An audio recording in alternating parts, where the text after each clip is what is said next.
This story began when 3 moons rose over the Red Desert. That night, Orca, the shaman of the Perea tribe, was climbing one of the many dunes. But on the other side of the dune, a whole horde of demonic beasts awaited him. Looking at the horde of monsters below, Orca thought irritably that no matter how much you try, they are endless. However, then the shaman raised his staff and cast the spell Ether Sphere to blind the enemies with bright light. And in the next moment, Orca cast a second spell called Union. And at that very second, the dazzling light incinerated the entire demon army. However, the victory demanded a lot of strength and ki from the shaman, causing him to sigh wearily. Meanwhile, from behind approached the general of the Red Storm, Shouon, who thanked Orca for the help. But in response, the shaman stated that for strong demons, this was still not enough, which surprised Shouon, who said that if this is not enough, then Orca might be even more fearsome than his brother. The shaman shyly admitted that he had long been using a sacred artifact that maximally increases his power. Therefore, Orca does not dare to compare himself to his brother, but Shouon stated that the shaman lacks confidence and that Julian definitely could not do the same. Meanwhile, the strongest of the remaining demons began to approach the sand dune. The orc's spell only wounded them but did not kill, which worried the shaman. But Shouon smirked and encouraged his friend, reminding him that he had already greatly reduced the number of enemies, so now the orc could calmly sit down and watch. Then the general of the Red Storm shouted sternly to his warriors behind him not to make the great shaman worry and to move their asses more actively. One of the warriors caught up with Shouon and noted that among the horde of enemies there was one huge demon, but the commander declared that he would take care of that one himself. And in the next moment, Shouon commanded his squad to attack and, rushing into the attack first, promised to personally conduct training for those who killed the fewest demons. While the warriors were catching up with their commander, he had already directed his horse towards the biggest demon. But before reaching the target, Shouon jumped off the saddle and rushed towards the giant. And the giant had already swung his fist and brought it down on the general of the Red Storm. But Shouon parried the blow, striking the demon's arm with an axe. Only Shouon intended to cut off the demon's arm, but it turned out to be too strong. However, this fact did not puzzle the general at all. On the contrary, Shouon smiled because he had finally met someone on whom he could train. He had long desired to try the technique called the Great Power of Flowers. And so, without holding back, Shouon struck the demon's head with all his might using an axe. However, this blow possessed such destructive power that the weapon in the general's hands could not withstand it, and simply shattered. Following this, the struck demon collapsed into the sand, causing all the warriors of Perea to be stunned. Meanwhile, their commander did not hold back a strong word, for his axe was forged by one of the most famous masters of the empire. But then Shouon indifferently threw aside what remained of the weapon and asked his squad, were there any killed or wounded among them? In response, the squad answered in unison that everyone was intact, upon which Shouon ordered them to collect magical crystals and retreat. But when the Red Storm squad left the battlefield, the last surviving demon appeared from the dune. He looked intently after the people and suddenly spoke in their language. Strong, become stronger. However, in the next moment, someone attacked the demon and in the blink of an eye, beheaded him. The sudden hunter turned out to be a sand fox named Derek, who was now peacefully feasting on the demon's magical crystals. Julian thought that after the unification of the desert there would be no more war, but reality was different. New monsters began to appear everywhere, and the Perea tribe started a new war against them. However, the warriors of the tribe did not feel strong fatigue from it. For them, monsters were simply a target to be defeated, and they had no reasons for worry or despair. Thus, while the monsters were being exterminated, the Perea tribe lived in peace. And since Perea was a tribe founded on peace, one of the most remarkable golden ages began in its history. On that day, during a walk, Perea met with Grace to report on the food supplies received from the Henhel fortress. Perea thanked his daughter-in-law for her work, as the distribution of resources caused her quite a few problems, and he also heard that production had increased this year compared to the last. However, in response, the chief's wife stated that even if these rumors were true, if Perea spoke to Luna like that, it could bring trouble for him. Perea admitted that he and Luna had only recently begun to reach an understanding, but he still did not like that Luna demanded the implementation of the concept of money. Then Grace warned Perea that Luna was an extraordinary person, and if one spoke with him unprepared, he would definitely dominate the interlocutor. In response, Perea said that it would not be easier for him in Grace's place, since Luna at least pretends to yield to the chief's wife.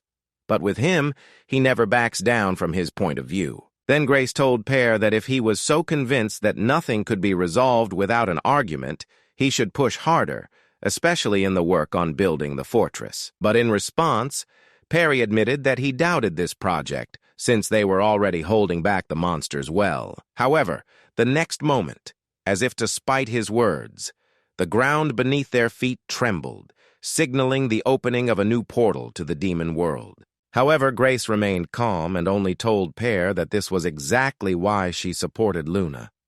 His work on building the fortress was necessary. Meanwhile, far away in the Red Desert, a portal began to open. When it appeared for the first time, the Perea tribe could not react properly, which almost caused a great disaster. But now everything was different.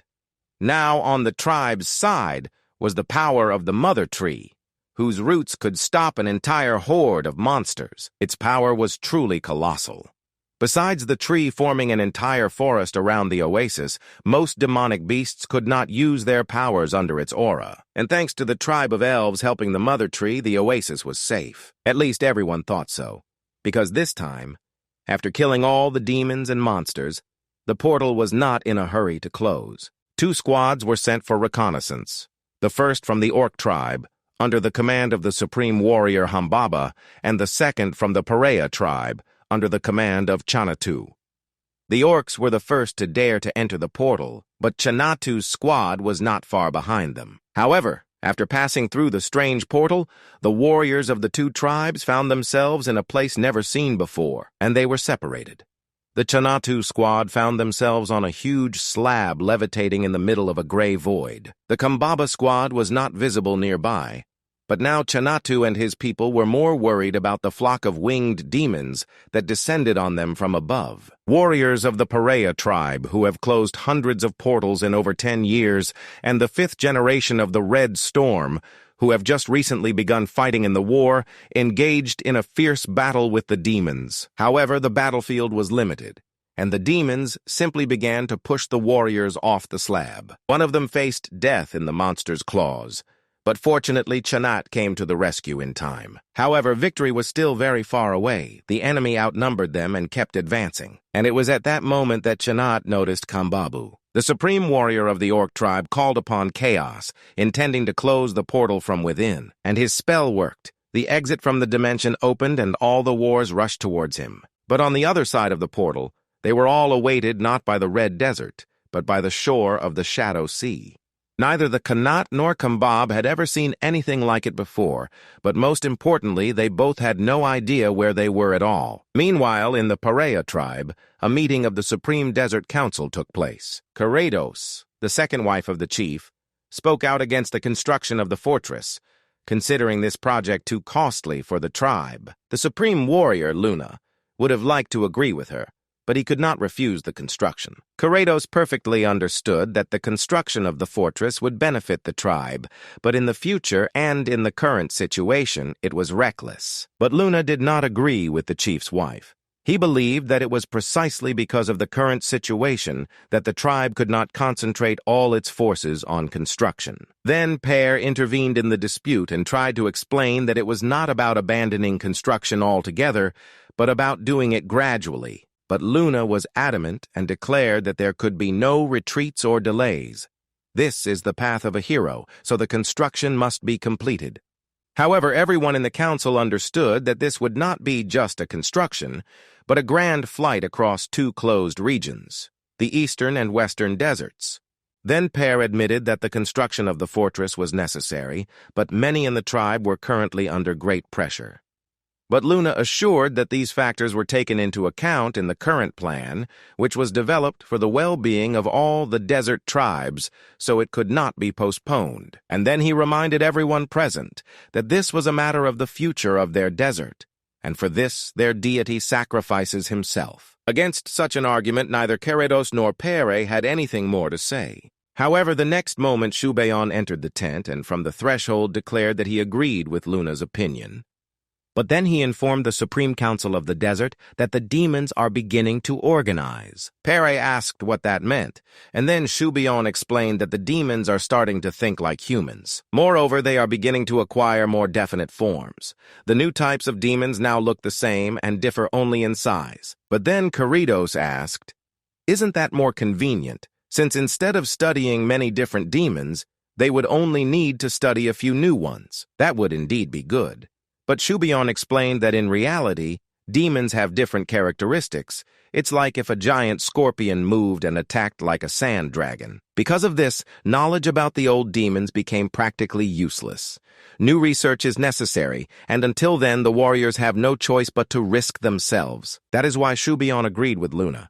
The tribe simply needs walls. Meanwhile, while the Supreme Council meeting was taking place in the Red Desert, the story moves to the Henhel Fortress, Empire of Silence. For 10 years now, Haisha Sanakin has lived here, one of the former commanders of the Red Storm Squad, and now the Emperor's son-in-law. Life behind the fortress walls weakened Haisha, so he tried to regain strength with daily training. However, this morning, Asha, Haisha's son, decided to visit his father during training. Syra, Haisha's wife and at the same time princess of the Silence Empire, asked her husband to rest properly at home, but he assured her that training was rest for him. Meanwhile, Asha asked his father, when will they go to the desert?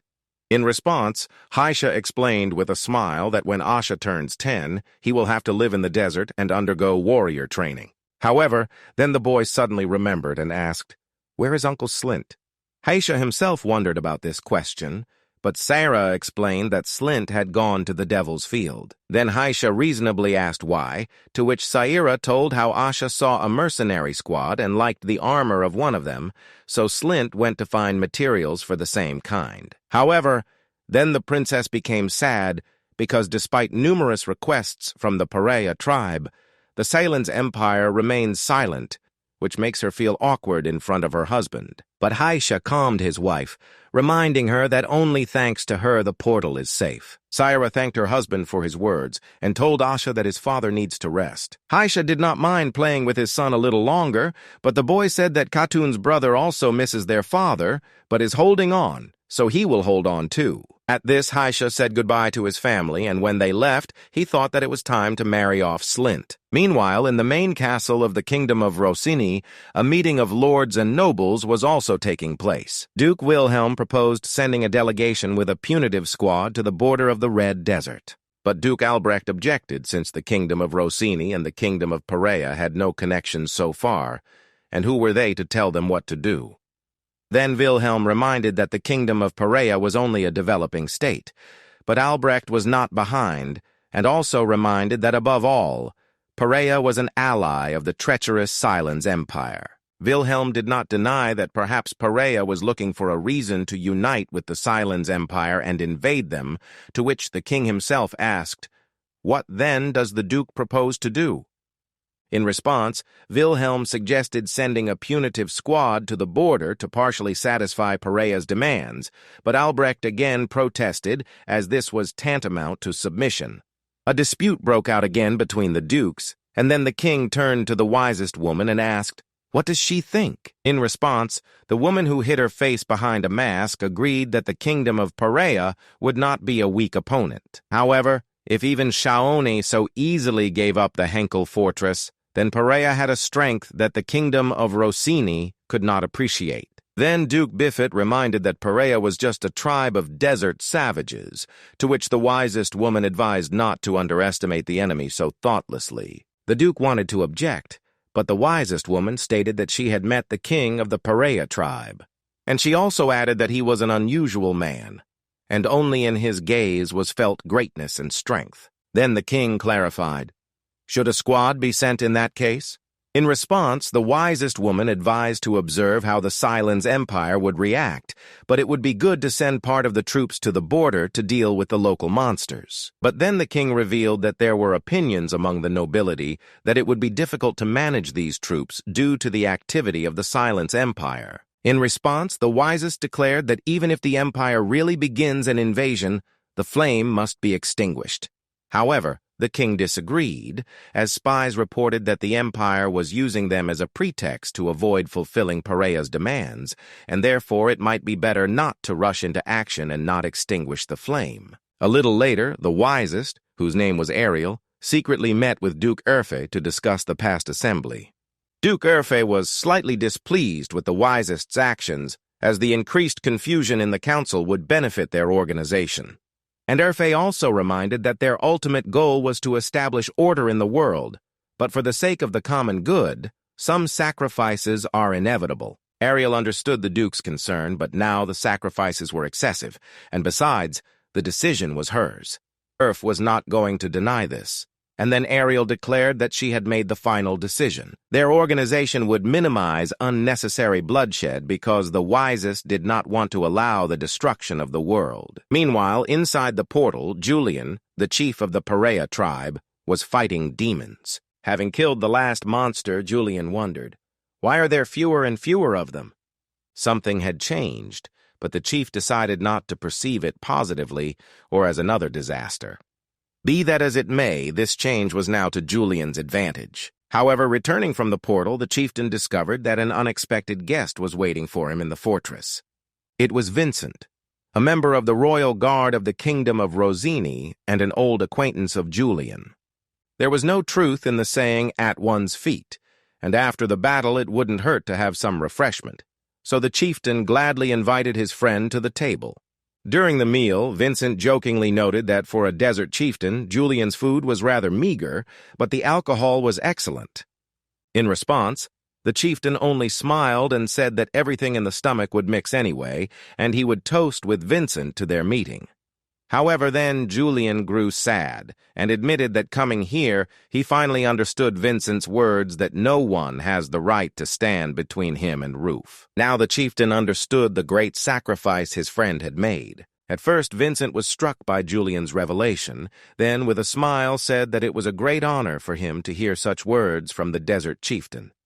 But Julian continued and declared that if it were not for Vincent, the desert would not be as it is now, and all the tribes would be occupied fighting countless demons. Then in response, Vincent assured that this would not have happened because the desert is strong. Nevertheless, Julian bowed his head and thanked his friend on behalf of all the desert inhabitants. In this fortress, Julian has been for 10 years already, so he thought a lot, and above all, the leader thought about how Vincent managed to endure. Then Vincent asked if Julian regretted it, since he had not seen how much the desert had developed over these years. In response, the leader stated that of course he regretted it, but it was not regret that brought him here, but overconfidence, since Julian believed that only he could handle this. At the leader's words, Vincent admitted with annoyance that it would be good if all the idiots from the kingdom of Rosini were at least half as much like Julian. Then Vincent said that the knowledgeable remain silent, and the ignorant speak and act as if they understand something, because the knowledgeable are afraid and cannot even open their mouths. Julian admitted that this was a difficult case, and Vincent added that nothing could be done about it, and now they needed at least to stop the spread of monsters. This is one of the reasons why Vincent came to the leader, and also he thinks that lately the demons have become extremely aggressive. Julian was reported about this, as well as about the fact that requests for reinforcements across the continent are being declined. Hearing this news, Vincent apologized to the leader on behalf of the kingdom of Rosini. Julian was ready to accept apologies from all the people on the continent, but not from a friend, so he asked Vincent not to worry about it. Then Vincent asked the leader, does he have any thoughts on this matter? Meanwhile, Heish had an important meeting with members of the embassy of the Silence Empire. One of the advisors regretfully reported that the empire would not be able to help the Perea tribe, as it was still recovering from the consequences of the civil war and the ongoing conflict with the kingdom of Rosini. But then the ambassador sweetened the pill and assured that the promised supplies would be provided no matter what. Haisha silently listened to the advisors before him, and in his thoughts wondered how these people gave away what rightfully belonged to the tribe, as if doing them a favor. Nevertheless, he accepted the handout with a smile and hinted that apparently the empire's situation was indeed extremely difficult. Then Haisha recalled that the Perea tribe also needed to ask the empire for something. The fact was that it had become difficult to obtain magical crystals now. Lately, they had become increasingly rare to drop from defeated demons, so Perea was forced to reduce supplies. The ambassador guessed that this was a threat and tried to remind about the agreement concluded between the most serene emperor and the wise chieftain. But Haisha listened to him half-heartedly and thought only about how he wanted to return to the tribe. Meanwhile, the ambassador asked, shouldn't the promised exchange of goods be fulfilled in such relations? In response, Haisha agreed. But the tribe had no reliable way to solve the labor shortage problem. Therefore, he proposed the following. Perea would allow the empire to place a garrison on the outskirts of the Henhel plain to give it the opportunity to control the number of demons and obtain crystals from them. This means that the garrison would have to support itself independently, which made the ambassador think, wouldn't it be better then to send these forces into the desert for quality crystals? Moreover, on Haisha's face it was literally written, if you need this, take it by your own means. Do not try to use others. And in conclusion, Haisha mentioned that the kingdom of Rosini requested a trade cooperation agreement, which immediately upset the ambassador. But Haisha calmed him down, assuring that he refused the proposal. However, circumstances have arisen that make it impossible to continue complying with the agreement with the Silence Empire, and therefore Perea feels the need to make changes to it. The ambassador tried to explain that he dared not interfere in such matters, but Haisha stated that this is exactly why he is talking about it in advance, to give the empire time to discuss everything. In that case, the ambassador assured that he would report this to the emperor, and he himself wondered, what has Princess Syra been doing all this time? She did not inform the ambassador about such an important situation, so he asked Haisha for the opportunity to visit the princess. Haisha did not refuse the request, and soon the ambassador met with Syra in her office. But left alone with the princess, the ambassador immediately asked, does Syra really not understand how precarious the situation of their homeland is? But in response, the princess stated that the homeland does not understand at all how difficult her situation is. And at the same time, the empire is not at all concerned about the position of the imperial son-in-law. The ambassador suggested that something was wrong between the princess and Haisha, but Syra asked sternly, what has the homeland done for her and her husband in the last 3 years? If the empire so wanted Syra to help the homeland, it should have created conditions for Haisha to use his powers. The ambassador had no response to such an argument. Therefore, Syra continued and told how her husband fulfilled the empire's unreasonable demands and demanded nothing in return. For 3 years, Haisha did nothing but yield and care for others. Because of this, in Perea, they discussed whether to leave Haisha in Henhel, and at the same time discussed the possibility of replacing him with the supreme warrior Luna. At such news, the ambassador exclaimed that this was impossible, because this Luna would bring no benefit to the empire. Syra agreed with the ambassador on this, and hinted to him that in diplomacy, if you take something, you must give something in return. The ambassador tried to explain to the princess that it still wouldn't work, but Syra demanded that he give what he could give, at least something that would help Haisha save face in Perea. The next morning, Slint returned to the Henhel fortress, and not empty-handed. For Ashi, he brought the skin of a black tiger, which would later become part of his warrior armor. Haisha was sincerely surprised by such a catch, as he thought that black tigers no longer lived in the Devil's Field, but Slint assured him that there were still many there. At such news, Haisha became wary, because even if monsters reproduced quickly, they could not have restored their numbers so soon. Meanwhile, Slint inquired when Hiruna and Katuna would return, to which Haisha replied that only next year. Then Slint lamented that they had been gone for too long, to which Haisha asked, if he was so worried, why didn't he go with them? In response, Slint stated that he was not worried, just bored, and besides, Hiruna and Katuna were now strong enough to take care of themselves. But Haisha was skeptical of his friend's words and said that Hiruna and Katuna were still young and not that strong. However, Slint assured that it would take 4 or 5 warriors to deal with them. Meanwhile, Hiruna and Katuna were undergoing training at the Inama Empire Academy. Only upon arriving here did young Katuna realize that the empire lacked much. But the budget was always primarily invested in the academy, even more than anywhere else. And yet, during his training, Katuna began to doubt. Would the Perea tribe be able to catch up with the Inama Empire despite this? The young man's thoughts were interrupted by one of his classmates who asked, "Does he have plans for today?" The thing was, the girl was having a party at her house in the evening, so she thought it would be great if Katuna came to it. But he refused without hesitation, as he had private lessons in the evening.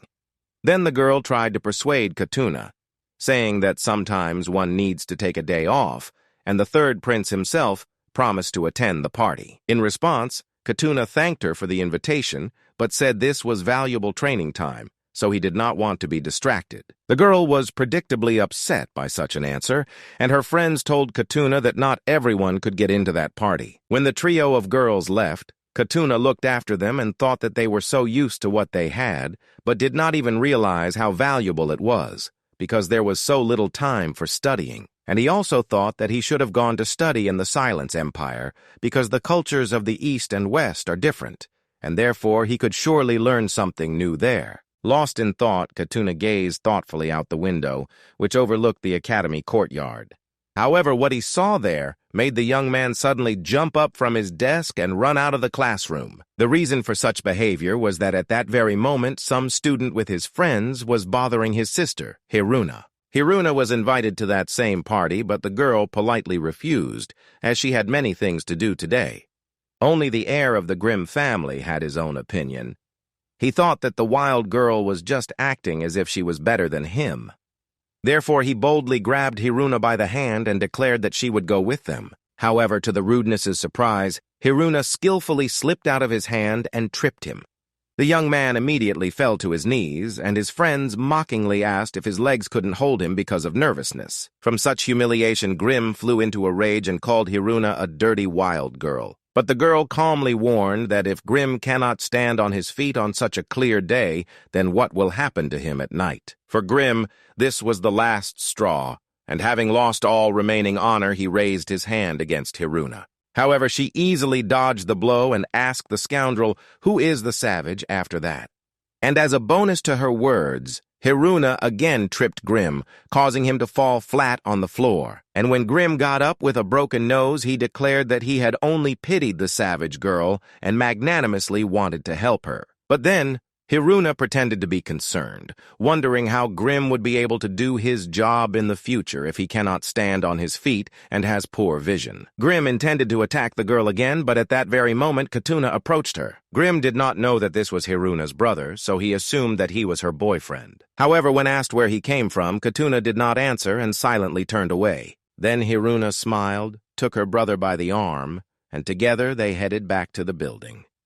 But the humiliated Grimm could not let it go and furiously rushed after them. He intended to strike Katuna from behind, but without turning around, Katuna kicked Grimm in the jaw with his heel. And when he was on the ground again, Katuna declared that Grimm was a shameless man and a disgrace to his family. Then in response, Grimm swore by the name of his family that he would take revenge on both of them. However, in the next moment, Katuna knelt and Hiruna bowed respectfully. And then someone behind Grimm asked, "What is the name of his famous lineage?"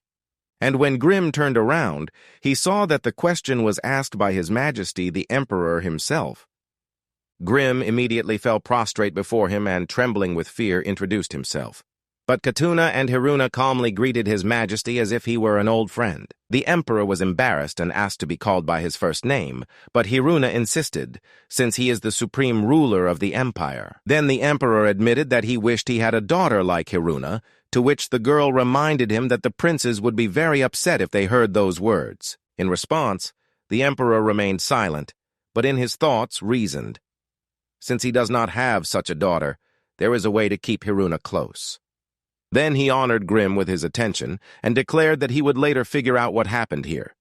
But for now, the young man could leave. And when Grimm departed, the Emperor invited Hiruna and Katuna to dinner, to which the girl agreed with a smile. Then the emperor said to the silent Khatun that one cannot always be poring over books and that he still needs to learn what secular life is. In response, Khatun bowed his head and thanked for the invitation, to which the emperor promised that he would send a carriage for them in the evening.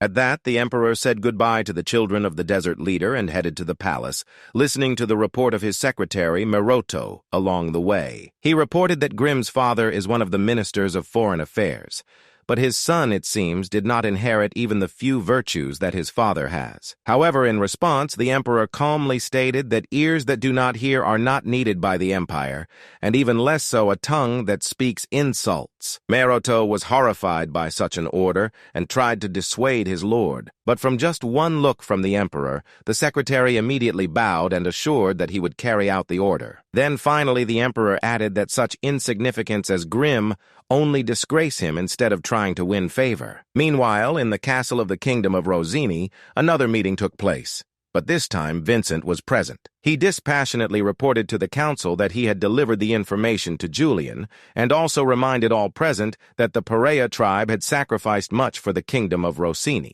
Then in response, Duke Urfe also reminded that first and foremost, Vincent is a member of the royal guard, acting on behalf of the entire kingdom. But Vincent calmly stated that the Duke was mistaken, as he only serves the kingdom, not the man of the king. And since he was mentioned, Vincent decided to inquire of His Highness, what does he think?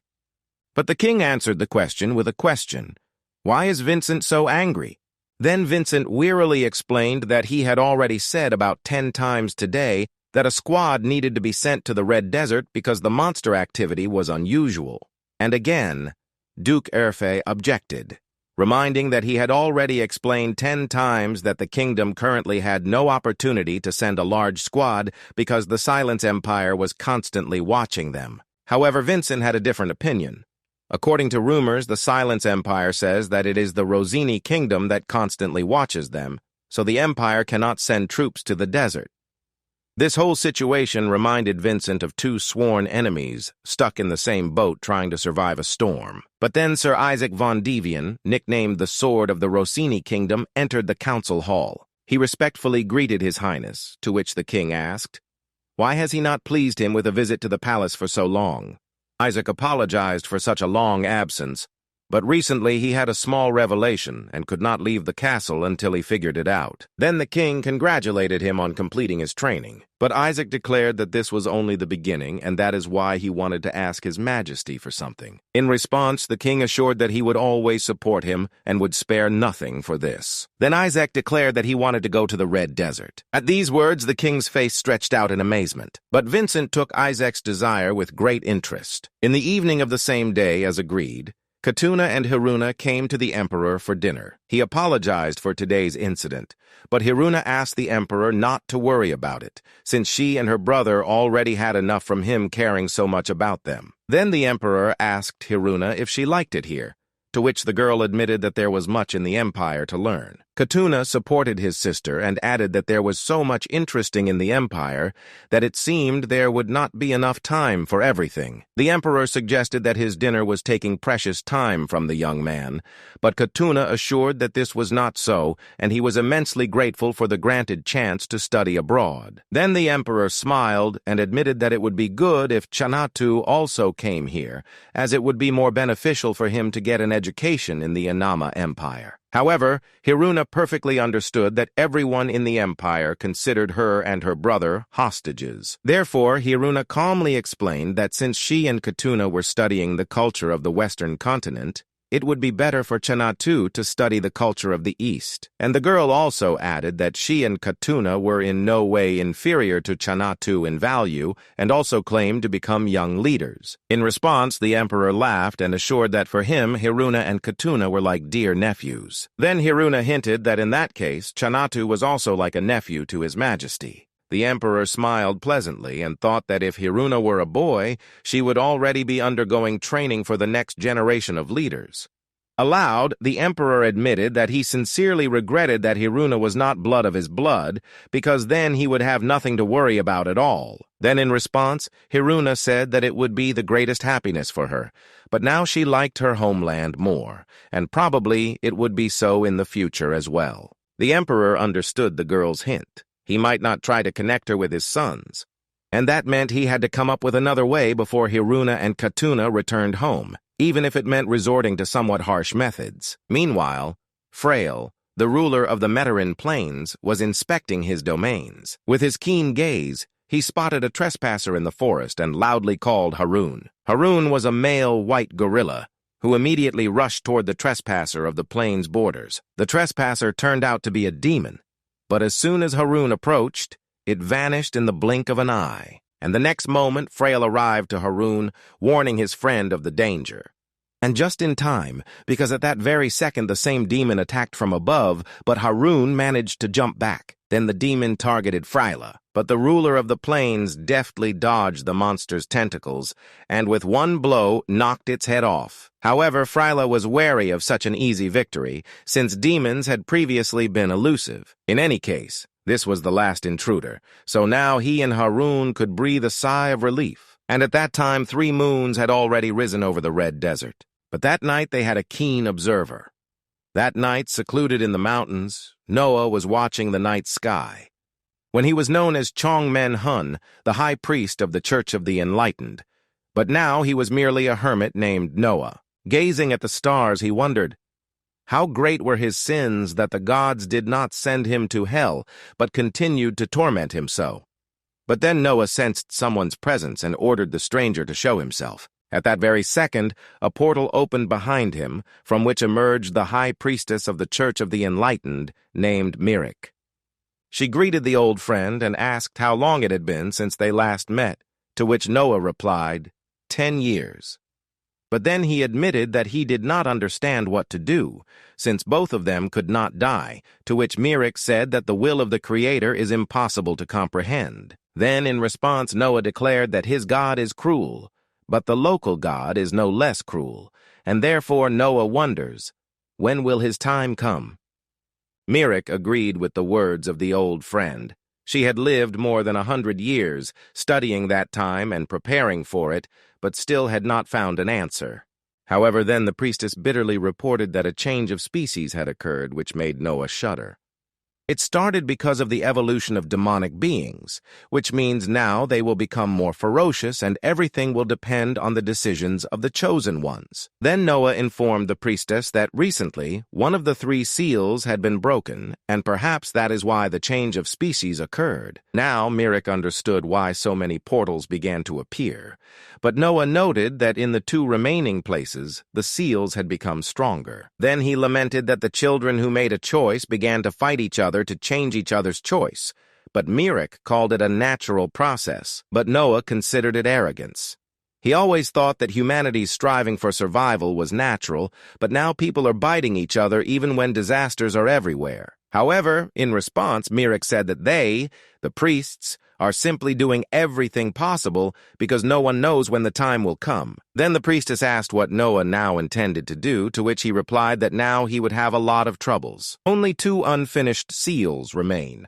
Because of this, the space will narrow, and as it narrows, there will be more clashes between chaos and order. And Noah also wished for everything to end in this generation, because it would be too cruel if it dragged on to the next. Myrick could only hope that it would be so. After all, they had both waited too long for this. Then Noah looked again at the night sky and declared that everything must end in this generation. The next day, another portal in the Red Desert was completely cleared of demons by Julian. However, when the chieftain was about to leave the portal, his body was possessed by the heavenly demon. The dark entity inside Julian warned that this was his last chance and offered to unite so that the whole world would fall at their feet. In response, the chieftain smiled ominously and declared that the world would indeed lie at his feet. And in the next moment, he expelled the heavenly demon and added that he did not intend to achieve this goal with him. But before completely disappearing, the heavenly demon said one last thing.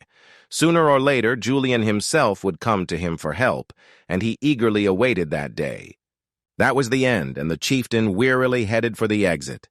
And having gotten outside, Julian reunited with his faithful horse nicknamed Fierce Fang. On the way home, the chieftain wondered, why had the world around become darker than 10 years ago? However, his further thoughts were interrupted by an ambush of demons. Right in front of Julian, clusters of dark energy appeared, threatening to turn into a new portal. But before the leader could do anything, a beam of light struck the clusters of dark energy, which, like a snake, began to destroy them one by one. At that very moment, Julian felt a great power, and then his eyes widened at what he saw. Because the beam of light turned out to be a sand fox named Derek. Only after completely dealing with the dark clusters did the fox pay attention to the desert leader. Then Julian asked his old friend, does he recognize him? However, in response, Derek growled threateningly at the leader. But Julian was not upset because he remembered Lacri's words. She warned that Derek would follow Julian until he became a sacred animal, but after that, he would only perform his role. However, since Derek did not attack immediately, it means he still remembers something. So Julian dismounted. In response, the sand fox stopped growling and cautiously approached the leader. However, then Derek's attention was caught by Fierce Fang, causing the horse to become nervous. But Julian calmed him down and reminded him that Derek used to play with Fierce Fang often. The fox tilted his head to the side, as if pondering the leader's words, and the next moment he nimbly jumped onto Fierce Fang's head, as he used to do before. Julian was glad that Derek still remembered something and offered the fox a green magical crystal, which he liked before. However, in response, Derek threw the crystal away with his paw, indicating that he no longer feeds on such things. Then the fox boldly jumped onto Julian's shoulder and began to sniff his old wound on the neck with interest. The leader reassured his friend, saying it was just a scratch, but Derek licked the old scar on the neck, and it immediately disappeared. After that, Derek simply jumped down from Julian's shoulder and ran away. The leader understood that he also had his own mission, so he said goodbye, saying that if it was meant to be, they would meet again someday. And later, that same day, Julian finally reached the fortress that his tribe was building. As soon as the leader approached it, the workers, every single one, froze upon recognizing the traveler as Julian Provoca. They all immediately shouted in unison about the leader's return, and soon a breathless Luna ran up to Julian. He could not believe his eyes, and therefore asked the chief in amazement, "Is it really him?" And when Julian called him by name, Luna properly greeted his chief after 10 long years of separation. However, the reunion did not last long.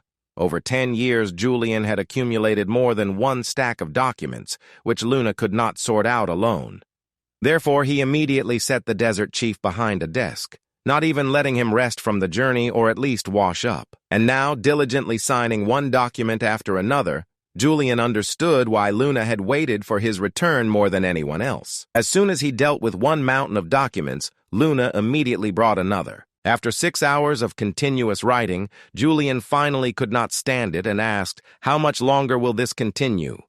But in response, Luna reassured the chief, assuring that only a few days of hard work remained, and then he would definitely manage everything. At the prospect, Julian immediately remembered that he had urgent business, but Luna strictly ordered him to stay put. The next day, Perea visited the future fortress. However, the result did not impress him, which made the deputy chief skeptically state that, for now, this is unrealistic. His words reached Luna, who asked, "Why is Perea still negative?" In response, he admitted that he understood the necessity of building a fortress, but he would like everything to happen more calmly and measuredly. Then Luna hinted that neighboring countries, which pay nothing, should also participate in the construction, to which Perea asked, "Hasn't the tribe already requested reinforcements?" But in response, Luna stated that one should not ask for help, but demand it, since it is thanks to the tribe's sacrifices that other countries now live in peace, unaware of troubles. Then Perea reminded that portals exist not only in the Red Desert, and it is also said that chaos now reigns across the entire continent. But Luna was adamant and declared that those are their problems, and the tribe has enough of its own. Moreover, there are still fewer portals in neighboring countries than in the desert, so they must repay the tribe. But then Perea asked, "Hasn't the tribe already received considerable support?" To which Luna explained that this is not support, but deserved payment.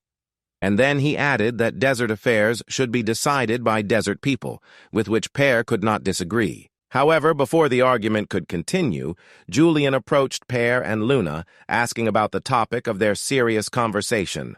Perea evaded the answer, praising the chief's new outfit, to which Julian admitted that after Grace dragged him into the tent, he woke up already in that state. Then the chief looked at the fortress and stated that opinions may differ, but there should be no division in the tribe. Then in response, Luna assured that this is not a division, just that he and Perea have different views on the pace of achieving the goal. Perea supported Luna, acknowledging that there was a considerable amount of sense in his opinion, and if the tribe had taken on building a fortress, it was better to finish it as soon as possible. Julian smiled quite pleasantly and promised that he would think about how to speed up the construction. Then Perea warned that he needed to prepare for the qualifying test for the Red Storm squad, and with that, he took his leave. As for Luna, he still had things to discuss with the chief, but he suggested discussing everything over lunch. Julian agreed, and soon the chief and Luna secluded themselves on a dune away from the construction site.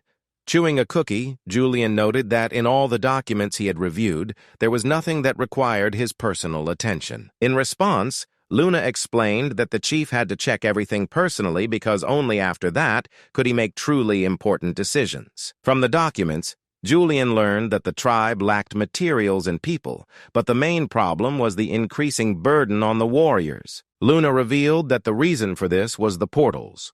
Previously, the tribe effectively controlled them, but now that was in the past.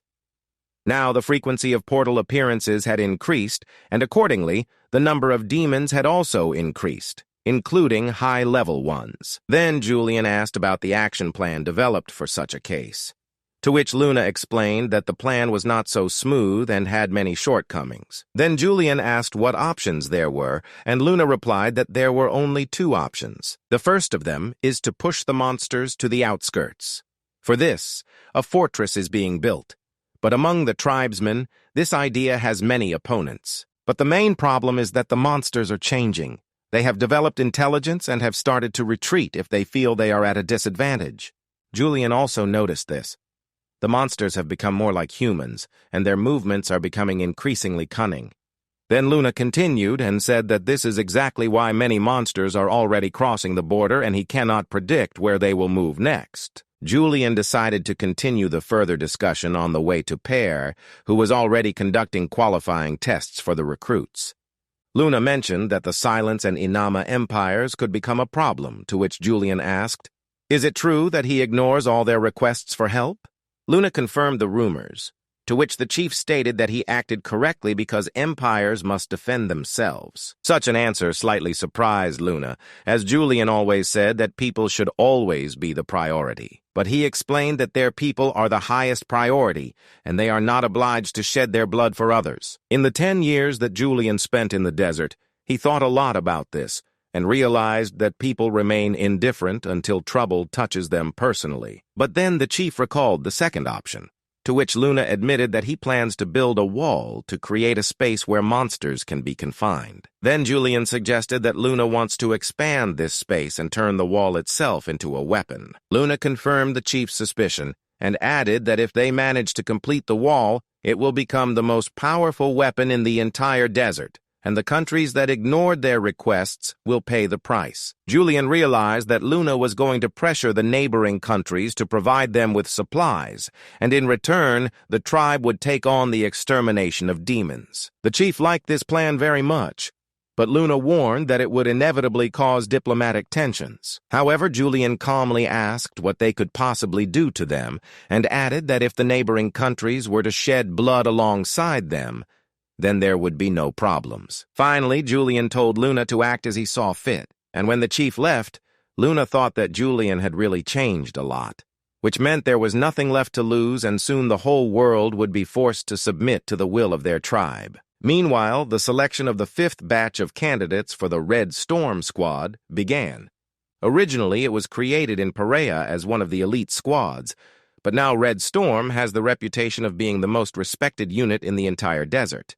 Therefore, volunteers wishing to join its ranks came from all tribes. However, to do this, one had to prove that they were a recognized desert warrior, so the competition was fiercer than ever. Looking at the gathered candidates, Julian thought about how much had changed in 10 years. Since when the squad was just being formed, it barely gathered the required number of warriors. Meanwhile, Shouon, standing nearby, complained that Haisha should be standing in his place now, to which Julian smirked and suggested swapping places with him. Shouon appreciated the leader's concern, but preferred to endure the headache here, and he also did not want to unleash a war with the Silence Empire in a fit of anger. Instead, Shouon suggested appointing him to the vanguard of the assault squad, because as a general he was overwhelmed with work.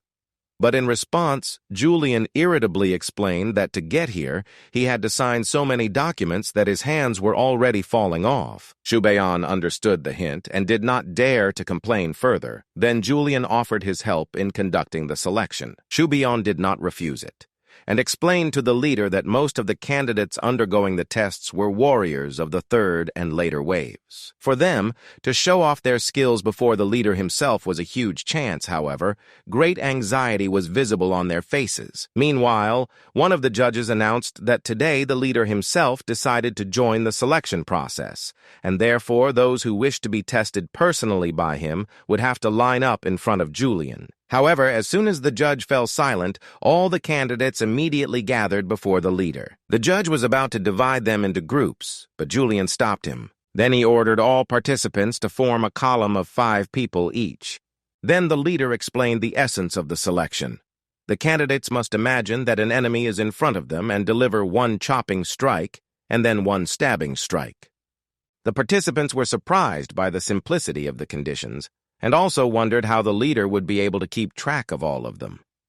Nevertheless, when Julian commanded, everyone without exception executed the swing and lunge as one. Then the leader approached one of the warriors and ordered him to leave the formation. After that, Julian began to walk along the rows and choose those who had to leave the formation. And those participants chosen by the leader began to wonder, had they passed the test or been eliminated?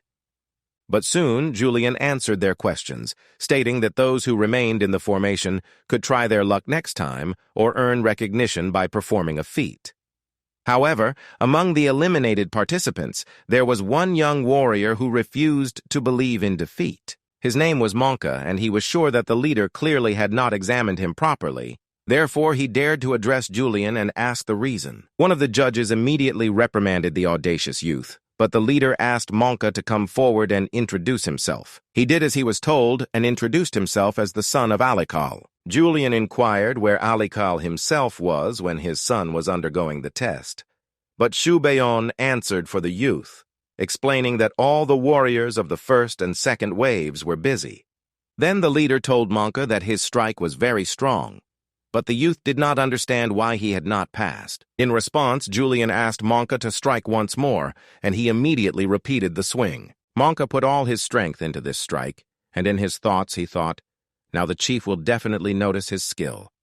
However, in the next moment, Julian literally knocked the ground out from under his feet by tripping him. And when Manga fell into the sand, the chief explained that he had excellently shown the power of his strike, but it was the power of only the upper part of the body. The fact that Manga grew up watching his father could have been poison for him, and if the youth's legs were trained, he would not have lost his balance. But these were only words.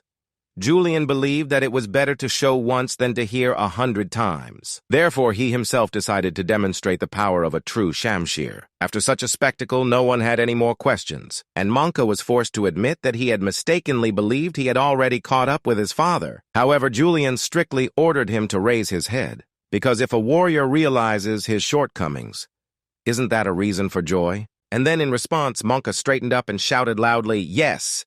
Such an answer satisfied the chief, and finally he said that training the legs is the foundation of foundations, and if Manga succeeds in this, he will be able to continue his father's work with dignity. At this point, Julian left the young warrior and continued the selection. Meanwhile, Shouon approached Manga and suddenly asked him for forgiveness. The youth was stunned by such a turn, and then Shouon explained that the first teacher of every warrior is his father, so it was he who let Manga down. After all, it was precisely because of Shouon that Aniclimax had so little time to care for his son. He was so busy with the affairs of the Red Storm that he couldn't even attend Manga's exam. Therefore, Shouon told the youth to come to him when he was ready, and then the general of the Red Storm himself would personally conduct the trial and accept him. In response, Manga thanked the mentor and assured him that now he knew his flaws, so he would try to come here again as soon as possible. And Julian, watching them, smiled thoughtfully. When did Shouon learn to speak like a true leader? Meanwhile, the Red Storm squad under the command of Chanatu dealt with another horde of demons. However, while cutting up their carcasses, the warriors noticed that magical crystals became less frequent for them to find. This was a big problem for the warriors, as all of them were married, and some even had several wives to support. However, there was still one avid bachelor in the Red Storm squad. And so in passing, the warriors decided to ask their commander, why was he still unmarried? There was even a rumor in the squad that Chanatu had health problems, but he angrily stated that he was fine. However, since the commander had no problems in the male department, the warriors assumed that someone was already waiting for him. Chanatu did not continue this topic, and as punishment ordered the squad to check another location for demons. But before that, he declared once again that he was ashamed that last time the Red Storm did less than the Orc tribe warriors. If it weren't for Humbaba, they wouldn't be here now. The warriors understood this and shared their commander's shame. And they were also tired of the constant mockery from the senior warriors of the first and second waves. One of the warriors even dared to say that compared to the Orc tribe, the senior warriors were not so different from them. However, in response, Chanatu told his squad that they had no idea what they were talking about, because the first and second generations of warriors were trained by the chief himself. Then Chanatu's squad assumed that in that case, the warriors must have received higher quality training. But Chanatu stated that they had no idea how the chief trains. It's not even training. It's real hell. Meanwhile, the sands of the Red Desert were cut through by a sailing ship. On board was a squad of elves from the forest of the Mother Tree, and the squad was commanded by an elven archer named Vinari. At that moment, the ship with her squad was bombarding the demonic portal, striving to stop its formation. The final blow was supposed to be a shot by Vinari herself, which would cause a powerful explosion. However, when the sand settled, everyone on the ship saw that even after that, the portal was still intact. And in the next moment, a ship emerged from it, as if made from darkness itself. And this shadow vessel set course directly for Vinari's ship, intending to ram it. The ship's captain immediately ordered a course change and an increase in speed. The crew promptly executed the order, causing the ship to heel sharply while performing an evasive maneuver. And only at the last second did it manage to avoid the collision. However, to the crew's great surprise, the shadow ship turned around at incredible speed and gave chase. Vinari had never seen anything like this before, but she intended to finish off the unknown enemy with an arrow of light. However, to the surprise of the elven archer, her most powerful attack did not reach its target. Someone deflected it, and in the next moment Vinari saw a demon on the ship's bow who was attacking the sorcerer.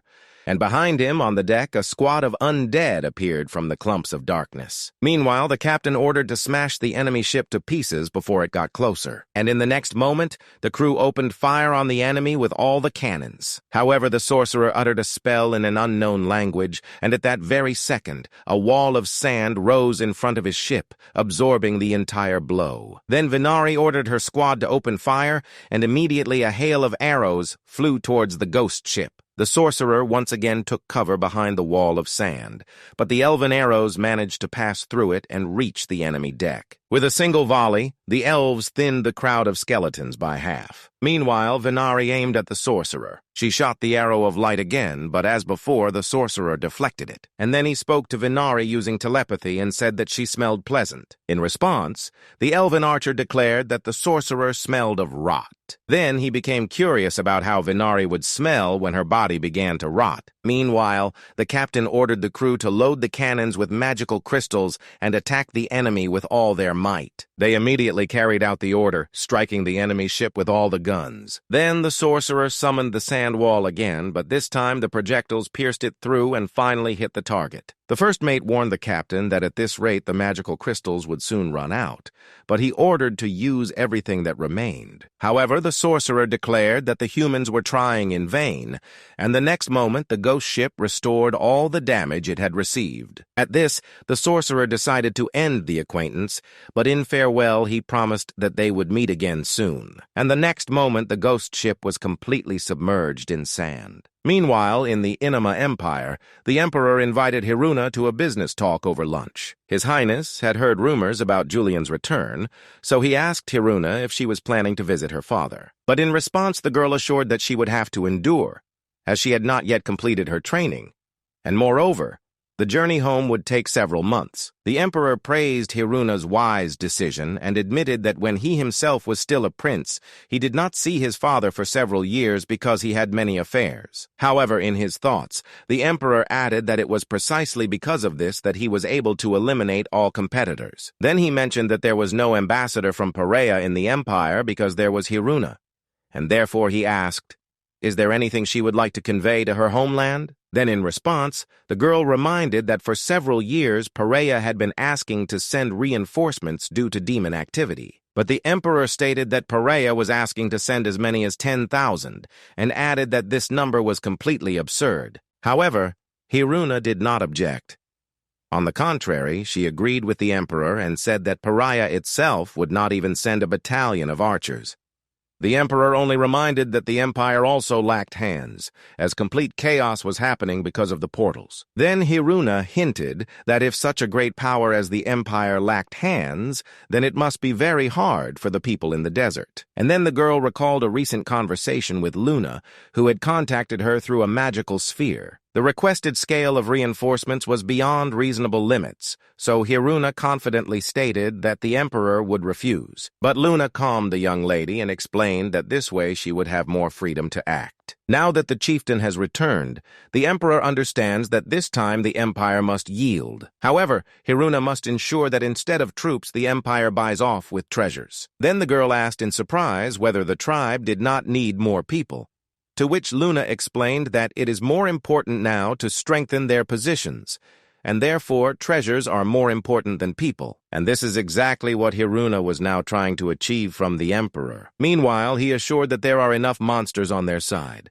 so the empire has no free warriors to send reinforcements. Then, Hiruna again agreed with the emperor and added that besides, the empire is at war with one of the western kingdoms. But in her thoughts, the girl thought with annoyance how difficult it is to deal with such a brazen and unpleasant person, but she needs to learn diplomacy. However, the emperor suspected that Hiruna had some other hidden intentions. He also admitted to himself that he envied Julian because he did not have such smart children. Meanwhile, the desert chieftain gathered all the candidates selected for the squad for further testing.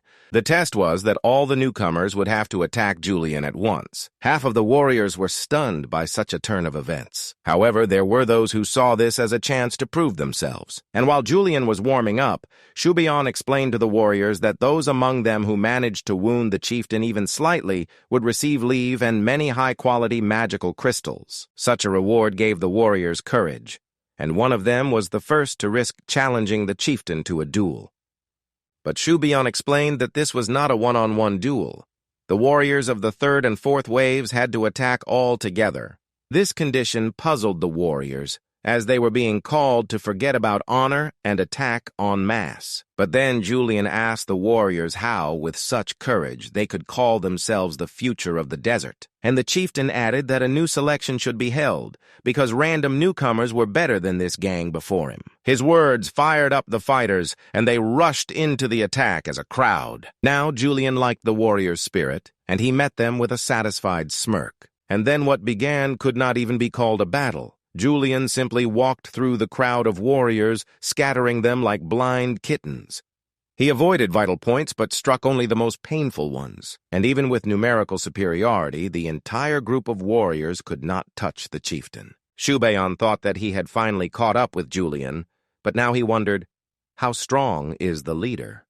Meanwhile, the warriors of the first and second waves nostalgically watched the training and recalled their first clash with the leader. However, soon Shouon approached them and declared that it was unbecoming of the elders to just watch while the younger comrades suffered. While the leader was absent, the Red Storm risked their lives for all 10 years and successfully carried out dangerous operations, so the squad must show what it has achieved. However, in response, the warriors told the general that if he led the attack, they would cover the rear. Shouon realized that he had trapped himself, and if his squad could not give a worthy resistance, it would be a terrible disgrace.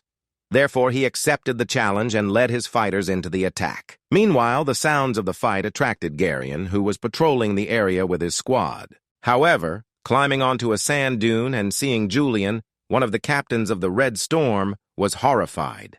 His warriors immediately became alert when Geryon suddenly crouched and ordered everyone not to show themselves. Two fighters still approached their commander and asked what the problem was, to which Geryon told them to look down. But seeing what was below, the warriors quickly hid behind the sand dune, as did their commander, and then all three decided to wait until nightfall. Meanwhile, in the Inima Empire, Hiruna continued to debate with the emperor. His Majesty stated that he would not want to ignore the request of the allied Perea, and therefore he intends to send about 20 knights and 1,000 infantrymen with archers there. However, in response to the proposal, Hiruna asked the emperor if he might be overdoing it, as she had heard that recently 3 new portals had appeared in the empire. Because of them, chaos was currently happening at the border, so Hiruna asked if the empire could provide support despite this. In response, the emperor explained that since Julian had returned, he should send a gift to Perea,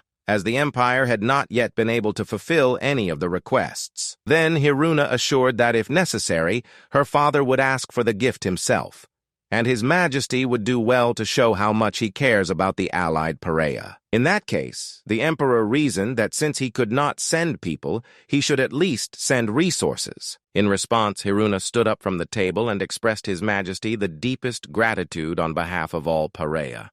However, in her thoughts, the girl wondered, what would Luna say about this?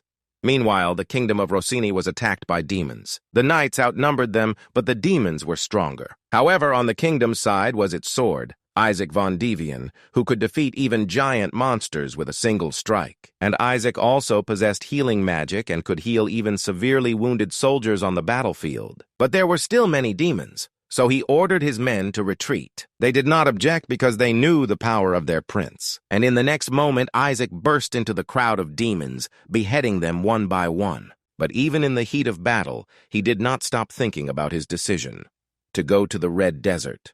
Isaac was very worried, and there was no time left to think, but whatever the outcome, this was all he could do now. And when the last demon fell, Isaac said that now all that remains is to hope that he made the right choice. But his words were heard by the wisest, Ariel, who approached and admitted that she also sincerely hoped so. When night fell over the ruined city, the knights set up camp in the square. Guards stood watch on the fortress walls.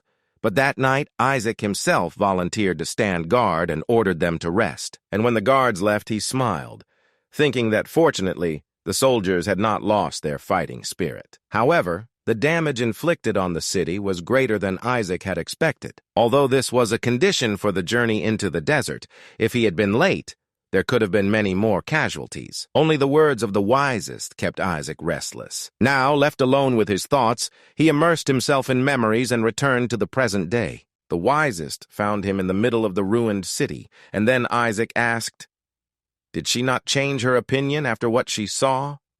But in response, Ariel said firmly no. She also very much hopes that her choice will ultimately prove to be correct, and after today she still feels that the choice was right. Isaac objected, reminding that many people die because of the portals. Then the wisest asked, could today's situation have prevented the worst scenario? After all, it is precisely because of the portals that a war with the Silence Empire is out of the question. Faced with such an argument, Isaac was forced to admit that Ariel was right, but that was the whole problem. Then the wisest declared that bloodshed is inevitable. But isn't it better to shed the blood of monsters rather than people? At that moment, Isaac could not deny it, even though he had no other choice. And now he only has to keep moving forward and believe that he made the right choice. Meanwhile, Julian and Shouon finished training and were now exhausted, lying on the sand. The chief praised his friend, for he had become much stronger and even almost defeated him. But such words only made Shouon even angrier. All these 10 years he wanted to fight alongside Julian against the demons, but the chief asked, who then would lead the Red Storm? In response, Shouon stubbornly stated that a heavy burden is always easier to carry together, but Julian objected, saying that he was already carrying enough. And also, only thanks to Shouon was he able to calmly handle everything. But then Shouon realized and asked, had Julian seen Orca, to which the chief said that he had no fewer affairs than Luna. Then Shouon assured that Julian would be surprised to learn how much his brother had changed. But the chief already knew this, for there were not many men in the Provoc family, so Orca had to become stronger. But then Julian grew sad, remembering how the teacher told him to always be ready, and the chief also recalled Noah's last words, that one day the time would come and then he would have to make a decision. But do these words mean that the 3 seals will be removed? And maybe they have already been removed, and now Julian also cannot stay aside. Meanwhile, in the Inama Empire, Hiruna finished the meeting with the emperor and was now heading to the carriage to return to the residence. At the carriage, Mane, her personal bodyguard from the Perea tribe, was patiently waiting for the girl, and also 2 knights of the empire, assigned personally by the emperor, Modin and Kasik. When Hiruna approached the carriage, Mane politely inquired how everything went, to which he received a positive answer. And when the girl climbed inside, the carriage started moving and left the imperial palace. On the way to the residence, Hiruna suddenly asked Mane for forgiveness for causing so much trouble today. But for the experienced warrior, it was a great honor to help the young lady, for which Hiruna was very grateful and promised to repay Mane when they both returned home. However, then the girl noticed that she had never seen this road before, which immediately made Mane wary. Then he looked outside and asked Modin, who was riding nearby, "Why are they taking a different road?" However, the puzzled knight answered the question with a question. Didn't Mane order the coachman to stop by the mansion on the way to the residence? But Mane did not give such instructions. Then Modin ordered his partner to approach the coachman from the opposite side of the carriage. But to the surprise of both knights, the coachman simply disappeared. Modin immediately warned Mane about the situation and tried to intercept the reins. But in the next moment, he was knocked off the carriage by an enemy projectile. However, Modin managed to curl up during the fall and landed safely on the ground. Kasik intended to go back for him, but Modin ordered him not to stop. The breastplate saved the knight's life, but from the force of the blow, he guessed that it was not an arrow, but a crossbow bolt, and if so, the shooter was somewhere nearby. Also, Modin realized that the coachman was in league with the attackers, which meant everything was planned in advance and they were hunting the princess. Therefore, he called his horse and rushed into pursuit. Meanwhile, Mane took the coachman's place and took control of the carriage. However, the enemies were already approaching it from both sides. Nevertheless, Hiruna remained calm. She realized that these were not just bandits, but who in the Inam Empire could dare to kidnap her? Hiruna decided to personally ask the kidnappers about this, and jumped onto the roof, having previously broken through it. At such a sight, Kasik was stunned, but immediately pulled himself together and shouted to the princess that it was dangerous. But Hiruna only smiled, calmed the knight, and thanked him for his concern. Then she took off her belt and declared that she could stand up for herself perfectly well. And in the next moment, Hiruna infused the belt with her ki, and it straightened like a sword. A fight was inevitable, so Mane told his lady that if he suddenly became a burden to her, she should leave him. However, in response, Hiruna assured that she would not allow that. Meanwhile, the bandits took the carriage in a pincer movement, and one of them was the first to shoot from a crossbow. But Kasik managed to deflect the bolt with his sword. Then, following their leader, all the other bandits opened fire. Kasik barely managed to deflect most of the bolts, but one still grazed his shoulder. Then, in response, the knight shot a beam of concentrated ki from the tip of his sword. He aimed at the bandit leader, but the latter shielded himself with a crossbow. However, then, instead of continuing the fight, the leader suddenly declared that he did not intend to kill Kasik and those he protects. But the knight did not believe the bandit's words and ordered Mane to ride on, while he himself would stay to hold off the enemies. However, in the next moment, a ki beam struck the bandit leader like an arrow and knocked him off his horse. And when Kasik turned around, he saw that the shooter was Lady Hiruna. Meanwhile, Julian decided to visit the mother tree, thanks to which a green meadow blossomed in the midst of the scorching desert. However, soon the Orc tribe's supreme warrior, Hambaba, joined the chieftain. Upon meeting, Julian once again expressed his gratitude to him, for if not for Hambaba, the Perea tribe would have faced great difficulties. But the Orc warrior assured that there was no need for awkward words, as he had seen the greatness of human fighters with his own eyes. Julian guessed that Humbaba was talking about the mages of Perea, and stated that the Orc's war cry contains a special power, so useful in the desert terrain. The Orc was surprised by the chief's praise and asked, "Aren't the war cry and magic of the Perea mages similar?" But in response, Julian regretfully admitted that after many years of useless bloodshed, the desert tribes had lost what they should have been developing, and therefore Perea would need the strength of the Orc clan warriors. However, Humbaba warned that his tribe also needed something, so this was not help, but cooperation. Then the Orc asked the chief if he knew that monsters change, to which Julian assured that his tribe was already working on solving this problem. Then Humbaba warned that time was not on their side, and therefore all human tribes must unite. However, in response, Julian said nothing, only wondering, wouldn't it be too selfish to use the selfishness of the continent's peoples? At this, Humbaba decided to leave the chief, and warning about joint training with the Perea warriors one last time, departed. But as soon as the Orc disappeared, in the next moment, a worried Garian ran up to Julian and asked on the run, "Hasn't Shouon returned yet?" Julian replied that not yet, and if you look at it that way, Shouon was delayed more than usual. Then Garian stated that they would have to wait longer because the portals were not closing. At these words, the chief's focused face twitched. But for now, the story returns to Henhel Fortress. This place has long served as a crossroads of roads connecting the desert and the eastern continent. But now Henhel is different. Thanks to the strong alliance between Perea and the Silence Empire, a safe route to the Red Desert has opened. Thus, the current Henhel has turned into the richest and most prosperous city on the continent. And everything that happens in Henhel does not go unnoticed by its wise ruler Haisha. On this day he, together with his wife Syra, was receiving an ambassador from the Perea tribe named Boisha. He arrived in Henhel with a warning of a second-level threat. Haisha pondered the words of his old friend and asked to buy a little more time for Henhel and the Silence Empire. However, in response, Boisha stated that the tribe did not have time for that, and if it was still quiet in the east, then in the west, pure hell was happening. Then Syra intervened in the conversation and assured the ambassador that he could speak freely, since regardless of status, she was Haisha's wife, and Henkel's affairs also concerned her. Boisha apologized to the princess and explained that he could not help but worry now.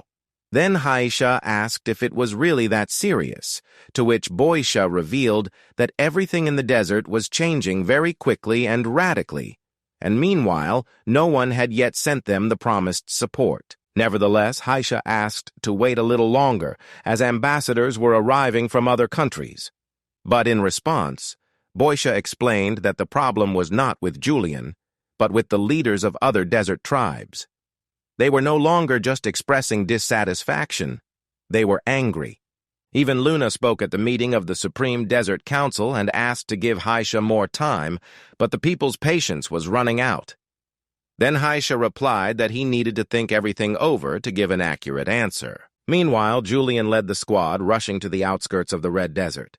The current situation affected not only the desert, so the leader listened to Humbaba's words and decided to see everything for himself. But upon arriving at the third village in a row, Julian was met with the same terrible scene. The village was located on the edge of the desert, but its inhabitants were still not spared. For the leader, this was unacceptable, but the worst part was that it was no longer just about the Red Desert.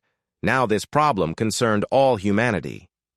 But fortunately for Julian, there were still demons left in the village on whom he could vent his rage. Therefore, the leader ordered the squad to crush the enemies and was the first to rush into the attack. After clearing the village, the squad returned to the oasis, where Julian decided to wash up to clear his mind. But soon Perea approached him, clearly intending to discuss the recently made decision. However, the chief stopped him and stated that if he had seen everything with his own eyes, he would not have objected to his decision. Innocent people are now helplessly dying, so Julian asked his brother to put politics aside and put people first. In response, Perea assured that he would follow the chief's wish, but other desert chiefs would not so easily follow his will. Then Julian declared that if he did not take a step forward while his people were dying, he would have to accept the consequences. Perea realized that his brother was truly very angry and asked him to act consistently in that case. However, in response, Julian said there was no time for that and ordered all units to be sent out. Perea tried to reason with the chief, but Julian explained that Perea must make other countries understand that if it cannot fulfill its duty, then no one else can. After that, Perea met with Luna and recounted the conversation with his brother. The chief's decision puzzled Luna, because instead of bringing reinforcements, he first tried to bring resources. Meanwhile, Perea warned that he would like to ask Orca to investigate the problem with the portals. In response, Luna assured that he would do everything possible to help, to which Perea expressed hope that under the current circumstances, they could both leave disputes behind and start anew. But Luna never held a grudge against Perea, because they both were simply following their beliefs for the sake of the tribe. Meanwhile, Julian visited madamada, who once took the place of his mother. However, when he knelt before her, Matata said that the chief is the hope of the tribe, and therefore he must stand above all others. And Madam also heard that the chief had made a decision and wants to seal the demon world. However, Julian admitted that he did not know how to do this, so he came to Madam for advice. But in response, Matata assured him that this would not be difficult, since the chief had already known Valhalla. Julian was surprised by Madam's insight and asked, "What will happen next?" Then Matata told that there would be a final war, but its battlefield would be beyond the desert. Then Madam headed to the exit of the tent and ordered Julian to follow her. He asked confusedly where they were going, to which Matata vaguely replied that with the help of the Sheer tribe, she would show the way, and then noble warriors of Valhalla would join the chief. Meanwhile, in the Inama Empire, the chase continued. Hiruna ordered Mana to stop the carriage, to which the bodyguard exclaimed that this was unacceptable. Then the girl reminded who her teacher, father, and uncles were. Manet had nothing to say against such an argument, and therefore he was forced to comply. As soon as the crew stopped, they were immediately surrounded by bandits. Then their leader stepped forward and admitted that he did not expect such mastery of ki from Hiruna. The chief almost died, yet he had no intention of harming the girl. On the contrary, the bandits would be very grateful for cooperation. But in response, Hiruna stated that in such a situation, it was not a request, but a threat. Then she turned to Kasich and asked the knight to turn the carriage around and move away. Hiruna asked the same of the bandits, but their leader warned that if the girl continued to resist, they would have to show roughness. In response, Hiruna ordered the bandits to disappear from her sight if they did not want to die. The bandit leader was forced to admit that the girl was much more skillful than he had expected. However, to the chief, Hiruna was just an immature and conceited girl, so he drew his blade. Then Hiruna declared that although she did not know who sent the bandits, that person entrusted the task to someone who does not even understand people. Then the girl jumped down from the carriage and, preparing for battle, added that in any case she would have to find out who the employer was. The leader realized that nothing could be done and said to his men with annoyance that it wouldn't be terrible if they broke something of the girl's. The main thing was that she stayed alive. And in the next moment, the bandits rushed at Hiruna from all sides. However, in response, the girl sharply swung her belt, and it, writhing like a snake, pierced the neck of the first enemy. The second was a bit luckier. He survived, but Hiruna cut off his arm. Then she beheaded 2 bandits with one swing. Kasich and Mane also joined the fight, and soon the first wave of bandits was destroyed. Then the leader ordered the remaining ones to encircle Hiruna, but she spun like a top and threw the bandits away with a powerful wave of Kai. However, this was only a distraction, and in the next moment the leader attacked the girl from behind. But to his surprise, Hiruna, without turning, deflected the treacherous attack. Then her belt rushed at the leader, but he managed to put his blade under the strike. However, this did not save the bandit, as the belt simply broke his sword. And in the next moment, the belt wrapped around the leader, completely immobilizing him. Then Hiruna stated that so she spared several bandits, so she had no reason to leave their leader alive. He could not move, and only now, to his horror, realized that the girl was much stronger than him. The leader tried to speak, but it was already too late. Hiruna sharply pulled the belt, and it cut the bandit into pieces. Maine, who was watching what was happening, had to admit that even the chief could not use half of the lady's current strength at her age. But then Hiruna addressed him and ordered to arrest the bandits who were still alive. But Kasich wondered if the princess had overdone it, since she could quite easily capture all the bandits alive. However, his thoughts were interrupted by Hiruna herself, who ordered to check if Lord Moden was all right. Soon the crew resumed their journey, but Kasich kept casting thoughtful glances at the princess. They were hard to miss, so Hiruna asked, "Did Lord Kasich have something to say?" He was confused by the question, and then Hiruna guessed that it was because of what had recently happened. The princess explained that if she had finished off all the bandits, she would not have found out who the employer was, and if she had spared them all, they would have considered her weak. Since it is impossible to prevent a recurrence of such an event, it is necessary to make the enemies pay, and those who survived break and tell the truth. After Hiruna's words, Kasich had no more questions, and he also began to understand why Emperor Mardung was so favorable to her. Meanwhile, Julian, accompanied by Vinari and Kambaba, arrived at the Sheer tribe. On his behalf, the guests were met and greeted by the priestess Lakri. However, soon the girl was surprised to see Lady Matata together with the conqueror of the desert. She was very glad to see Lakri again after so many years and suggested continuing the conversation inside the tower. There, Julian revealed his plan to oppose the demons with the strength of all the squads. In response, Lakri declared without hesitation that if necessary, she was ready to summon the full power of the Sheer tribe to help the conqueror of the desert. Julian was glad to hear this, but warned that first of all it was necessary to train the warriors in the power of the forgotten song of the supreme warrior Kambaba. The priestess agreed that the warrior's song would undoubtedly help greatly in the fight against monsters, but it could not be mastered in a short time. Then Lady Matata explained that if a person who was not a warrior wanted to master the song, it would require a lot of time and effort. But for the warriors of Perea, there was nothing easier. However, Lakri warned that it still might not be as simple as it seemed. She also revealed that in her youth Lady Matata was part of the Sheer tribe, which surprised Julian. However, Matata calmly stated that the mages of the Sheer tribe are not warriors. Lakri did not dare to argue further, and assured that the Sheer tribe would make every effort to help Perea. Then Matata warned that there was one more request. They would have to open Valhalla. At these words, the priestess was horrified and declared that this place was not meant for living beings. But Lady Matata calmed her and explained that only Julian, who had already been there once, would enter Valhalla. With that, the conversations ended, and the warriors of Perea immediately began training, immersing themselves in the illusion of emptiness. One of the first volunteers was Geryon with his squad. Lady Matata and Lakri watched his training through a magical sphere, but the priestess expressed concerns that at this rate, the warriors would soon breathe their last. But Matata assured that all who arrived in the Sheer tribe were the best warriors of Perea, and they would never lose to the illusion, falling into its trap. Then Lakri reminded that these warriors simply were not ready for this, to which Matata lamented that the priestess mistrusted them without reason. Then the lady pointed to Geryon fighting the illusion and declared that fear would not be able to seize them. When the day leaned toward sunset, the training ended and Geryon with his squad emerged from the illusion. Only in his thoughts did the tired captain declare that if it happens again, it will be the end for all of them. Meanwhile, Lakri was watching the warriors, unable to believe her eyes. For although all the warriors were completely exhausted, they really managed to survive the trial.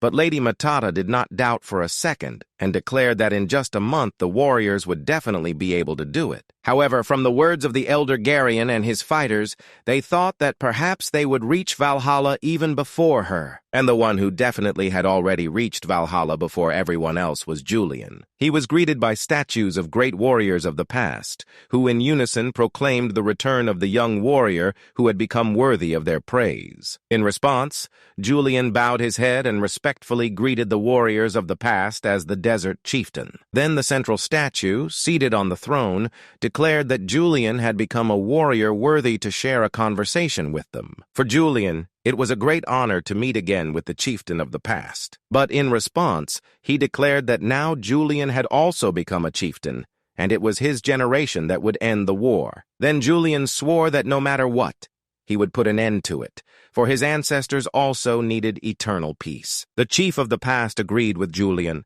and assured that all warriors would support his entry into Valhalla. However, Julian was somewhat worried, so he asked the chief of the past for help with the decision. In response, the chief of the past pondered and asked what exactly is required of him. Meanwhile, at the Silence Empire Academy, another lesson was taking place. However, specifically in this class, among the students was a native of the Perea tribe named Ahan. His teacher decided to end the lesson for today, and giving homework as a last task, dismissed the class.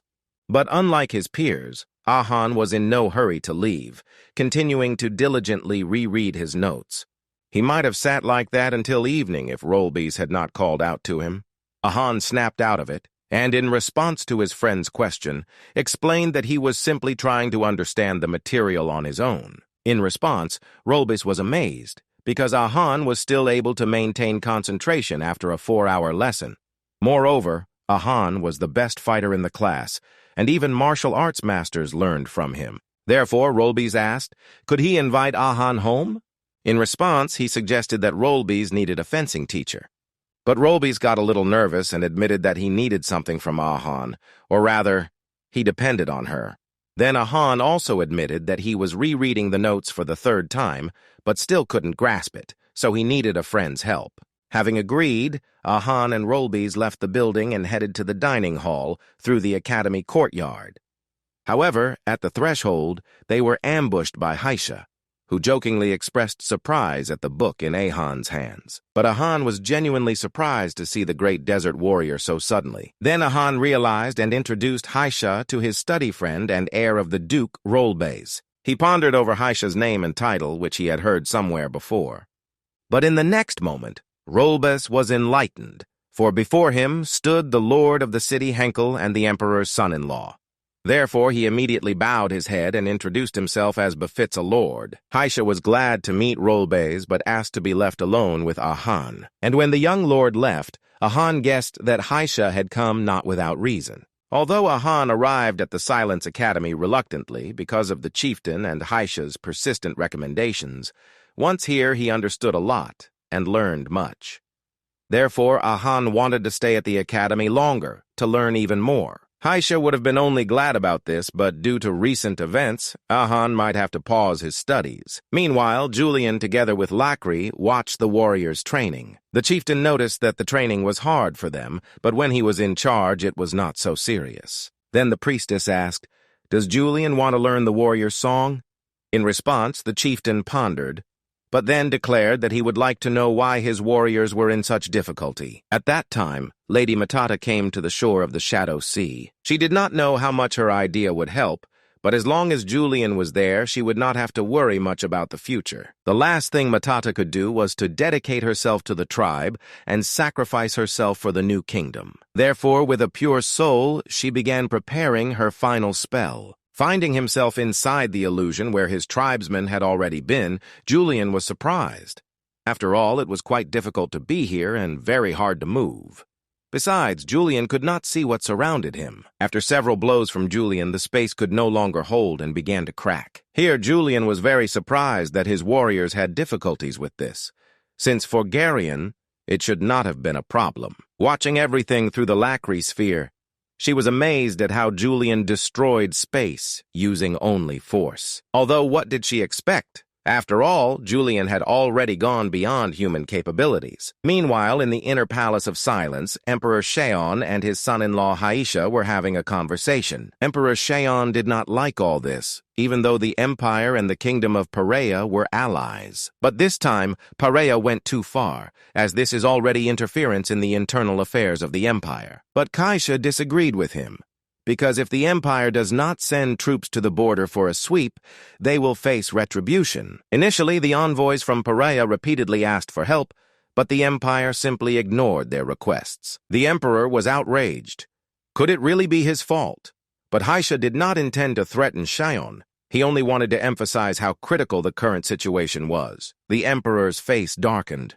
Now the empire is in a difficult position. The kingdom of Rosini is just waiting for the moment to strike. Due to recovery from the civil war, the emperor could not pay more attention to this, but now it was necessary to take advantage of the opportunity and regain the territories. Of course, Haisha believed that the emperor was doing the right thing, but now was not the time. Nevertheless, the emperor did not understand why he needed to delay such a great matter because of this situation. After all, Julian had returned. Then Haisha tried to explain to Emperor Shouon the importance of the current events.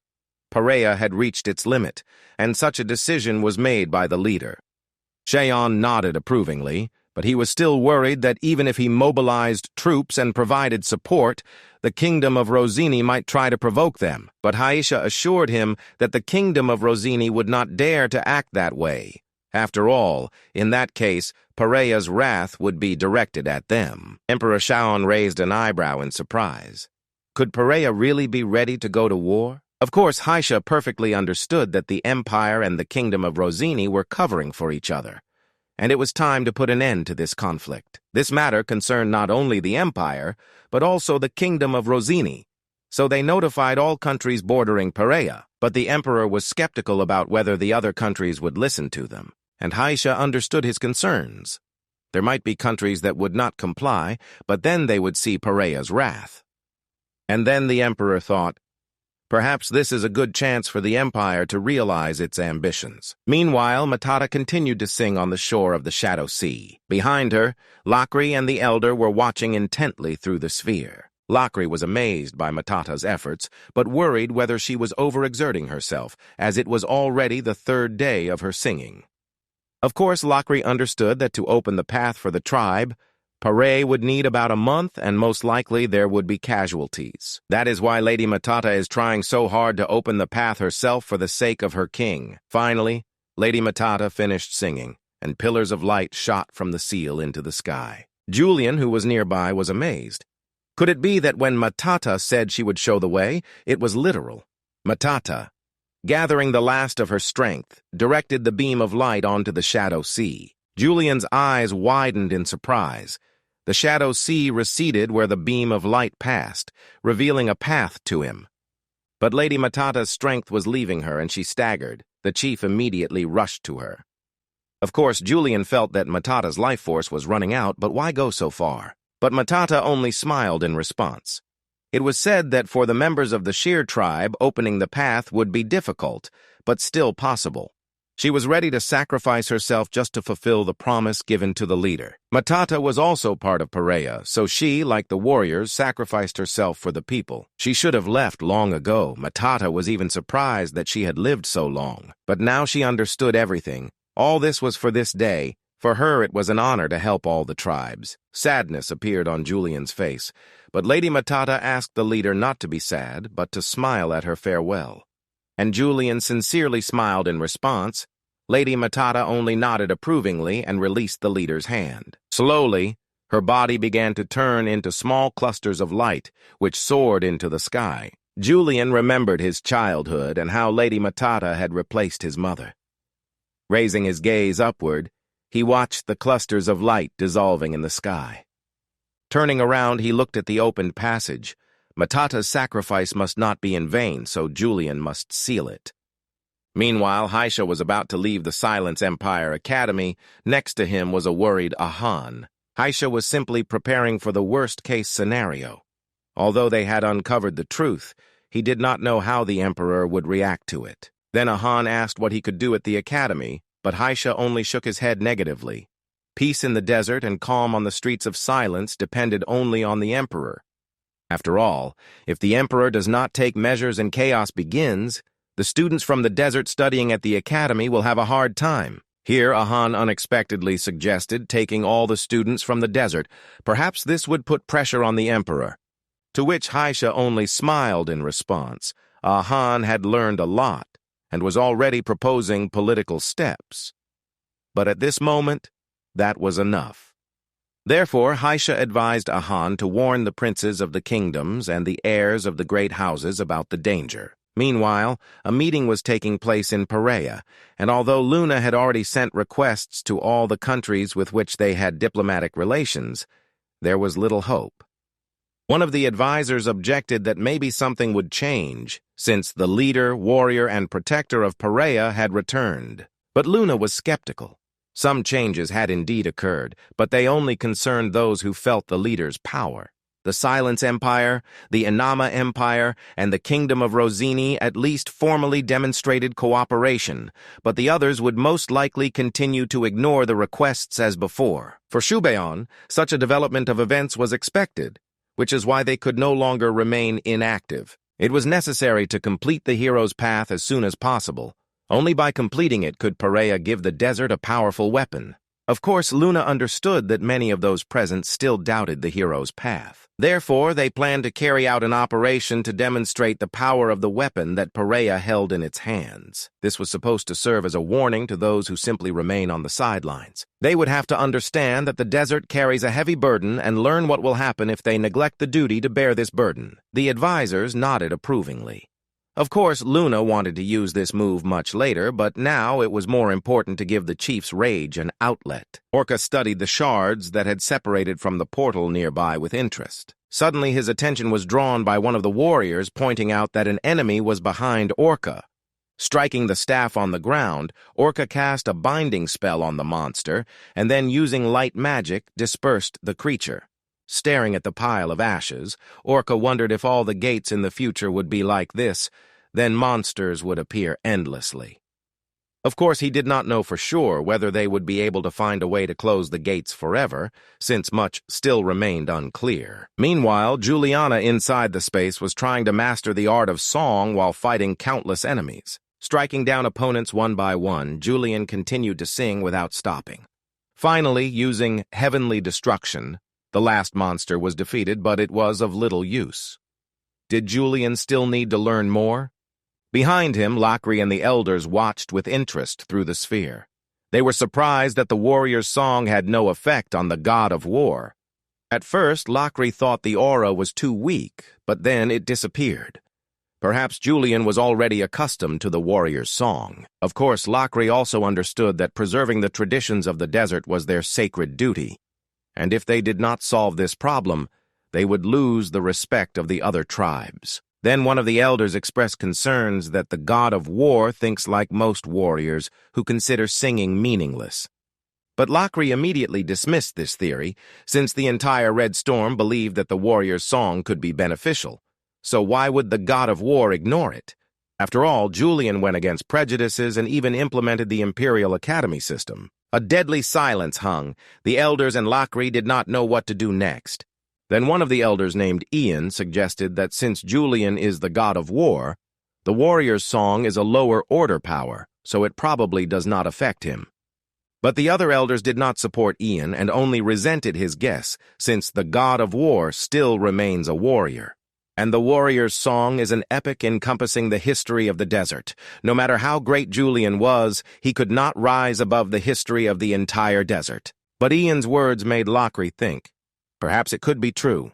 Therefore, she decided to head to the library, and the remaining elders were to oversee the training of the other warriors. Near the mother tree, Perea met with Lady Venari and her retinue. Bowing his head in greeting, Perea thanked her for the work done. Madame Venari handed him the report that was requested to be delivered to the Perea tribe. Carefully studying the reports, Perea's eyes widened in horror. It was necessary to prepare. The crisis was from all sides, and if it continued like this, the fleet would not be able to enter the required zones, and this would complicate troop movements. Perea decided to immediately convene a meeting, suggesting Venari also attend. She only nodded affirmatively, as if following someone's plan to change everything at once from the beginning. The desert was on the edge. It was already night outside, and Lakri continued her searches in the library. Suddenly she was struck with insight. The warrior's song is a way to embody the ancestors' epic in the present, to gain their strength. But the epic built by the current god of war was much stronger than any desert story. That is why weaker songs could not help him. The chief's epic was missing only one part, and if the song dedicated precisely to it was used, then the song should bring benefit. Meanwhile, Julian, having carefully listened to the messenger's report, pondered where to start. There was nothing urgent yet, so Julian decided to trust Perea and Luna. Let them first set the priorities, and then he will personally deal with each item. The messenger, having carefully listened to the orders, immediately rushed to carry them out. Suddenly, Julian's attention was drawn to Lockery, who came out of the nearby gates. She came to inform Julian that she had found the warrior's song that could help him. Being in the space, the warrior of Perea sighed heavily and opened his eyes. Now, before his eyes appeared what he had not seen before. More precisely, a crowd of shadows positioned opposite and preparing to attack. The warrior, beginning to sing, boldly rushed at the enemy, slaying one monster after another. Even when surrounded, he did not stop uttering the words of the song. This helped him scatter the shadows and rush into the attack again. This was what each of the warriors did during training. The words of the song did not cease for a second. Garion also followed the example of his tribesmen and bravely struck the shadows without stopping singing. When the training was finally over, a smile played on Garion's face. Garion had felt something before, but now he could definitely control it at will. The tribesmen also shared his joy. From now on, they could complete tasks independently without the help of the Norn tribe. After all, previously some of the gates could not be passed without them, and because of this many felt uncomfortable. But Garion advised the warriors not to be hasty, for they were not inferior to the Norn tribe in strength. They just could not destroy the special environment close to witchcraft. They should learn from the experience of their predecessors who overcame similar obstacles. But many wondered which song they would learn this time. Of course, Garion was not particularly concerned, since their job was to work with muscles, and the elders of the Shouon tribe would explain everything themselves. The warriors were also curious why the chief trained separately. But everyone was confident that Julian would show a stunning result. In the library, Julian studied records about previous chiefs. As he thought there were almost no records, even the corresponding songs were few. For him and Lockery, it was obvious that there was only one warrior, the greatest chief of the desert, Chavisuela, who was the only one to lead the troops in the last battle. Julian believed that he was the only one who could pass on his experience to them. Then Lockery suggested starting with the art of commanding troops, since a song that enhances abilities would clearly be useful to the god of war. Of course, Julian intended to speak separately with the elders and shamans of the tribe, but it was the Shouon people who had the most complete historical archives. But Lockery immediately dispelled his concerns by stating that the elders had already begun research, asking the god of war for cooperation. Naturally, Julian was surprised by this turn of events. Could it be that the elders wanted to study him as well? For Lockery, Julian's behavior was completely incomprehensible, since he was the god of war, and their mission was to study history and create a song based on it. But Julian still doubted, thinking he was not great enough for a song to be made about him. Nevertheless, Lockery was determined. There was no time for modesty now. It was necessary to immortalize in song the story of how Julian fought a giant creature in an oasis in the south. Julian recalled that battle but was unable to destroy the monster. Something appeared that interfered with him. The aura of the celestial demon tried to consume it, and in the end he lost control. It was fortunate that everything turned out well. It was not Julian who fought with that black hand, but something else. Something that has now left him. Some kind of creature. And here Julian became worried whether he could resist this creature. His thoughts were interrupted by Lockery, who called him to follow her, as all the elders were already waiting for Julian. Julian was telling the story of his life with interest, and the elders were attentively recording the tale. Of course, Julian felt a little awkward, since it was his own song, but he hoped that the song would help at least a little. The gray-bearded elder thanked Julian for his efforts. The elders recorded his deeds in the chronicles for the sake of fighting evil. Julian's face burned with shame. He felt embarrassed. But the records were supposed to benefit many generations of warriors in the future. Nevertheless, Lockery wanted to ask to be told Julian's true name, the leader of the desert. Because of the civil war, they replaced many elders, and the former priestess left them. Therefore, Lockery was worried that they might miss something, and after all, the work had to be done flawlessly. Lockery also wanted to gather the chief shamans of all the tribes on behalf of the leader. They had to make up for the shortcomings of the Shouon tribe. Of course, she understood that everyone was busy because of the monster activity, but warriors who mastered the song became much stronger. Julian indeed noted that the effect was impressive, especially since they had the opportunity to solve problems without the involvement of the Norn tribe.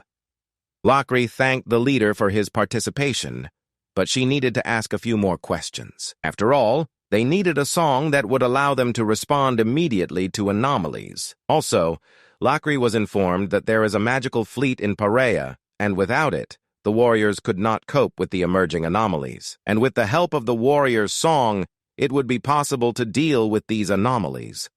Of course, there were some limitations, but they could be avoided. Meanwhile, in Perea, the squad leaders were preparing the fighters for the offensive. Perea, together with Luna and Shouon, announced to the warriors that they had informed 9 countries bordering Perea of their intentions. However, none of them agreed to meet their demands. Kratos immediately picked up on this, adding that only the Silence Empire and the Kingdom of Rosini were ready to meet the minimum conditions. Nevertheless, they intended to warn those who did not fulfill their fair demands. Then Bakken joined the conversation. Of course, he understood that this might look like shifting responsibility onto others. But since this decision was made at the Great Desert Council, everyone must participate. No one should hesitate. Only then will the other countries understand what the desert has sacrificed. Inspired by such speeches from their commanders, the warriors moved to the gathering point. Although gates appeared all over the continent, more than half of them were still formed in the desert.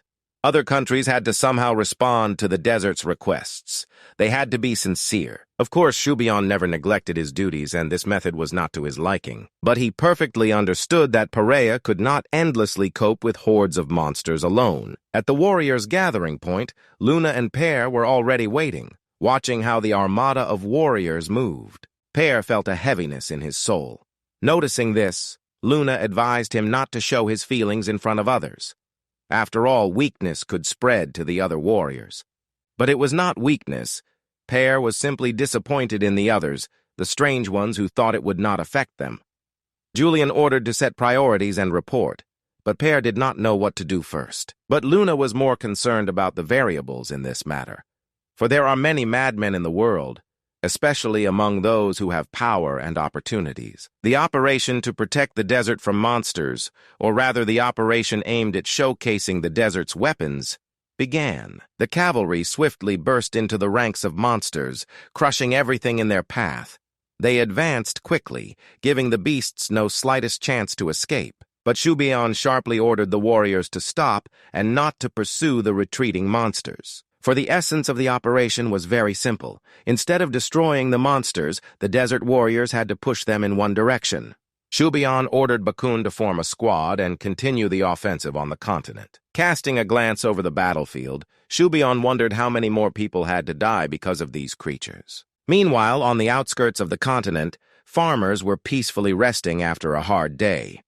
Suddenly, a strange hum reached their ears, which was heard beyond the village palisade. It was the accumulated anger of the desert that began to pour onto the continent. The monsters broke through the palisade and burst into the village. People fled in horror. But the beasts were more agile, throwing themselves at the fugitives and tearing them to pieces. Some villagers, in fear, grabbed pitchforks and other agricultural tools, hoping to somehow defend themselves. But the fate of the bearded old man was sealed.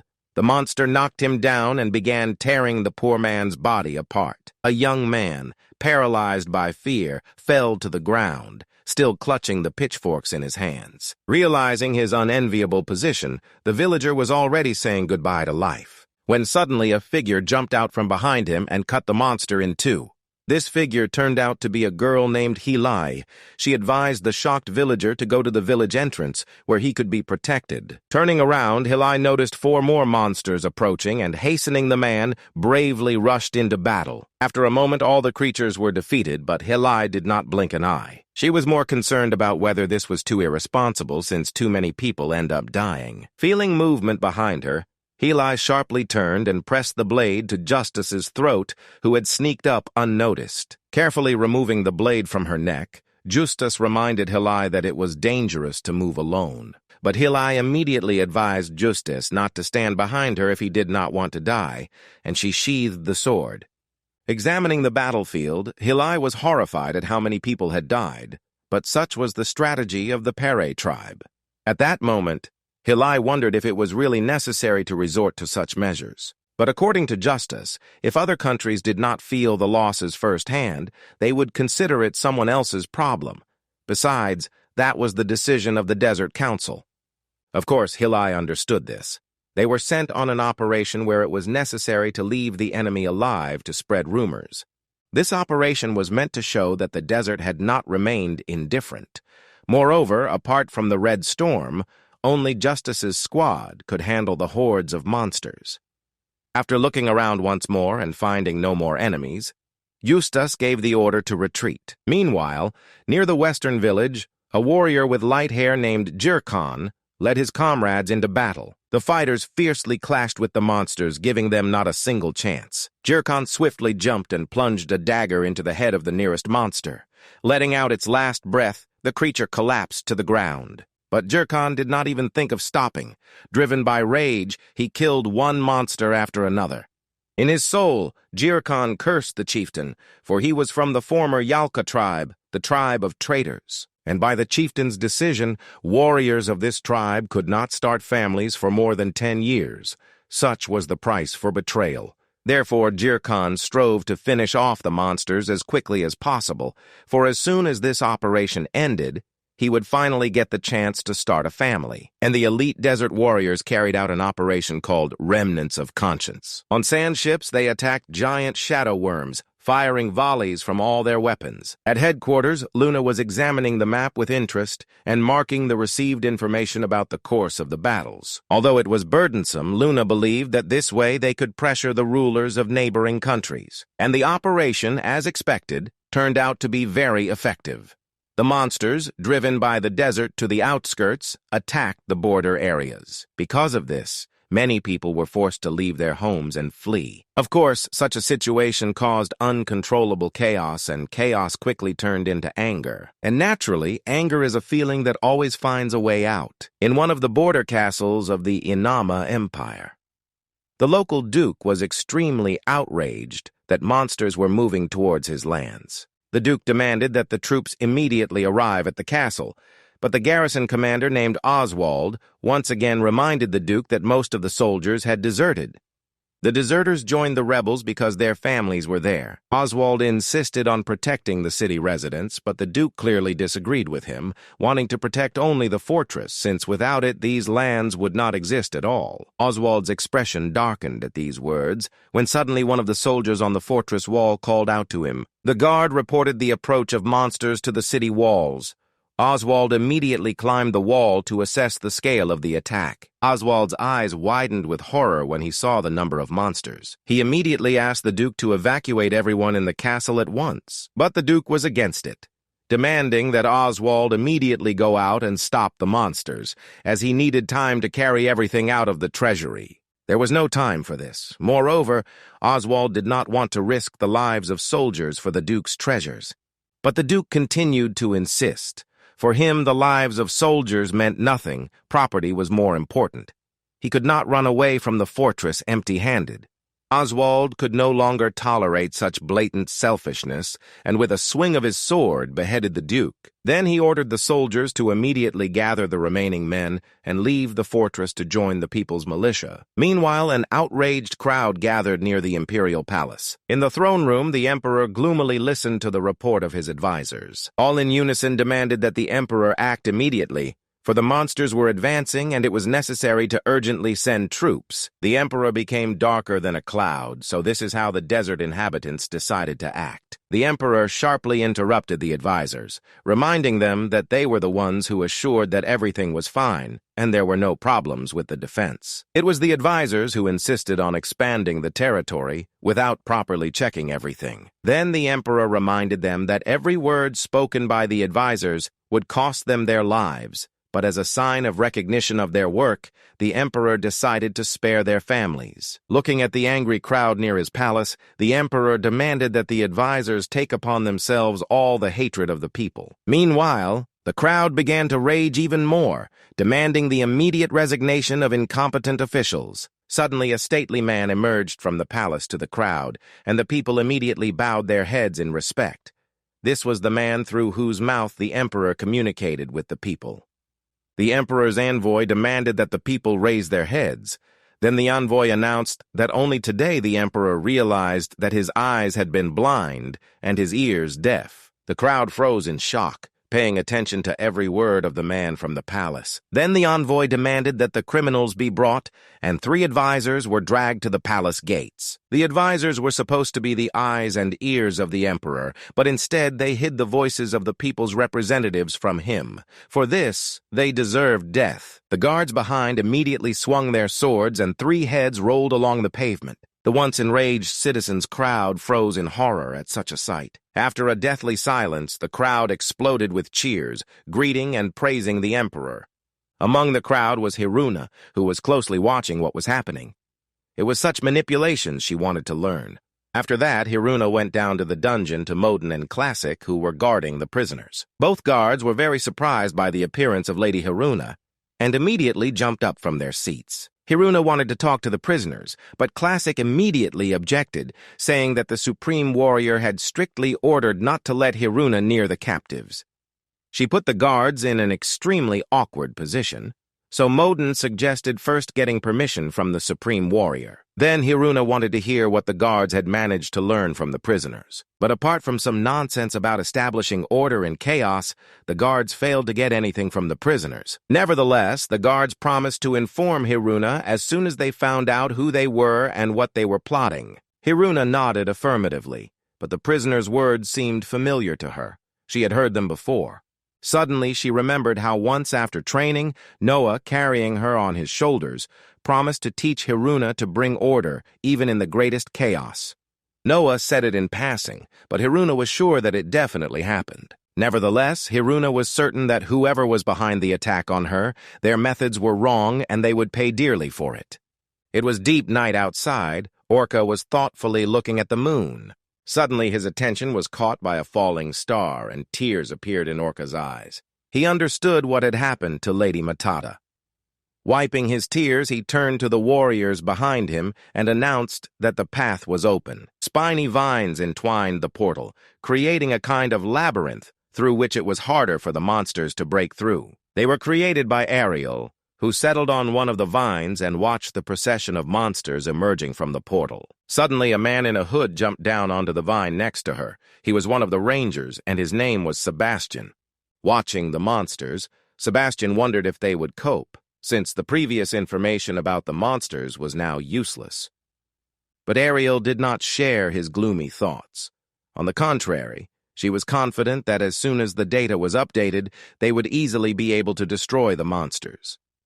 Of course, deep down, Sebastian also hoped for this, but when he looked at the creatures, he felt as if they had touched something they shouldn't have. Nevertheless, Ariel assured him that everything was under control and there was no need to worry so much, since they did not desire the end of the world. And although Ariel's words sounded convincing, Sebastian still doubted, because these creatures were originally uncontrollable. Meanwhile, on the fortress wall of one of the border castles, a bearded commander named Georg ordered the archers to open fire on the monsters approaching the castle. The archers fired a volley, and the first rank of creatures fell dead to the ground, but the warriors continued to shower the monsters with arrows, giving them no chance to climb the wall. But no matter how many monsters they killed, new monsters kept coming from somewhere. Suddenly, one of the monsters managed to jump onto the fortress wall, and one of the archers screamed in fright. But Georg immediately jumped at the monster and cut off its head. Of course, he understood that as long as the gates were open,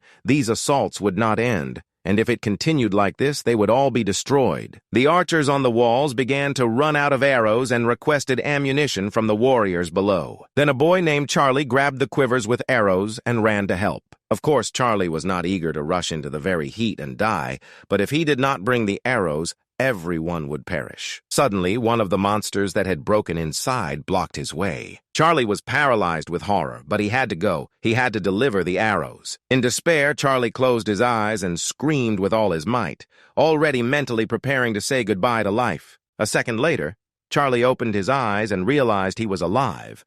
The monster was cut in two, and Hiruna was standing behind him with her back turned. Assessing the situation, Hiruna understood that it was already too late, and the monsters had begun climbing over the walls. 5 creatures immediately began attacking her from the wall, but Hiruna used her belt to split the monsters in half. Then she suddenly jumped.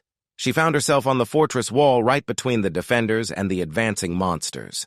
The soldiers were stunned by Hiruna's sudden appearance and immediately asked her to retreat. A question arose in Georg's mind about what the leadership was thinking sending such a girl as reinforcement. After all, he considered Hiruna a burden who would only add to the headache in case of her death. Hiruna ordered the soldiers to step back, and then with one swing of her belt destroyed all the creatures at once. The soldiers were shocked at how such a fragile person could defeat a whole horde of monsters with one blow. Looking at all the arriving monsters, Hiruna wondered if this was not beyond the bounds of a warning. Without a shadow of a doubt, Hiruna climbed the fortress wall to the general amazement of the castle defenders. Then, jumping off the wall, she began to hover over the monsters gathered below. Using the combat method of yin and yang unity, perfect harmony of heaven and earth, Hiruna created a magical seal under the monsters. A vortex began to form, pulling the beasts inside and tearing them to pieces. After a few seconds, it was all over. The bodies of mutilated monsters lay on the ground. But there were too many creatures. They seemed endless, and if not hurried, there would be even more victims. So Hiruna decided to finish off the monsters with one strike. Of course, she remembered Noah's warning not to show martial arts without a special reason, but Hiruna interpreted his words in her own way. Using the martial art Dance of the Storm, Hiruna created a giant whirlwind that swept away monsters in its path. Georg watched the events spellbound. At first, he was furious that they had sent him a princess from another country as reinforcement, but now Hiruna looked more like a goddess of war than a defenseless princess. Having descended to the ground among the corpses of the monsters she had defeated, Hiruna gave the order to the castle defenders to immediately bring the squad into order, for there were still monsters remaining. Georg immediately began giving instructions to his subordinates, ordering the spearmen to push back the monsters and the archers to take positions and aim. Meanwhile, a new wave of monsters was already approaching the castle walls. Of course, Hiruna was sure she could hold back this wave of monsters too, but if the gates are not closed, it will repeat again and again. Hiruna, preparing for a new battle, prayed that the emperor could close the gates as soon as possible. Suddenly, a giant monster blocked the path of the small detachment led by the emperor. The guards immediately stepped forward, covering their lord, but the emperor was not afraid. He looked at the monster appraisingly, assuming that if they defeated this monster, the portal should close. Then the emperor advised the nearest warrior, whose name was Garen, to go behind the monster and attack as soon as it struck. The monster did not keep them waiting long and attacked.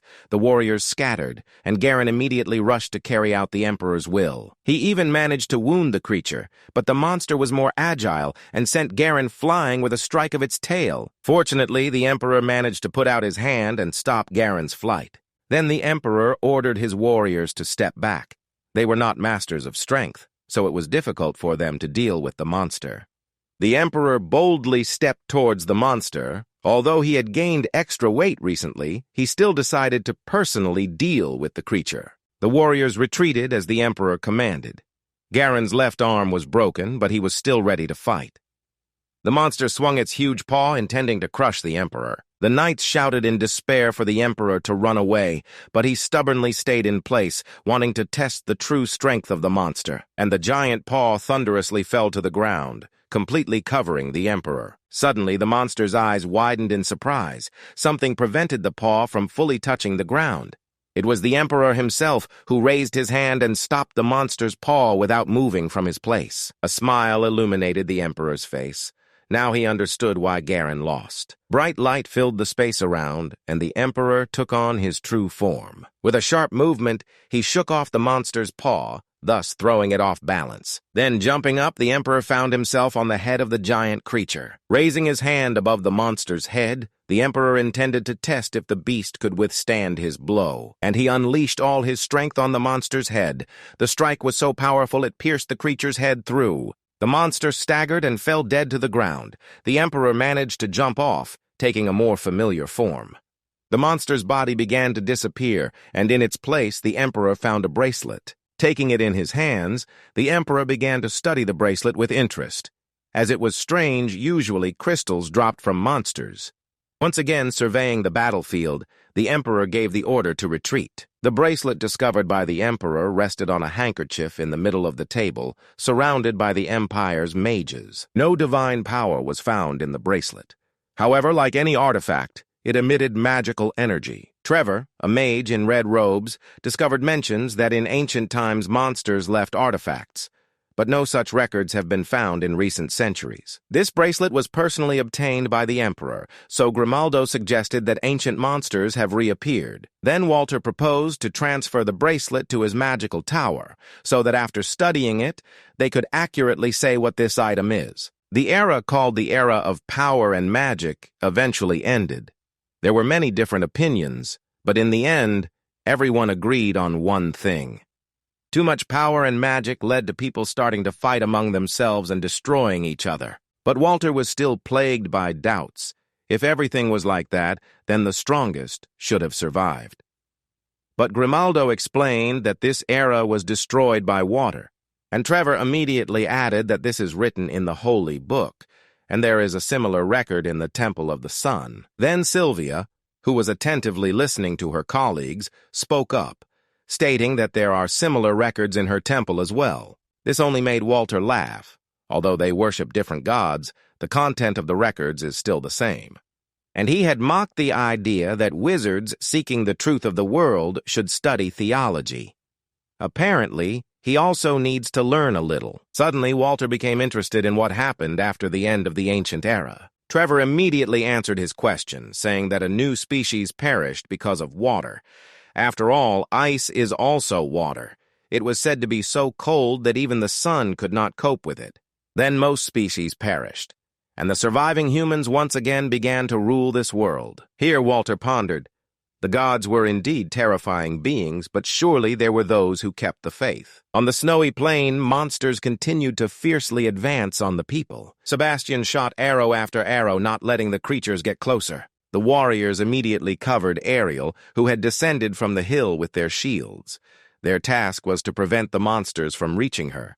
Focusing, Ariel began to cast spells, and then, directing her staff, unleashed an electric charge on the monsters. From the nearby mountain slope, the sky sage named Thea was watching everything that was happening. Pointing her staff at the sky, Thea used disappearance magic on the portal through which the monsters were coming out. At that very moment, the portal was engulfed in green flames, and it vanished, leaving only a small crater on the frozen ground. The sky sage immediately jumped down from the cliff and landed next to Ariel, as there was no longer any need to hide his presence.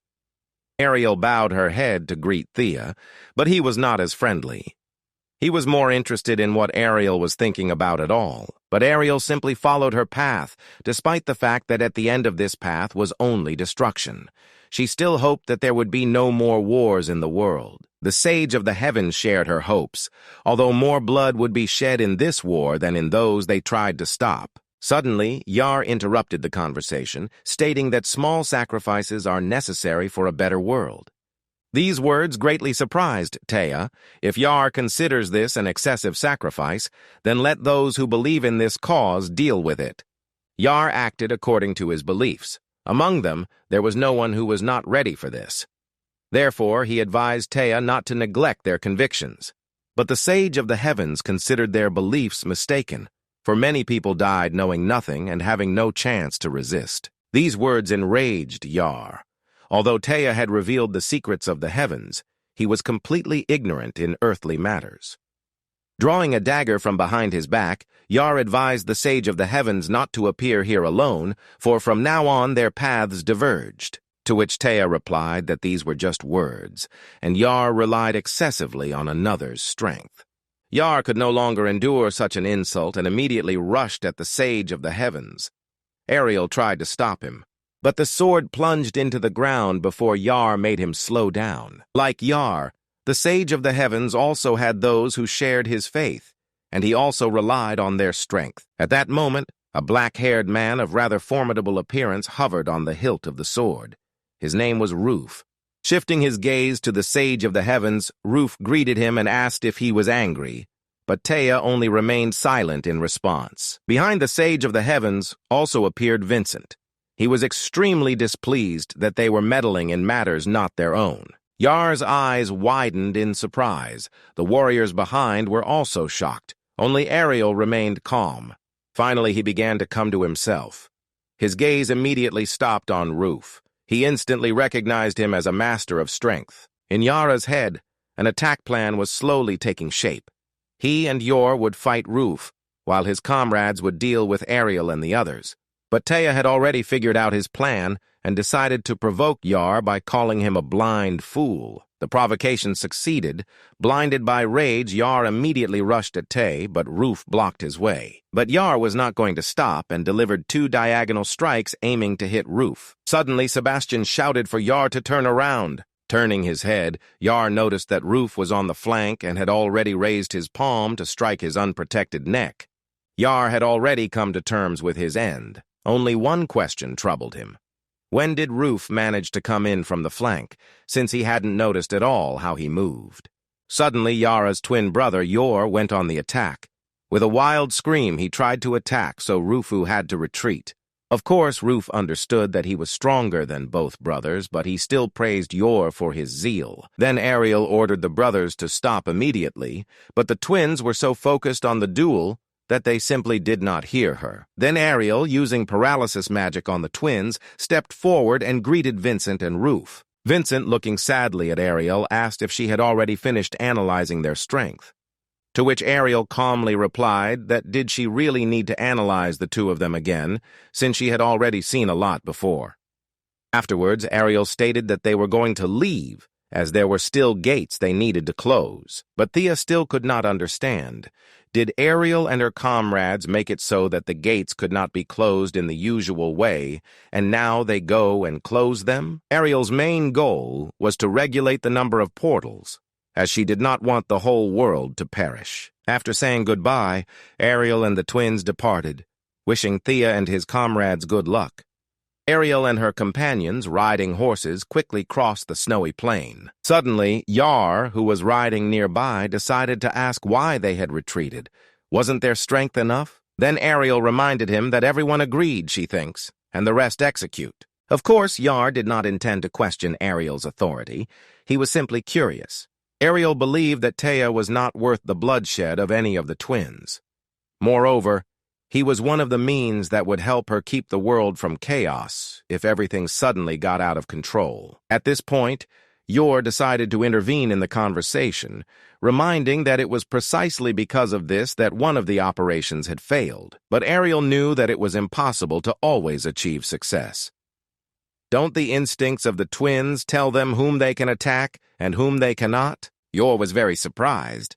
Could it be that the swordsman who accompanied Taya was so strong?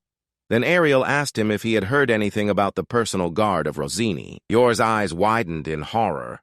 Had they really encountered such a formidable opponent? Ariel only nodded affirmatively. Those who could fight Roof could be counted on the fingers of one hand. And although the twins were masters of power, people possessing the most powerful physical strength in the world. But the opponent was too strong. They were monsters beyond the ordinary. But Yar was not going to fall behind them easily. This was their strong point with his brother. Soon, Punin was supposed to erect a mysterious temple, so Ariel advised the twins to capture it, and then they too could become unusual monsters. Vincent carefully studied the crater left by the portal. He could feel that the properties of mana had changed. Taya nodded affirmatively. Recently, it had become impossible to close the gates by removing the cores. Then Vincent wondered, was this the work of Ariel? But Taya dispelled his doubts. The changes were caused by Punin himself, and she only accelerated the process. And although these things were completely unpredictable, chaos touched Punin first, so he surely knows everything about everything. Fortunately for Taya, he also had a person well-versed in this, so they would soon find out why and how monsters appear and disappear. But Vincent was extremely dissatisfied that Myrick was still locked in the Tower of Arrogance. Then Taya reminded him that the leader must be in chaos, and Myrick must be in the tower. Nevertheless, there was no need to worry. She had already begun to move. Meanwhile, Julian, being in the shadow space, was singing a new song.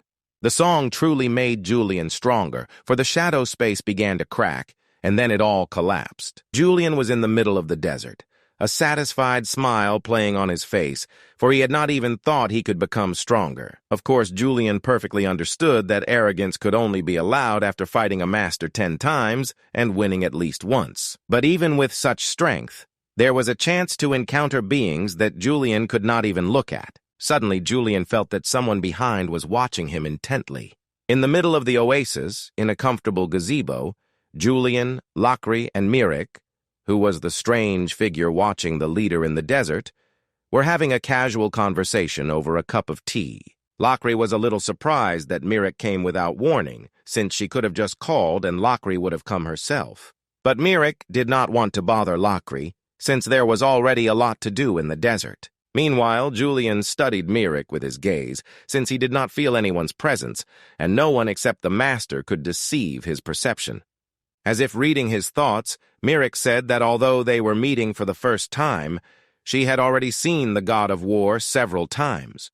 Mirik also apologized for spying on Julian's training in the desert. When Julian became the god of war, Mirik gained confidence that the bloodshed in the desert would soon end. But in Julian's opinion, even more blood was being shed now than before. He wondered how much Mirik knew and from where. And again, as if reading Julian's thoughts, Mirik explained that she had met Noah and had heard a lot about Julian from him. Julian sighed heavily. He had heard so many different things from his teacher, from the priestess, and from many others, but he still did not understand most of it. He understood only one thing. As soon as the seal is broken, a new species will destroy humanity. Also, Julian came to the conclusion that chaos is trying to break the seal and unite humanity, while the magical tower was trying to prevent this. But Mirik gave evasive answers to both questions, further puzzling Julian. Of course, she understood the feelings of the god of war. If everything is divided strictly into black and white, doubts may remain. No one wanted total extermination, they just had different methods. You can be enemies, but sometimes it is necessary to unite. Julian still did not quite understand what Mirik was hinting at, so she tried to explain. The beginning of the transformation of monster species, unclosing gates, and even the crossing of ancient legacies, all caused by chaos. But it is chaos that restrains all this, albeit partially. Finally, Julian realized everything, and since they caused all these changes, it means they are enemies. But Mirik asked him not to take everything so harshly, because in some cases it might be necessary to unite with them. Nevertheless, Julian was adamant. He only wanted to protect his people in the desert, and anyone who interfered could become his enemy. In response, Mirik only smiled. Since Julian had decided so, so be it, for the Chosen One must defend his beliefs. Rising from the table, Mirik said goodbye, asking Lakri to visit the tower briefly one last time. They had studied something that could help the desert. Then Mirik asked Julian not to show hostility, because the unions and other people would start to act. In turn, Julian promised that they would not close their eyes and ears to those who could help them. Such an answer fully satisfied Mirik. She also invited Julian to the tower, then bowing her head, struck with her staff and disappeared. On the shore of the Shadow Sea, Julian was telling Shouon about his meeting with Mirik. The more Shouon learned, the more he believed that the tower, like chaos, was simply mad. They, the soldiers, just had to do their duty. Orca was hurrying to join them. The meeting was already over, although it rather resembled an information transfer. Orca still did not understand why Julian himself did not participate in the meeting, because even if he summarized and passed on the information, it was still more useful to hear it himself. But Julian thought differently. Until everything calmed down, it was better for him to focus on what he did best. For everything else, he had loyal comrades. Moreover, Orca, like no one else, understood how difficult it was to cope with the seal. That is why Orca was the commander-in-chief, and Julian, as a great warrior, became his sword. Here, Julian decided to ask what, in Orca's opinion, should be their main priority. Then Orca pondered, if it was for the desert, then the great warrior Luna was right and the hero's path was above all.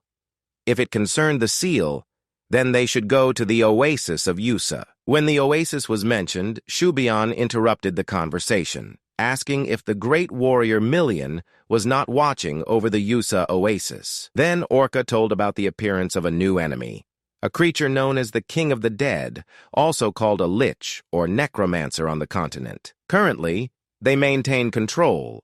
But over time, the scale of the problem will increase, and eventually everything may get out of control. Moreover, Yusa is an important supply route connecting the eastern and western deserts, as well as a trade route leading to other countries. Therefore, they must maintain full control over it and better solve this problem first, using all available resources. Julian was proud of how his brother had grown. If the commander-in-chief's finger points to the Yusa oasis, then the sword must follow him. Orca also wanted to tell Julian about other problems, but he interrupted him by placing a hand on his shoulder. In Julian's opinion, Orca should not worry so much. He only needed to direct the sword, and he himself would take care of everything else. Orca was a little confused because he was supposed to receive information from the Magic Tower and the Shur tribe from Julian. But Orca immediately remembered his brother's words. He could not allow Julian to lose focus because of his words. Therefore, Orca nodded affirmatively. He would do everything to fully utilize Julian's power. It was late at night, and Luna was still going through the reports. Luna was very tired, and the only thing he wanted right now was to get a good sleep. Suddenly, the magical sphere shone. Luna was very surprised who would want to communicate at such a late hour. Taking magical sand from the drawer on the table, Luna threw it into the blinking sphere, and immediately an image of Hiruna appeared in the sphere. Luna greeted the young lady. But what made Hiruna contact him at such a late hour, since her dawn was just beginning? Hiruna urgently needed to report that monsters inside the gates had started leaving behind ancient artifacts and magical stones, and the atmosphere inside the gates had also begun to change. The report shocked Luna. Nevertheless, he continued to listen to Hiruna attentively. According to her, the Empire was still conducting investigations, but these were definitely artifacts. So Hiruna believed that her tribe should also check old documents. That same night at the meeting, Luna conveyed Hiruna's words, but still believed that the problem that needed to be solved most urgently was the Yusa Oasis. Because if river transport became unavailable, then movement would become too difficult. Julian decided to make this task a priority, but all the warriors were currently overloaded. That is why Julian decided that Shouon would not participate in this expedition. After all, if more than half of the Red Storm is absent, they will not be able to react quickly in case of an unforeseen situation on the continent. However, if Shouon remains, the Supreme Warrior of the Moon will have more freedom of action, so he has no choice but to keep the most experienced vanguard commander. Of course, Shouon was not very pleased with the leader's decision, but nevertheless obeyed the order. The current situation was different from yesterday's, and tomorrow it could change again, which is why anxiety gripped everyone like a sandstorm. But Julian intended to prove that it was nothing more than an illusion, and everything was under their full control. The sun was at its zenith when Chanatu decided to refresh himself after training and poured a full bucket of water over himself. Turning around, he noticed the approaching Garian. The latter also noticed that the Supreme Priest was especially strict with the fourth-generation students, pointing to the bruises on Chanatu's body, to which Chanatu smiled in response. He believed that his generation was time to take the initiative. But Garian held the opposite opinion. They were not ready yet. None of his generation of the storm had retired yet. Nevertheless, Chanatu was not going to give up so easily. Although Garion was not going to retire yet, most of his senior comrades were leaving to become commanders of combat units. A smile of disappointment passed over Garion's face, but such is the duty of senior warriors to lead the youth. Garion was confident that Chanatu would succeed. Nevertheless, he must always remain vigilant, for the leader and other great warriors place great hopes on him. In response, he nodded affirmatively to the Kanate and was about to continue training. Meanwhile, under the full moon in the endless desert, Julian led his troops to the goal. The Lord of the Desert made his choice, and he was determined to fulfill his plan. It was about a campaign that would break the seal of the Eastern Desert. The troops under Julian's command emerged from the portal on the shores of the Shadow Sea. Julian was resolutely determined to end the endless bloodshed and bravely stepped into the passage opened by Matata. This road leads into the unknown, but one thing is certain: countless monsters await them on the other side. And their king, possessing overwhelming power, yet all were united in heart, believing they could stop the monsters and protect those dear to them. Julian was no longer going to tolerate this on his land, and tirelessly led his army forward. Finally, something appeared on the horizon. It was a horde of monsters rapidly approaching the people. But Julian did not intend to slow down. He was already tired of these small creatures, and ordering the warriors not to slow down, rushed forward. A thought flashed through Julian's mind that if worthy opponents had appeared from the very beginning, it would have been much easier. Bursting into the ranks of monsters, the god of war began to sow death and chaos everywhere his blade reached. Monsters fell dead one after another, which only further inflamed Julian, for by destroying the creatures, he would prove the value of his existence. The desert warriors stopped, mesmerized, watching as their leader methodically destroyed the monsters. The orc even opened his mouth in surprise. How had they lived all this time? Hambaba, who was watching this, pondered, for he believed that human warriors, no matter what they were like, would still be weaker than orcs. But now, calling Julian a human was unthinkable. There were no hesitations typical of a human in him.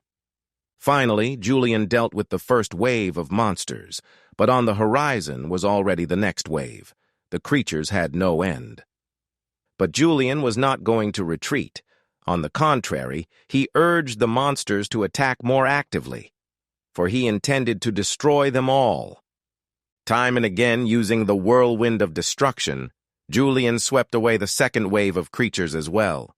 At last, the small monsters were finished, but suddenly a black fog from the corpses of the monsters began to gather at one point. The horse nervously shifted in place, and Julian, sensing something was wrong, gripped his sword more firmly, and he was not mistaken. Before him appeared a colossal-sized monster. But Julian only smiled. Finally, a worthy opponent appeared. Orca nervously swallowed. He felt a powerful mana emanating from the monster. He had encountered such monsters before. Of course, Orca tried to leave his brother, but Julian did not listen to him and rushed forward. Such behavior of the brother was incomprehensible to Orca. Why recklessly rush at a monster wielding magic? Pushing off the horse's back, Julian began to rise in leaps from the air towards the monster, as if climbing a ladder. Suddenly, the creature tried to attack, swinging its huge hand. But Julian, with one swing of his blade, cut off the monster's paw. Without slowing down, Julian found himself at the monster's snout. Here the monsters attacked again, opening their mouths and beginning to concentrate mana. This caused only a smirk on Julian's face. Is this really all the monster is capable of? Raising the blade above his head, Julian with one strike cut the giant monster in half, not allowing it to finish the attack. Everyone was shocked. Such a number of monsters, and a giant monster at that, and Julian dealt with them all alone.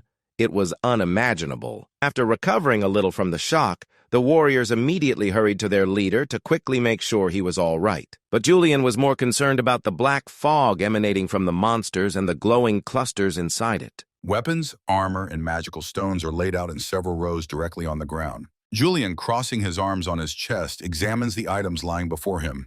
He thinks that everything is clear with the magical stones, but why do armor and weapons fall from the corpses of monsters? Julian asked the orc who approached him, "What is this? Why do monsters?" But the man interrupts his question. Hasn't he received a report from the supreme warrior of the moon? Continuing to examine the trophies before him, Julian asks, "What report?" The interlocutor says that Haruna provided a report stating that monsters began to leave behind not only magical stones. The Empire's mages studied them and concluded that these are ancient artifacts. Julian, glancing at the orc, asks again, "Ancient artifacts?" The man says that in the continent's history there was a period known as the Age of Power and Magic. It is considered the greatest golden age of humanity, which now can only be dreamed of. Surveying the trophies, the orc explains that these items belong to that era. Julian asks, "But why?"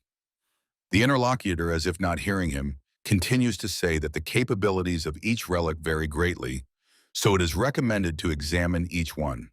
The mages and scholars of the Anama Empire put all their efforts into studying them, but nothing definite has been established yet. Julian inquires of Arsis, "Is it possible to understand what abilities the artifacts possess?" The orc replies that they are working on it, and soon they will know everything. The commander who approached them, with a squad of horsemen visible behind him, holding something in his palm, says that Mr. Orc should take a look at it. He has never seen anything like it before. He extends a blue shard of tile the size of his fist, with one side covered in white hieroglyphs. The orc takes the find in his hand and carefully examines the stone. He says that he himself does not know what it is. Then he adds, yeah, it seems to be a fragment chipped off from some artifact. The priestess Lakri, approaching them accompanied by Lady Venari Eldar, asks the chieftain, can they look at the find? Taking the tile glowing faintly with the bluish light in her hands and examining it carefully, Lakri says, it seems to be some kind of ancient script. She asked her companion, does she know it? Mrs. Venari Eldar responds that the script indeed resembles an ancient font. However, additional research is required for its interpretation. Lakri asks the chieftain, can they study it? Julian agrees, let them study it. Imperial Palace silence. A warrior in armor and helmet runs swiftly down the huge corridor. He looks exhausted. Drops of sweat stream down his face like hail. Ahead, a tall door is visible, flanked by guards armed with pikes. The door leaves open, and the warrior runs into the hall. He stops in the middle of the red carpet leading to the dais where the throne with the seated ruler stands. On both sides of the king are guards. To the left and right of the warrior, outside the red carpet, stand 4 lords on one side and the same number on the other. The warrior respectfully kneels, placing his hand on his chest. His mouth is wide open. He greedily gasps for air, trying to catch his breath. Sweat streams down his face. Green stains are visible on his armor. King Shouon silently gazes at the man. The ruler breaks the silence and thanks him for his effort, saying that now he can rest. Respectfully bowing his head, the warrior replies, yes. When the warrior leaves the hall, King Shouon asks, what actions would be most reasonable in this situation? Not having waited for an answer, he asks, why has everyone fallen silent?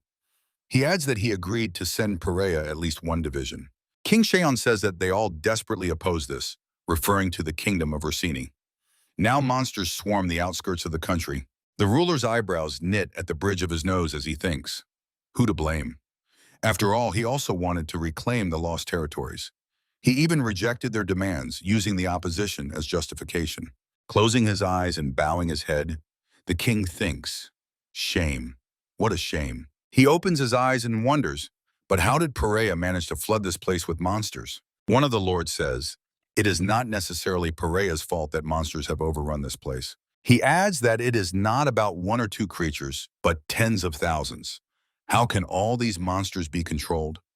The man standing next to him agrees. If you think about it, that is close to the truth. If someone can control these monsters like that, then getting rid of them would be no trouble. King Shouon asks, so there is no evidence. But shouldn't that be the case? Are the milords insisting on this now? The advisor objects, no, it's not about that. But the king interrupts him, saying, even if it is not Perea, isn't now the time to decide what to do with these monsters?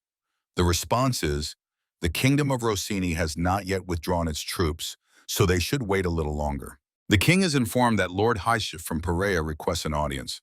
The ruler orders the man waiting for his decision at the door to be admitted. Lord Haisha enters the hall, approaching the circular pattern on the carpet where the visitor is supposed to stand. He respectfully bows his head, greeting the king, and says that he is entirely at his service. The ruler says that he was just about to summon him. Casting a glance at the lords, Haisha says, really? He says that he still does not understand. Did the king want to ask him to wait? The outraged lords shout, how dare he? What is he talking about? Lord Haisha throws a contemptuous look at them. He says that he requested the meeting for the following reason. From today, he is leaving all positions in Henhel and returning to his homeland, Perea. The surprised king asks, what does that mean? And who will govern Henhel? Bowing respectfully, Haisha answers that he does not know. An order came from the homeland for his return, and he simply obeys it.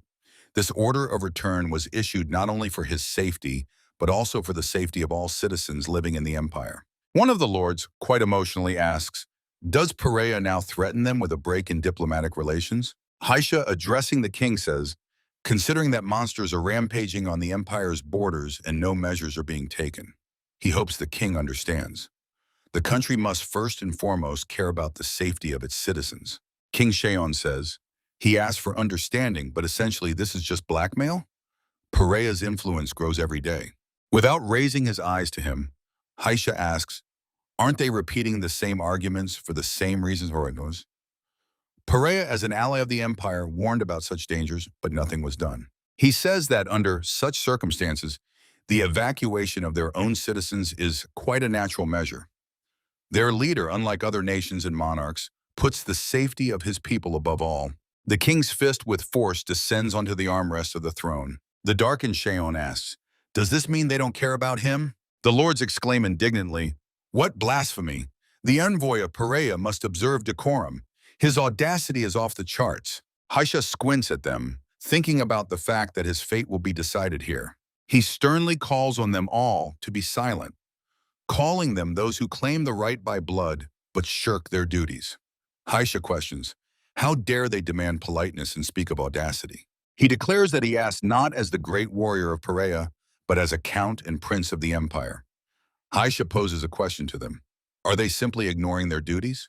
Casting a gaze darkened by anger over the lords, Haisha exclaims, if they were now in Perea, not in the empire, he would have expelled them as they are completely useless. Haisha's eyes are flooded with the radiance of inner energy. The king, looking at him gloomily, warns, Haisha. He raises his eyes to the man standing before him, which shine with the same light of inner power. Shouon says, even though he is a prince of the empire, now he has not only insulted him before his subjects, but also dared to show his contempt right in front of him. The king, drilling the man who angered him with a look, asks, does he really want to die here? The king's guards immediately grab the hilts of their swords, ready to put them into action at his command. They take a step forward, leaving the throne slightly behind them. Shouon tells Haisha to watch his words and warns that his patience also has a limit. Haisha asks in response, does His Majesty remember what the Gro said to him during his studies in the Empire? He reminds that then Gro said, His Majesty is infinitely wise and there is much to learn from him. Shouon asks, and what did he answer then? Haisha shouts, quoting the ruler, they are all his subjects, nobles, commoners, slaves, the wealthy and the poor. Then more quietly he adds that His Majesty responded exactly like that. The king is pondering his words. Mentally, he returns to the time when he did not have a beard yet. He remembers sitting opposite Gro at the table set with dishes of snacks.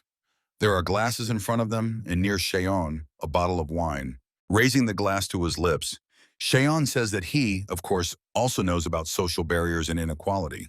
Raising his gaze to the interlocutor, the king adds, and solving this problem is simple. He says that nobles, commoners, slaves, the wealthy and the poor, they are all his.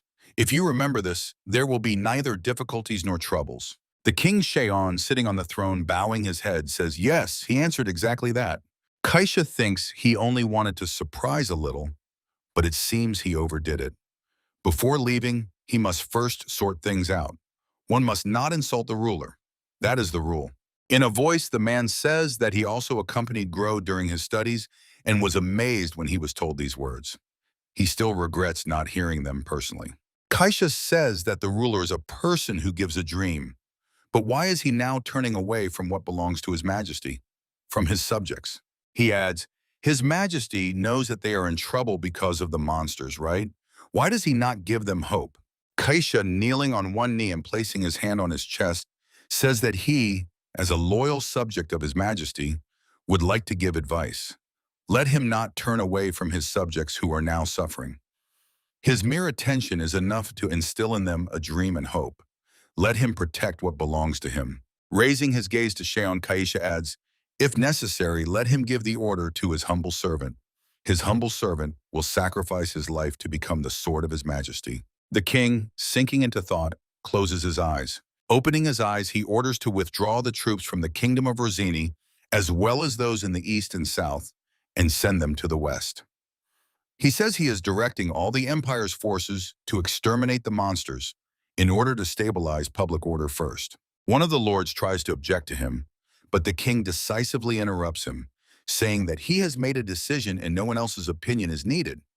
Haisha says that he humbly accepts the imperial order. Squinting with one eye at the dissatisfied lord, the man thinks us, although they objected since everything is decided, they will carry out the order, right?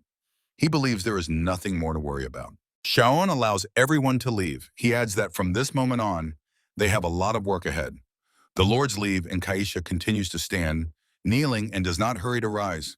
He says that since the humble servant has disgraced His Majesty's dignity, he humbly asks to be punished. The king mockingly replies, he only just thought of this? Until recently, he was thirsting for the blood of his servants. Kaisha answers, as long as his majesty's power grows day by day, how can his humble servant oppose him? The king says enough. He knows about his loyalty. Bowing respectfully, Haisha thanks the king for taking into account the loyalty of his humble servant. Shouon says that at least this time everything went according to plan. He asks, what if the kingdom of Rosini takes advantage of the moment and tries to invade the empire? The response is, then he will find himself in an extremely difficult position. The king inquires, can he assure him that Perea is taking precautions to avoid such a situation? If it happens, his anger will be directed at Perea. Haisha replies that he will do everything possible to prevent this from happening. He adds that then, with his majesty's permission, he will take his leave. Already walking down the corridor, Haisha thinks, it seems they have reached an agreement. The man does not know whether the situation with the kingdom of Rosini will resolve well. He promised that the concerns of the Grow will not be confirmed, but if something goes wrong, the two states will become enemies. The palace of Rosini. 3 luminaries are visible in the night sky. Near the hole in the door linger the remnants of a red-purple aura, and smoke swirls behind it. On the floor lie the bodies of warriors, some of whom still clutch weapons in their hands. At the door, on both sides of which are images of writhing snakes, stand 5 warriors holding swords before them. The commander of the guards, blocking the door with his body, asks, who are they? Tensely staring at the opponents, he again raises the question, where are they from? But immediately stops himself. Servini, next to whom Roof is standing, asks, what will they do with the swords? Wave them in their faces? Should he tell them what happened to those who tried to stop them before? The commander orders everyone to put away their swords and ask what brought Servini and Sirov here. Servini, ignoring him, asks, is everyone gathered? The commander replies, yes, but an order was given to let no one in until the meeting is over. Servini asks, is he no one? The commander hastily answers, not someone specific, but no one at all. Servini repeats again, so he is no one. The commander says, no, that's not what he meant. From behind the door comes the voice, let Vinny leave the soldiers alone, and he enters already. The door leaves swing open, and Sir Vinny with Ruff enter the hall. The king, casting a glance at him, asks, have you come? Sir Vinny silently nods his head and surveys the frowning lords gathered at the table.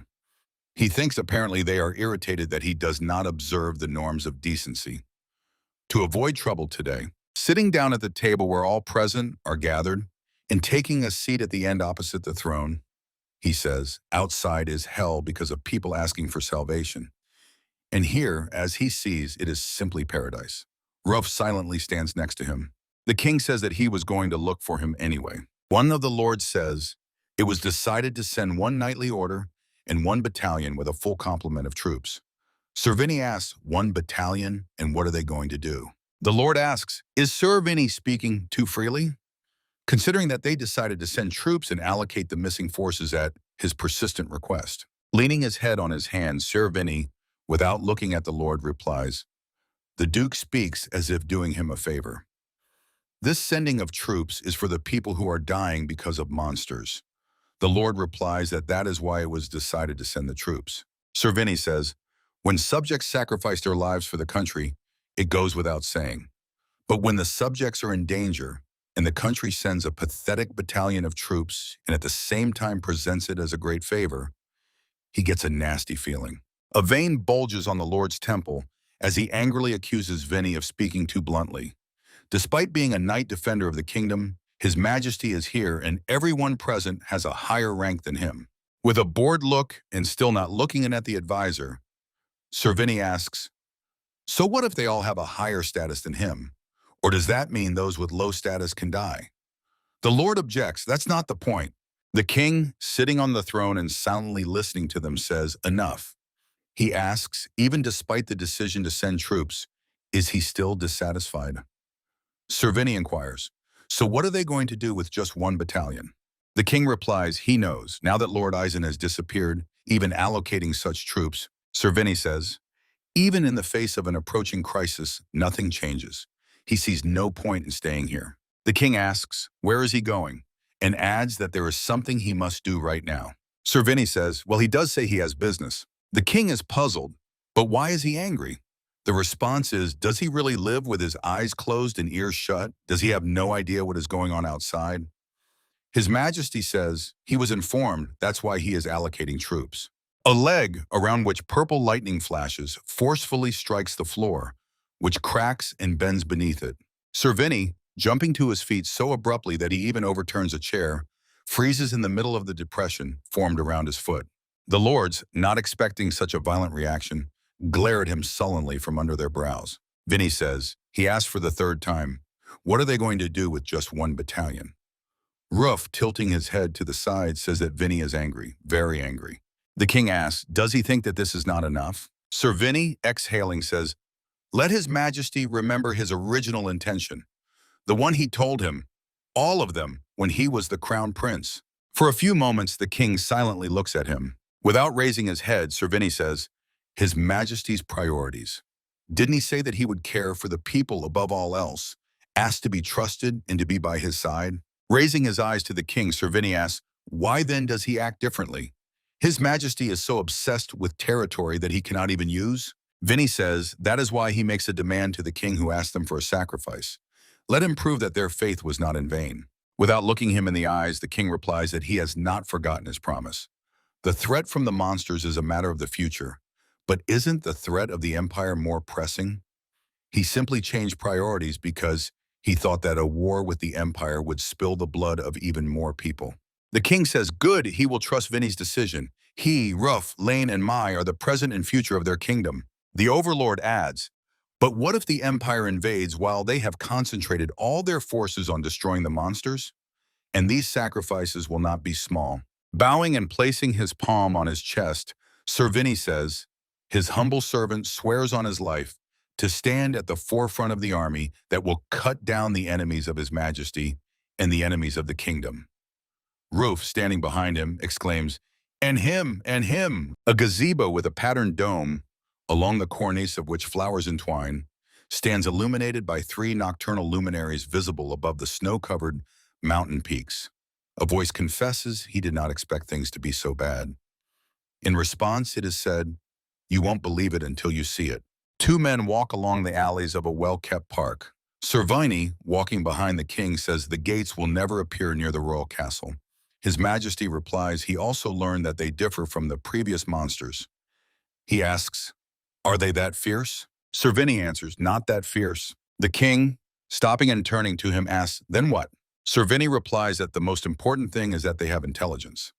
Roof, meanwhile, settles on one of the spheres decorating the railing of the decorative bridge they just passed. The king repeats, intelligence? What is he talking about? Sir Vinny slightly raises his hand, and an energy beam bursts from his index finger. The man says, last time, when they closed the gates, it was not easy for them.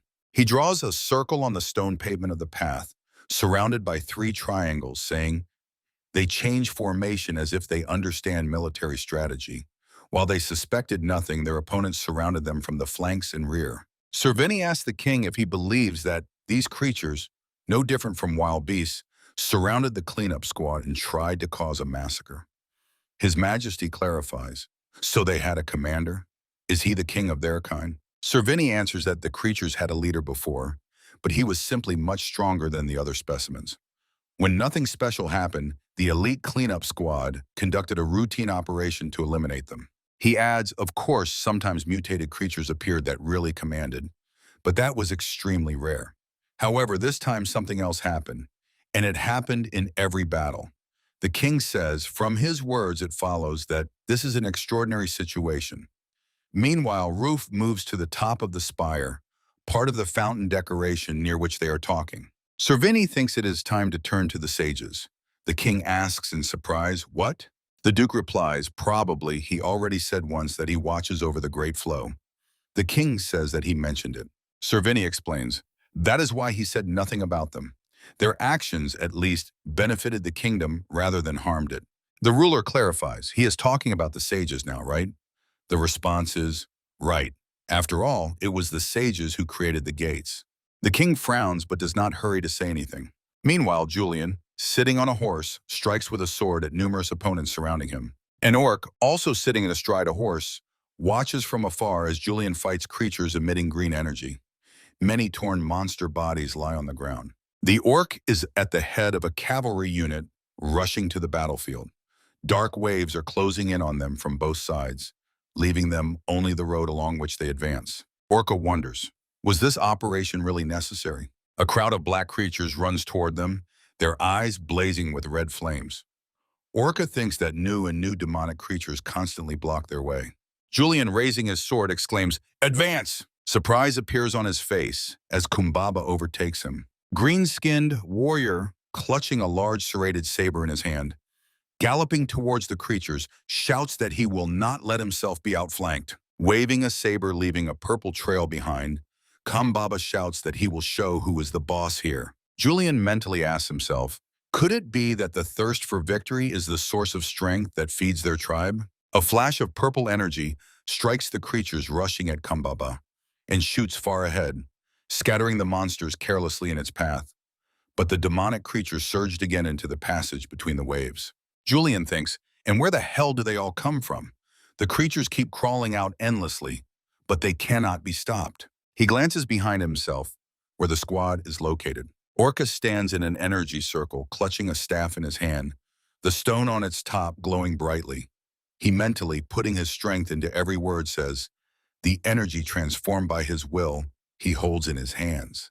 The stone, just now shining like the sun, bursts into flame. Orca swings the staff before him, which has turned into a blazing torch. He continues manipulating the staff, drawing fiery circles around himself. Orca's eyes fill with the radiance of inner energy. He raises the staff upward, and a huge fireball flares above his head. Orca says, the energy transformed by his will, he holds in his hands.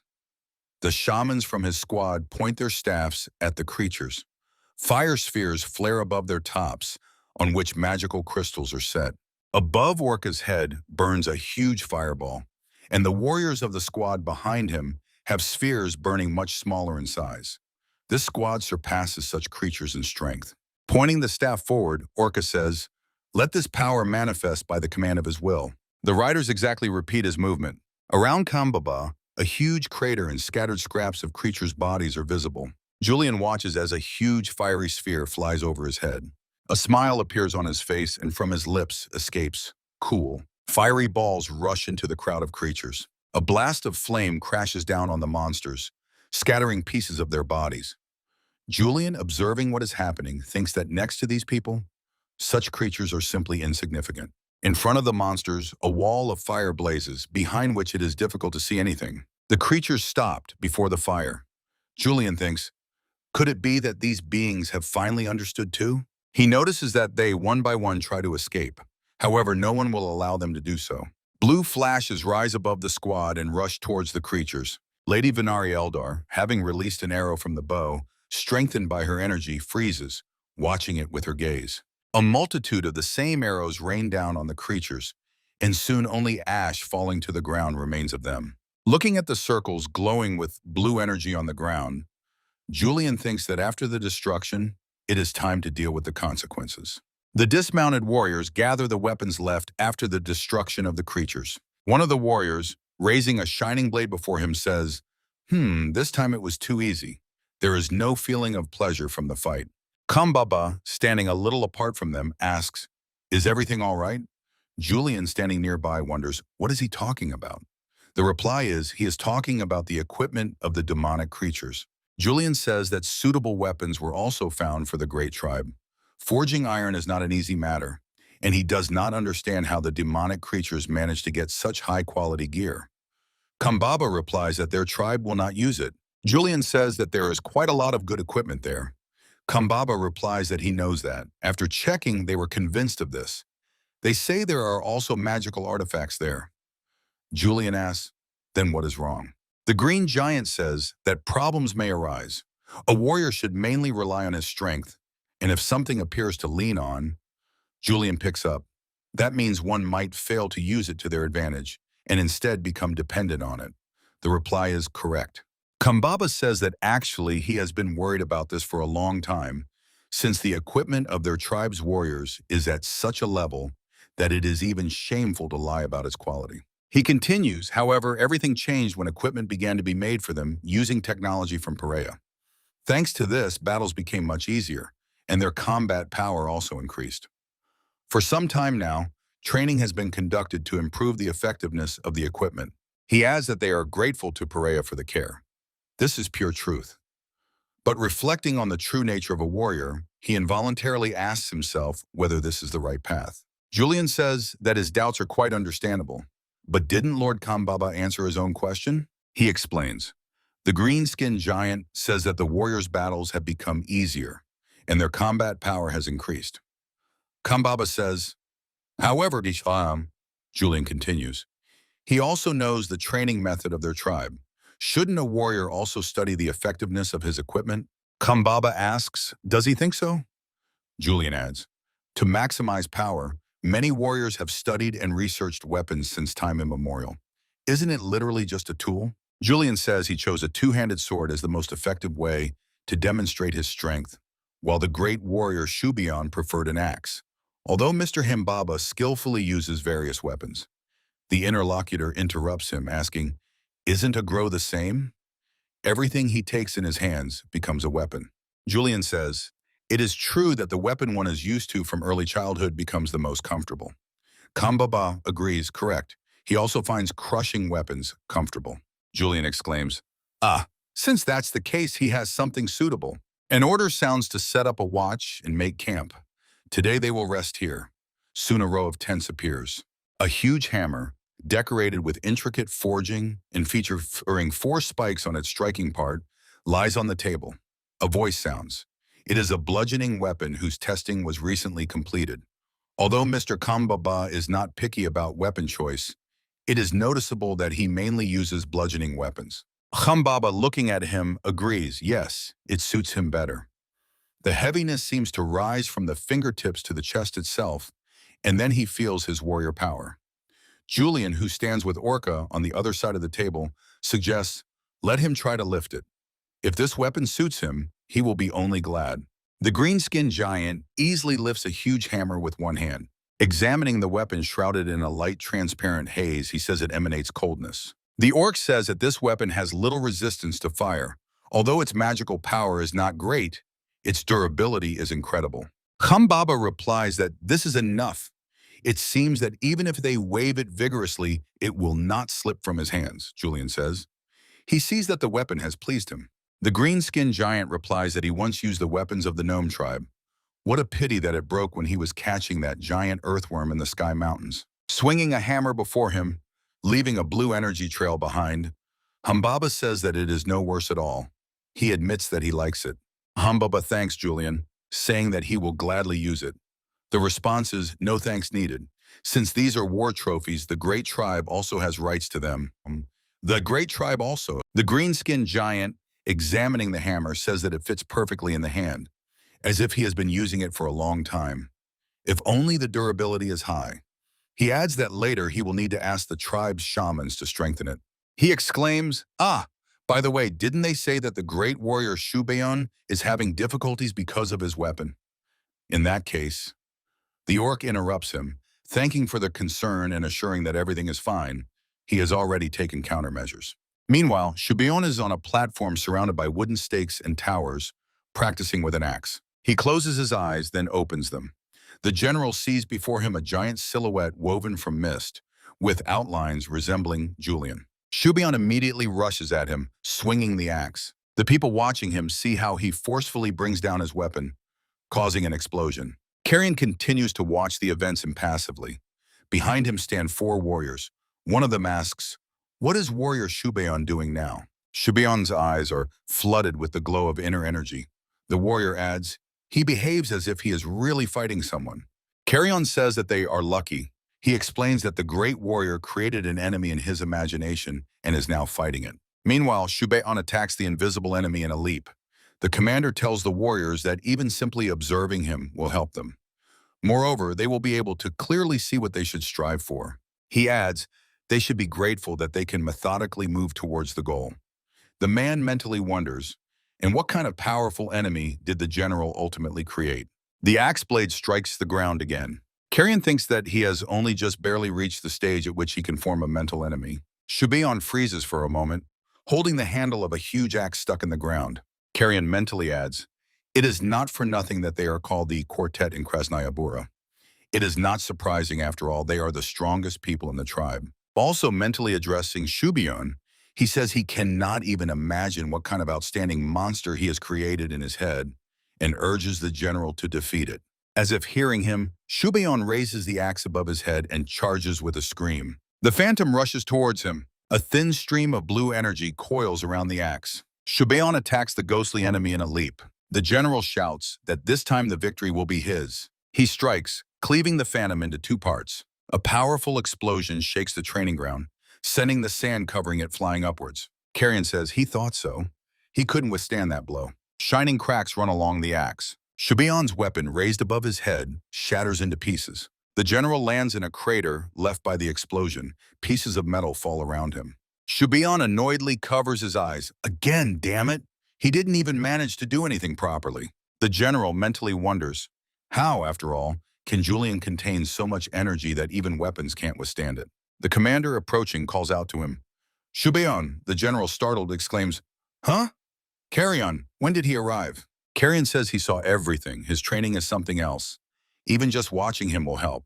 The general annoyedly says, "Shattered again." Looking at Shouon standing in a rather deep crater, Carrion asks, "Has he been training to destroy weapons lately or what?" The general replies, "That's what happens if you use only strength." He adds that it annoys him terribly too.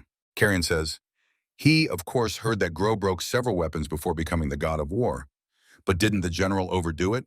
Shouon admits it seems so. The patience of shamans who are forced to constantly repair and strengthen weapons is not infinite. The general who emerged from the funnel says, "It's a pity to limit oneself now when an active surge of strength is felt."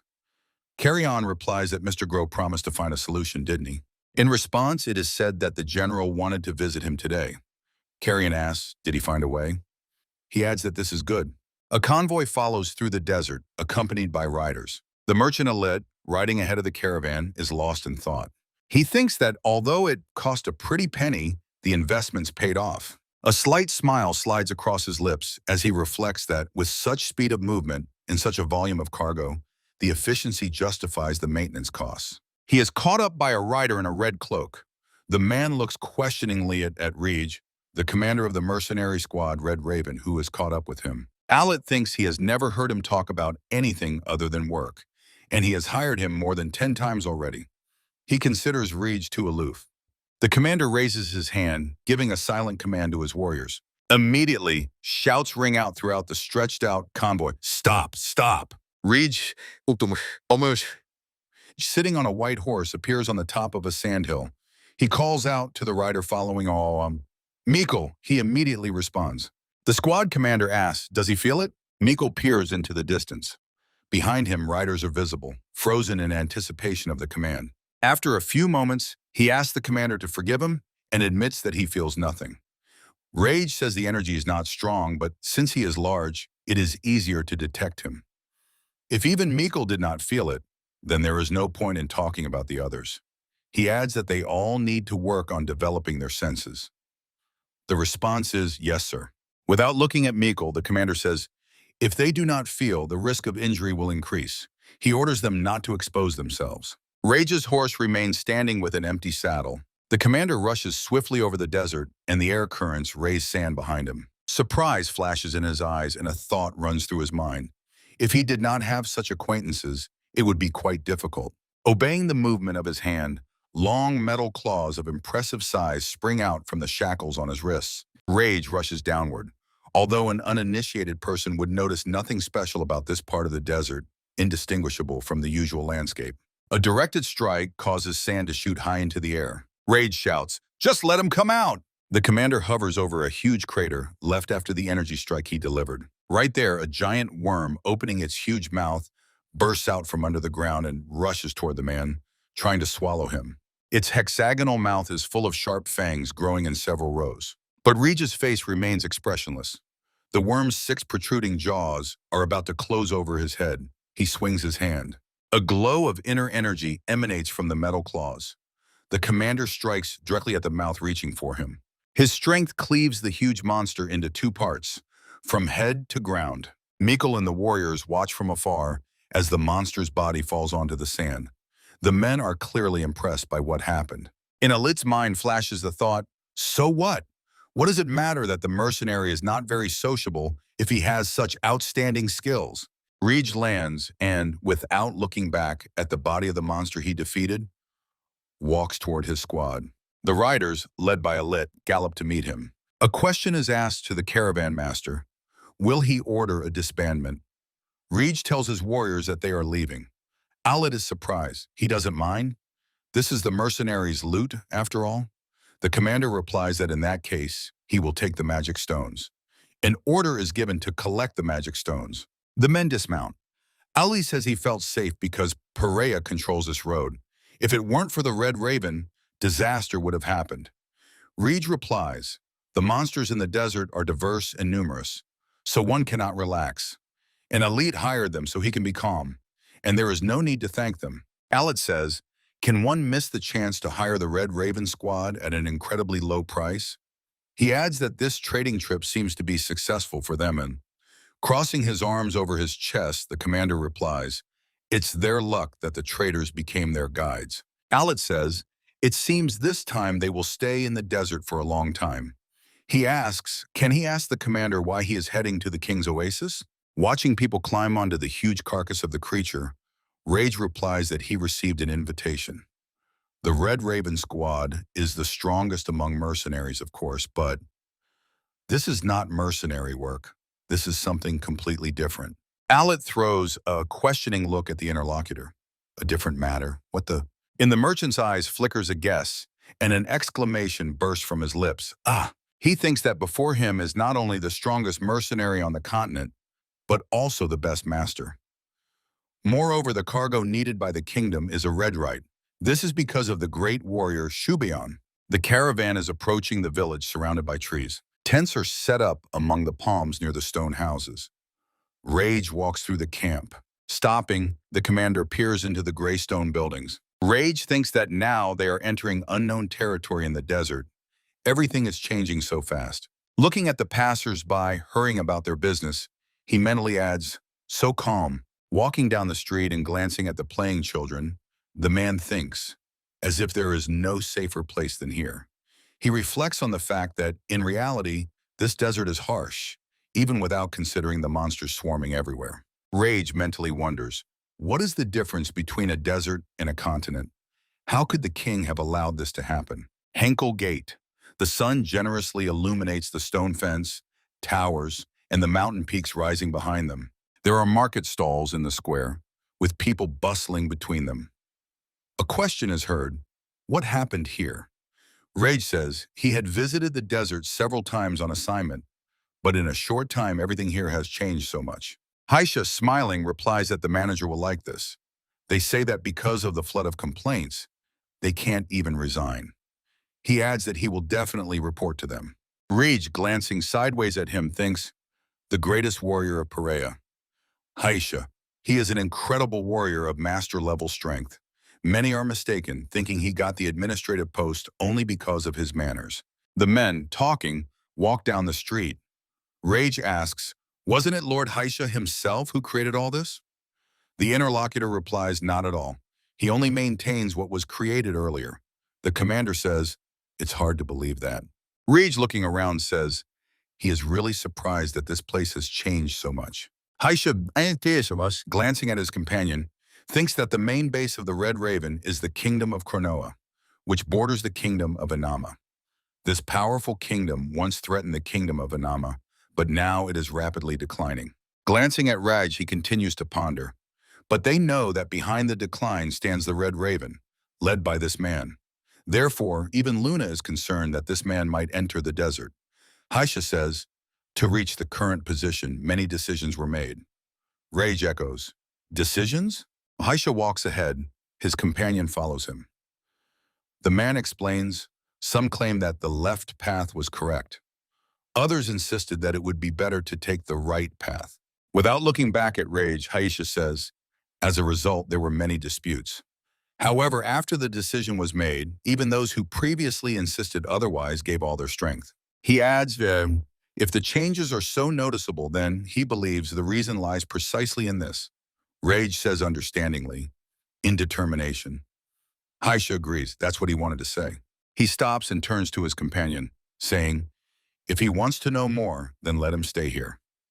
The commander asks with undisguised surprise in his voice, what? Kaisha says, for Henhel, who is in the desert, always needs the help of people possessing great power, like the Red Raven. Moreover, this will help satisfy his curiosity.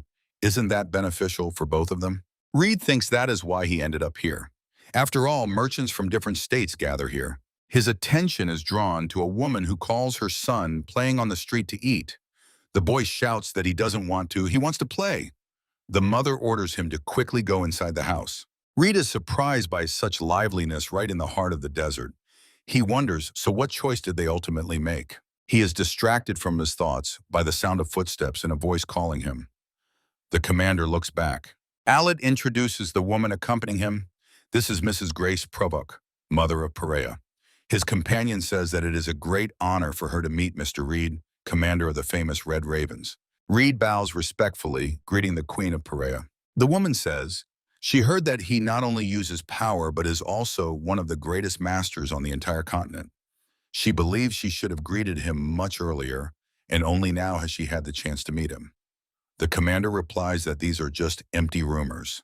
Aled says that the commander is too modest. He adds that the Red Raven is as great as the Red Storm is known to everyone on the continent. Grace Provok believes that first, a welcoming feast should be held. She asks for permission to first tell him the reason why she wished to invite him. The woman says, the thing is that she falls silent, as if hesitating to continue speaking. Reed silently awaits the continuation of her speech. Grace Provok says that, of course, she will pay for it in full. The commander asks, can he request something else instead of money? The woman answers, of course. If it is within her power, she will fulfill any of his requests. A squad of horsemen gallops along the road, a narrow gap between the black waves looming over them. Julian, sitting on a horse, holds the reins with one hand and steadies the sword thrown over his shoulder with the other. He carefully examines the large black sphere visible ahead, from which streams of dark energy flow. The gates. The squad stops behind him. Lakri, who approached him, says that the time for their agreement has come. The chieftain replies that he is ready. Bowing her head, the woman wishes him luck. Dismounting and planting his sword into the ground, Julian slowly approaches the sphere. The chieftain passes inside the dark sphere. Julian opens his eyes and sees the starry sky overhead. Surrounded by tall stone quadrangular pillars stand motionless, as if carved from stone, figures gripping swords and pikes, noble warriors of Valhalla, heirs of previous generations of warriors. The warriors lined up on both sides of the passage, at the beginning of which stands the chief Julian. He places his palm on his chest and says that he, the younger Julian, greets the elder warriors. The chief walks down the passage. He looks like a bug compared to the giant figures surrounding him. Julian kneels on one knee, presses his hand to his chest, and bows his head low. A loud voice sounds, Julian stands at the elevation, on which on the throne sits a huge figure, Chavasuela, who led the troops in their last battle. On both sides of him stand guards. A voice sounds, "You have come." The man rises from the throne. From the height of his gigantic stature, he looks at the kneeling Julian. There is neither mouth nor nose on his face. Only eyes blazing with dazzling light look out from under the crown. He says, using telepathy, that there is nothing to be surprised about. This shows that the warriors of future generations are doing very well. Raising his gaze to him, Julian asks, "Has something happened?" The man says that the war has intensified. That means the last battle is coming soon. He says, calling Julian chief, that it will repeat. Taking a step forward, Chavasuela says that he is doing well, and adds that he knows perfectly the reason for his coming. He continues speaking. Naturally, the warrior of future generations learns from the experience of predecessors, however. The man steps toward the passage, and Julian follows him. The leader of the warriors says that Julian, on the contrary, helped them. The man's eyes flash with an unbearably bright light as he says that he expresses his respect and affection to Chief Julian. Julian is clearly impressed by his words. The power of Chavasuela rushes to him. He bows his head, and the same bright light flashes in his eyes. At the place where he stands, a surge of energy occurs. A sound resembling a growl burst from Julian's mouth. His eyebrows knit together at the bridge of his nose, and his eyes fill with blood. Julian stands firmly on his feet, and dark streams of energy swirl around him. Chavez Vela says that he expresses his respect and affection to Chief. Julian, whose whites of the eyes have turned red, asks, "Why him?" In the eyes of the warriors, still standing motionless, a light flashes. They step forward, standing behind their leader, who does not take his eyes off Julian. Extending his palm with spread fingers toward him, Chavez Vela says that he entrusts the further course to him. Beating his chest with his hand, Julian shouts, "Glory to the desert! Glory to the leader!" A circle flares up, in which 8 symbols are arranged around the 9th. It descends directly onto Julian, who simply turns into a dazzlingly shining silhouette. A bright flash and thin streams of energy rise upward from the center of the circle. Various items are laid out on the table. Jewelry, a seal, coins, a bell, 2 vials with flowers, intricate geometric figures made of yellow metal. In the center, on a cushion, lies a pendant, a blue stone set in a thin metal frame. The stone in the setting glows faintly. Hiruna, with an enthusiastic face, reaches out her hand toward the pendant. But a male hand grabs the jewelry at the last moment, and a confused and disappointed expression appears on his face. Katuna, clutching the jewelry in his fist, says the analysis is not yet complete. Hiruna exclaims, "She brought it. She just wanted to try it on." Moving away from the table, Katuna says the experiment will soon be finished. He asks, "Is she going to try it on without even knowing what it is?" Following him, Hiruna says, "That's why she wants to find out." She asks, "How is he analyzing it?" The young man replies, he already said he can't concentrate when his older sister is here. He asks her not to do that anymore, but the girl runs after him exclaiming, "Her too." Hiruna asks, "How does he do it?" and demands that he show her. The girl asks Katuna to show, and the young man freezes in front of the closed door. Throwing a glance over his shoulder, Katuna says, "Then she should just watch and be silent. If everything goes well, maybe the analysis will be completed today." Hiruna snorts angrily but remains silent. Looking at the numerous vials on the shelf with colorful contents, the girl says that his lair surprises her every time she is here. Looking at the table where a globe, microscope, and apothecary scales stand, she adds that he studies 12 hours a day and spends his free time here. Reaching out to a test tube, Hiruna asks, "Isn't he tired of it?" Katuna, sitting on the floor near a large sand square, in the center of which he placed a metal ring with a pendant, without looking back, says she should not touch everything indiscriminately. The girl asks, "Where did the sand on this floor come from?" Drawing something with a stick in the sand, Katuna answers her question with a question. Did she forget her promise? He adds that she just came in and already said so many words. Hiruna snorts. Boring. Other brothers and sisters quarrel almost every day. She asks, is he really a child from their family? The young man, ignoring her, draws a circle in the sand, in the center of which lies the ornament. The sister says, they say the eldest uncle on the father's side talks more than he does. Not looking at her, the brother answers, all people are different. Hiruna, sighing sadly, says that it makes her sad. While the young man continues to draw the magic circle, the girl says, he is her younger brother, but he got everything. Intelligence and appearance from the great aunt on the father's side, and courage and leadership qualities from their mother. His talent for martial arts comes from his father. He has no flaws. Throwing a glance at his sister, Katuna asks, shouldn't he try even harder? Since all this is not only his, he needs to take responsibility. Hiruna, sitting on a chair, smiles and says, he doesn't even deny it. Katuna says that his bravery and leadership cannot compare to the bravery of his brother Chanatu, and his talent in martial arts is inferior to the talent of his older sister. Therefore, he must find his own path. Hiruna asks, does he want to become a chief? The brother replies that he does not know yet. He admits, it seems to him that this role is beyond his strength. The girl is curious, what role is that? The young man says that mother and Uncle Perea spend the whole day dealing with affairs. Uncle Orca is almost every day on a campaign, and the great aunt on the father's side leads the tribe, and it is not easy for her to see them even once a year. Katuna, taking a small container with a lid from the shelf, adds, all the people of their clan, each being in their own place, fulfill their duty. He cannot even imagine the weight of their burden. The young man looks with a sightless gaze at the container he holds in his hand. thinking about the chief. He says that the chief has taken upon himself the burden of all the people in different corners of the kingdom. Will he himself cope with this role?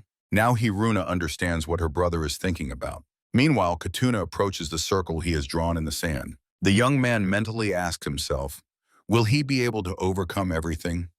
Like his father? Like his father, live away from the family for 10 years? He takes a handful of powder from the container and sprinkles it into the circle. Katuna thinks a scale of such a level, like brother Chanatu, risking life and fighting since childhood. He continues to reflect, like the older sister, taking everything for granted. Powder settles on the magic circle and pendant. A light mist rises upwards. It envelops Katuna, standing with closed eyes. Looking at her brother's back, Hiruna thinks, even if there are some gaps, Katuna is versatile and talented. The girl believes that, in terms of total skills, he surpasses her brother Chanatu and herself. She thinks that a leader should possess not so much deep as broad knowledge, even if it is shallow. Hiruna knows that even their father admits this. Didn't he delegate a significant part of power to Uncle Perea, their mother, in the best warriors? The girl concludes, therefore, the basis of a ruler's power lies in the ability to manage people, placing the right people in the right positions. Katuna stands near the sand, and a glow rises from the magic circle. Small shining particles swirl in a circle above the pendant. The young man thinks that now there will be no need to spend much time on analysis. He enters the circle and lifts the necklace with the pendant. Heading to his sister, he says that it seems the ritual is complete. Hiruna exclaims in response, really? Putting the ornament on her neck, he says, perhaps this is top class. The girl echoes, top class? Fastening the necklace, Katuna asks, does she know that objects left by magical creatures have different properties? Hiruna replies that she knows about this. Some of them have negative properties, even worse than ordinary objects. Stepping away from the girl who rose from the chair, the young man says, correct. Holding the scroll in his hand, he says, after studying the analyzed data, they found patterns. The most important thing, the magic crystal gave them the decisive key. Hiruna says in surprise, so it is possible to determine the class. Looking at the books on the shelf, Katuna says, yes, he thinks so. At first, he tried to divide them into 5 classes: best, high, medium, low, and worst. But, unlike magical crystals, items have unique abilities. Therefore, they will probably have to be given different names. Touching her chin with her index finger, Hiruna says she heard that the sages of the kingdom of Inama also conduct these studies. She adds that their research results will need to be found out. She asks her brother, probably better not to reveal the results of his research. After a moment's thought, Katuna replies, let him tell, and in return he will receive and bring him their research results. Now the whole world knows that monsters leave behind objects. A classification based on reliable data will benefit Perea. Hiruna answers that she understood him. The girl asks, so she can keep it? The answer is yes. Glancing over to the table, Hiruna says, and one more thing. The brother decisively interrupts her, no. Like a figure woven from light, Julian shines against the backdrop of stars and purple streams of energy. Gazing at the shining light ahead, the leader wonders, why is he here? The light ahead disappears, and a deserted landscape becomes visible. Julian wonders, what is this place? He thinks, is this the Red Desert? Correct. But there was a time when the desert had not yet turned red. Back then, there were more monsters in the desert than one could imagine. And each monster behaved as if it controlled this desert. They fought among themselves and tried to expand their territories. It was a time when human life was truly terrible. The chief, leaning on his sword, watches from a sandy hill the fight between the creatures. Behind him stands an army. To survive, they had to do everything possible. The chief gazes at the writhing creatures below. A cry sounds. They are here. The same applied to other races. A green-skinned giant grips axes in his hands. Point-eared archers prepare to shoot arrows at the target. The chief swings his sword and steps forward, saying that they are coming too, because then this land did not belong only to humans. Warriors with swords rush at the red-eyed monster, far surpassing them in size. The green-skinned giant swings axes, and poisonous green blood flows around him, everyone united. They united to confront a common enemy. With a sword strike, the chieftain cleaves the giant monster. The sand is strewn with the remains of demonic creatures lying in pools of green blood. The chieftain, driving his sword into the ground and crossing his arms on his chest, stands surrounded by the huge carcasses of the creatures he has killed. He wonders how much longer must they endure. However, there was always anxiety, because every day there was a desperate struggle for survival. Nevertheless, changes were approaching. Among the desert rises a snow-white tower, at the top of which is a barely visible figure shrouded in radiance. Creatures hurry to flee from this structure as far as possible. On the tower, an unbearably bright light flares up, flooding everything around with its radiance. Mighty magic. At the summit, on a narrow plank hanging over the abyss, stands a man whose face is hidden by the hood of his cloak. In his hands, he grips a staff topped with a stone emitting light. From the skillfully forged sword emanates the same radiance. Magic. Great power. A man clutching a sword in his hand kneels, and around him lie the bodies of creatures. Thus began the era of power and magic. The ghostly figure of Julian peers into the window to the past that is opened before him. He realizes what building has appeared before his eyes. The symbol of the era became the erected Tower of Pride. The shining silhouette of Julian stands in the center of a circle with 8 symbols. The giant standing before him says, "The monsters were banished to the dungeons or to remote regions, but the world was still hard to live in and full of chaos." Julian asks, is the story he told him from before the Great Flood? The answer sounds correct. Julian says, the monsters disappeared, but because of human pride, the Great Flood happened. The giant asks, does he know about this? Julian replies that he has heard stories about the god of the continent, that because of human pride, the world was on the brink of destruction. The ruler says, so the Great Flood was described exactly like that. He adds that he does not know about the rest, but people really became proud. In the age of power and magic, all races suffered losses. Chavez says that many elves, orcs, and dwarves also died. Together with humans, they opposed the monsters. He continues, but it did not concern them. Even then, the desert was still teeming with monsters. Silence reigns, which no one hurries to break. With wide open eyes, Julian looks at the giant. The leader says, that is why they began preparing for the last war. Pressing his palm to his chest, Julian exclaims, glory to the leader, glory to their warrior ancestors. The giant says that this is his story, the story of his warriors. He asks, is Julian ready to help? Julian thanks him and says to let him complete this story. The dismounted squad fights the creatures attacking them. Green-skinned warriors desperately battle monsters emitting dark energy streams. The expedition to the Black Sea continued even when the king was absent. A new wave of creatures with burning red glowing eyes rushes toward the warriors. Kambaba soars into the air, raising his hammer for another strike. Here gathered enough combat power to make up more than half of the entire elite of the Perea kingdom. A crushing blow falls on the creatures, scattering their bodies to the sides. Thanks to such a selection of troops, there was not a single loss among the expedition members. Arrows glowing with blue energy rush into the heart of the monsters. Over time, cooperation only improved and became even stronger. Elves sitting on horses formed 2 ranks and showered the enemies with a hail of arrows. Lady Venari Eldar, positioned slightly ahead of her squad, draws the bowstring, and a fiery arrow shoots forward. Her arrow, charged with inner energy, literally sweeps monsters off its path, turning them to dust. They are simply advancing forward with overwhelming force. The riders throw forward staffs topped with shining crystals, aiming them at the creatures. An incredibly powerful force rushes forward, accompanied by flashes of blue energy. It causes the ground to split open in its path. A large crack forms along the path of the force's movement. The expedition members had absolutely no problems. The crack running along the ground reaches the place where the monsters are gathered, and splitting into 2 parts goes around the creatures, encircling them. An explosion is heard. The orc sits on a horse, clutching a staff in his hand, the top of which blazes with an unbearably bright fire.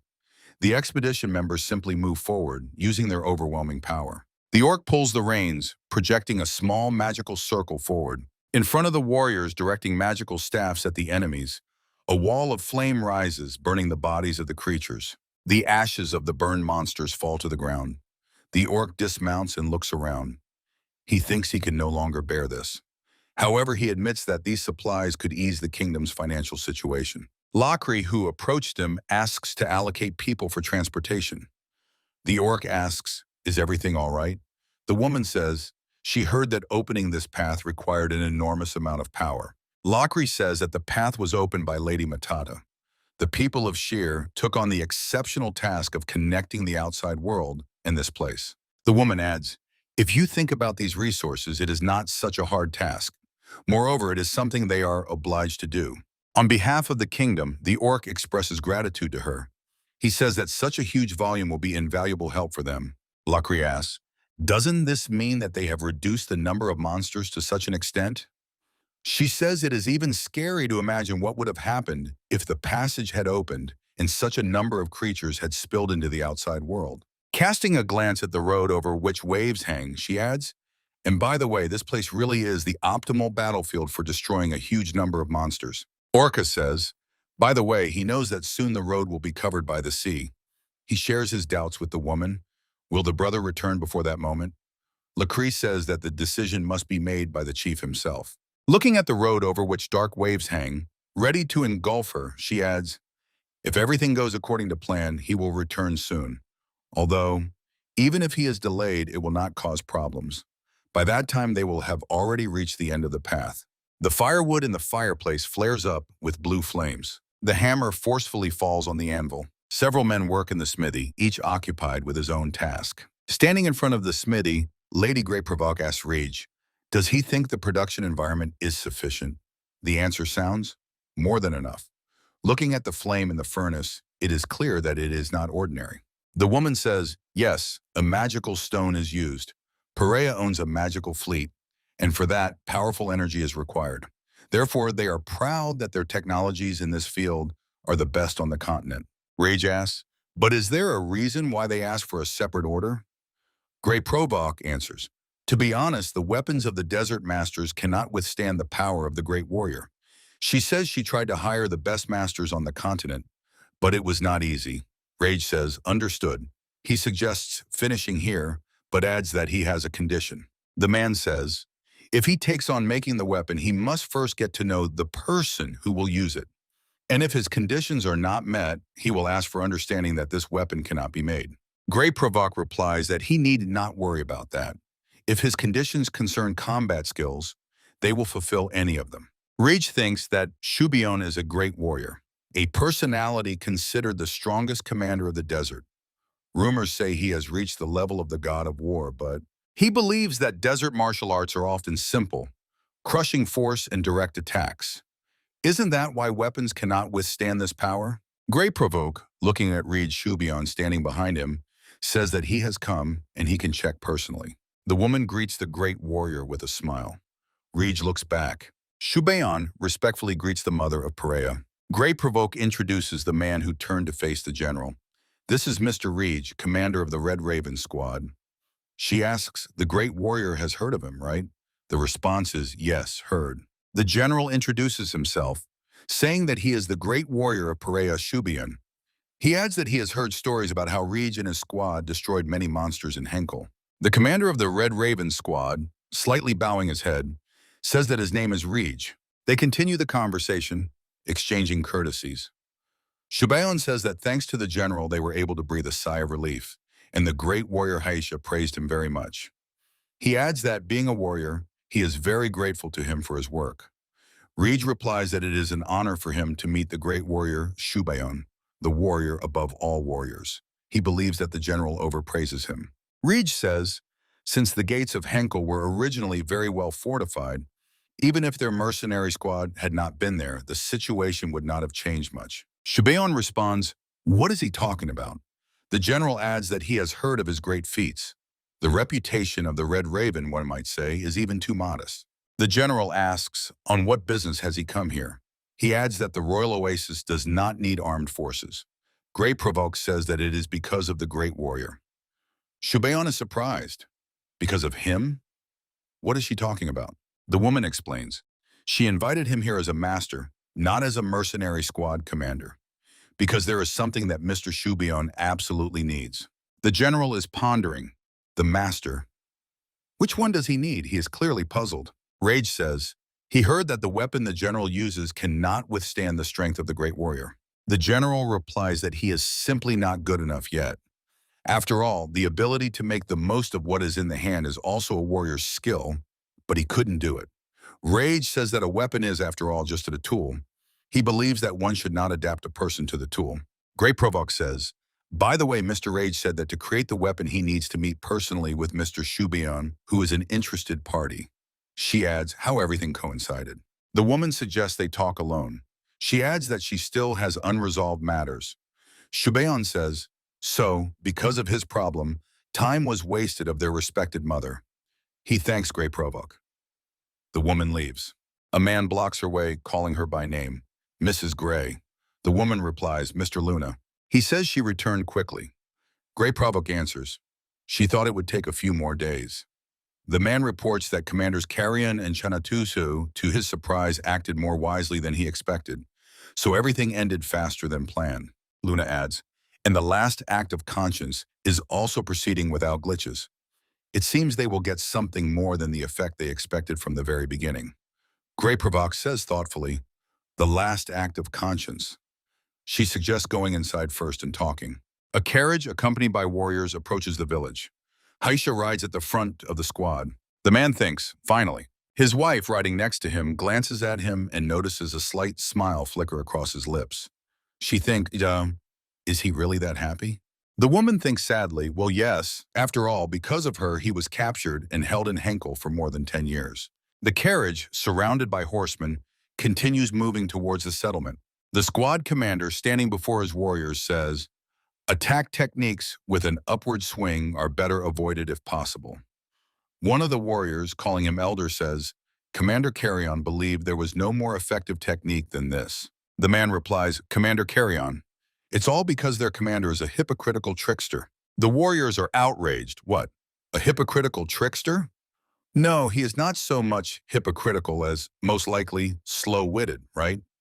The man, clutching a saber in his hand, says, movements as unpredictable as the commanders are initially useless to them. Better to show once than to speak. He raises the saber and takes a step forward. The man swings the saber in front of himself. He says to the warriors, if you steal the enemy's view and attack from below, the likelihood of receiving a blow inevitably increases.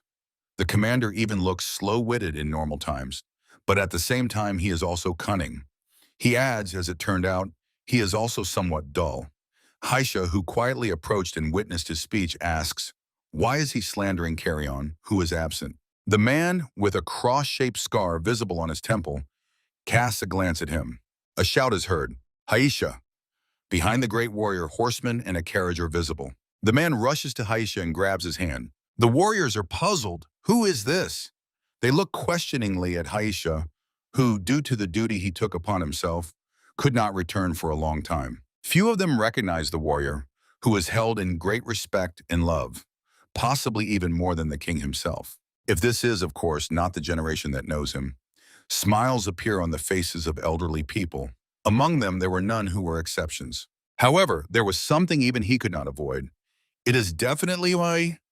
Behind Haisha, Luna is seen approaching them. Haisha looks at the table in horror, on which stacks of papers and boxes with scrolls tower. This is definitely overtime work. Closing his eyes, he thinks that this is exactly what he ran away from. But here, the same awaits him. Great Provoke, standing behind the table piled with papers, asks the great warrior Haisha to forgive her. Instead of throwing a feast, which would not have been enough, so much work piled on him immediately upon arrival. Haisha says, no, it's all right. He says he understands everything. Perea, without looking away from the papers, says, since he was idle in Henhel, now it's time to work. Haisha exclaims indignantly, idle. Anyone hearing that might think it was really so. Luna, also without raising his eyes, says, correct, the deputy misspoke. Haisha says, as expected, the great warrior Luna knows everything. Haisha approaches this table where two men and a woman are sorting through piles of documents. He says, he went through so much in Henhel, and he was not idle. The reply is he probably thought he could rest peacefully here, since there was a lot of work there. Sitting on a chair, Haisha says, if even the great warrior Luna says so, then he is very offended. Luna replies, there were so many tasks that could have been solved much faster if Lord Haisha were here. Perea says he must forgive this small whim. They know better than anyone how hard Lord Haisha worked. Sliding one of the documents to him, He suggests working efficiently. Perea says he thinks it would be better if the great warrior Haisha deals with this first. Haisha takes the paper in his hands and studies it. He thinks mostly these are problems faced by combat squads. Crossing her arms on her chest, Haisha asks, has so much time really passed, and the unification is still not properly completed? Luna replies, if we consider the very idea of unification, there is no big problem. It's just that the understanding and viewpoints of these groups differ greatly. Luna adds in, the whole point is that when heterogeneous groups unite, the command system inevitably becomes more complex. Perea says that they tried several times to unify the command system, but it turned out to be not easy. He thought that since Haisha returned, the problem would soon be solved. Haisha replies, since they primarily had to deal with the elimination of monsters, this problem must have been pushed down the priority list. Perea agrees, absolutely right. He adds that he even spoke with the great warrior Luna, saying that solving command issues is the most urgent. But Haisha says, probably this was a reason for disappointment for the deputy and other great warriors. But that does not mean the method was wrong. On the contrary, it even has its advantages. He adds, in the past, the leader always, when he was overwhelmed with work, prioritized and did not burden himself with unnecessary problems. He began by addressing the tasks he considered most urgent, using the method most effective for him. And if you act this way, the other problems will naturally resolve themselves. Perea says, but once he makes a decision, he never returns to the matter. Luna says, this time they also managed to bring great benefit to the continent. And even the Operation Last Act of Conscience. Grey Provoke says that a leader is the one who shows the way. For a moment, silence reigns at the table. The woman says, from childhood, he was destined to become a leader. From childhood, he had to shoulder responsibility. Grey Provoke says, this is why his personal standards are so unshakable. Because of this, subordinates might feel disappointed, but at least there are no situations where one needs to hesitate. Isn't that enough? Perea agrees, his words are true. Luna says these words make him ashamed. Grey Provoke says that even without this, there was a lot to do, but after the leader's return, the situation became even more hectic. The woman adds, however, only those gathered here can share the enormous burden the leader carries. If they do not hold up, the leader will collapse, and if he collapses, Perea says, the desert will collapse. Grey Provoke says that they arrived here with such difficulty. She urges not to bow down to any monsters. Under the glass dome of the hall, through which 3 night luminaries are visible, her voice is heard. She is so glad that Mr. Haisha has returned. Although he was needed in Henhel, now is the time when he is extremely necessary for his country. In response, it is said, it is an honor for him that the mother says so. Studying the document, Haisha says, it seems this is not so simple. He says that he probably should be grateful that he can handle this. Then he adds, good, they will improve the command system. Haisha says, especially it seems that as the number of recruits increases, the number of those who do not even know why the Red Storm is called so has grown. Luna says, correct, the current Red Storm is simply considered a group where the kingdom's best talents gather. Haisha says that they will start with the Red Storm. They have Shouon, but this kind of thing is not his strength. He adds, yes, as far as he knows, Shouon is also now in the Oasis. Where is he? In response, it is said, the great warrior Shouon. From behind the door, a cry is heard. Mother, trouble! The door bursts open and the woman asks the warrior who appeared in the doorway, what happened? The man answers that the great warrior Shouon has returned, wounded. Grey Provoke looks stunned. From her lips slips, what is he? Luna and Perea also look at the warrior with amazement. The woman, I'm down. Woman, rising from the chair, asks, what about the commander of the Red Raven squad? He was also with the great warrior Shouon, right? Shouon, throwing an axe over his shoulder, walks through the desert. Rage, slightly behind, follows him. The general looks gloomy. He walks, deeply lost in thought. The commander of the Red Raven silently drills his back with his gaze. Rage thinks that Shouon is the greatest desert commander, whose only rival is the Desert King himself, equated to the god of war. Shouon stops and becomes alert. It doesn't look like bloodlust. So what is it? What is this heavy energy? He forcefully lowers the axe to the ground. Turning to his companion face to face, he says that they must definitely fight, and Rage will not take on the mission if his strength is below a certain level. So he follows him, but Will everything be all right? The commander of the Red Raven replies, that is also important, but battles are also needed to know which techniques the user uses most often and what power he applies. After all, only knowing this can one create a weapon suitable for him. Shouon agrees, he is right. Even Desert Masters created weapons for him only after carefully observing his movements. But he is curious about something. Rage throws a questioning look at his interlocutor. The general asks, what other conditions are there? The commander of the Red Raven answers, the condition is that the weapon he creates must be exclusively for fighting demonic monsters and not used on humans. Shouon says there is nothing complicated. Anyway, in the desert, there is no need to use weapons against people right now. Rage responds, he does not think that is something the general can be so sure about. Looking into the eyes of Commander Red Raven, Shouon says, he will have a reason to use weapons against a person only if someone invades their kingdom. The general adds, at least while he is alive, he does not think anyone on the entire continent will dare to do so. Rage philosophically replies that unforeseen circumstances always arise in worldly matters. Shouon, slightly tilting his head, thinks this feeling again. Looking at the interlocutor, he feels a vague sense of incomprehensibility of enemies and friends. He wonders, why? Wasn't the Red Raven friendly to their desert? Rage says, maybe he also wants to ask something. Shouon answers, of course. Looking back, the commander of the Red Raven says that a great warrior carries a great responsibility on his shoulders. But can he really go around like that, completely without protection? The general looks at Rage with amazement. He clearly did not expect such a question from him. Shouon asks, is he going to harm him? The commander of the Red Raven replies that this is not the case. He said that unforeseen circumstances always arise in worldly matters. The general is pondering. The same words twice? What are his intentions? Shouon says he does not know what thoughts Rage has when asking him about this, but he does not care. He is the one who lives for battles. The general's eyes fill with radiance, and a light silvery mist emanates from his body. He speaks, because the decision has already been made. Surprise appears in the eyes of Commander Krasny Voron. At the place where the shoulder meets the neck, a shining sign of 4 elements is visible on Shouon's body. The general thinks that it will shine alone. He is the one who determined the path he must take and the place from which to retreat. Shouon asks, is he just going to keep watching like that? Throwing the axe over his shoulder, the general says it's time to start, as he urgently needs weapons. With a smile, the general says, by the way, Shouon wonders, until what moment will this continue?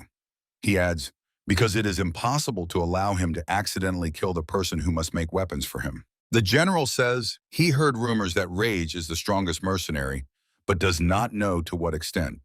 The latter also does not know him at all. Assuming a fighting stance and releasing long metal claws curved at the ends from his cuffs, Rage replies, let him just put all his strength into it. If anything gets out of control, he will inform him. Looking at him, Shouon says, excellent. Since their leader had left, he had no rival in the desert to give his full strength. He adds, and also, since he has not had to fight the strongest fighters outside the desert, in many ways this will be useful. The response is, if this helps train the great commander of the desert, it will be an honor for him.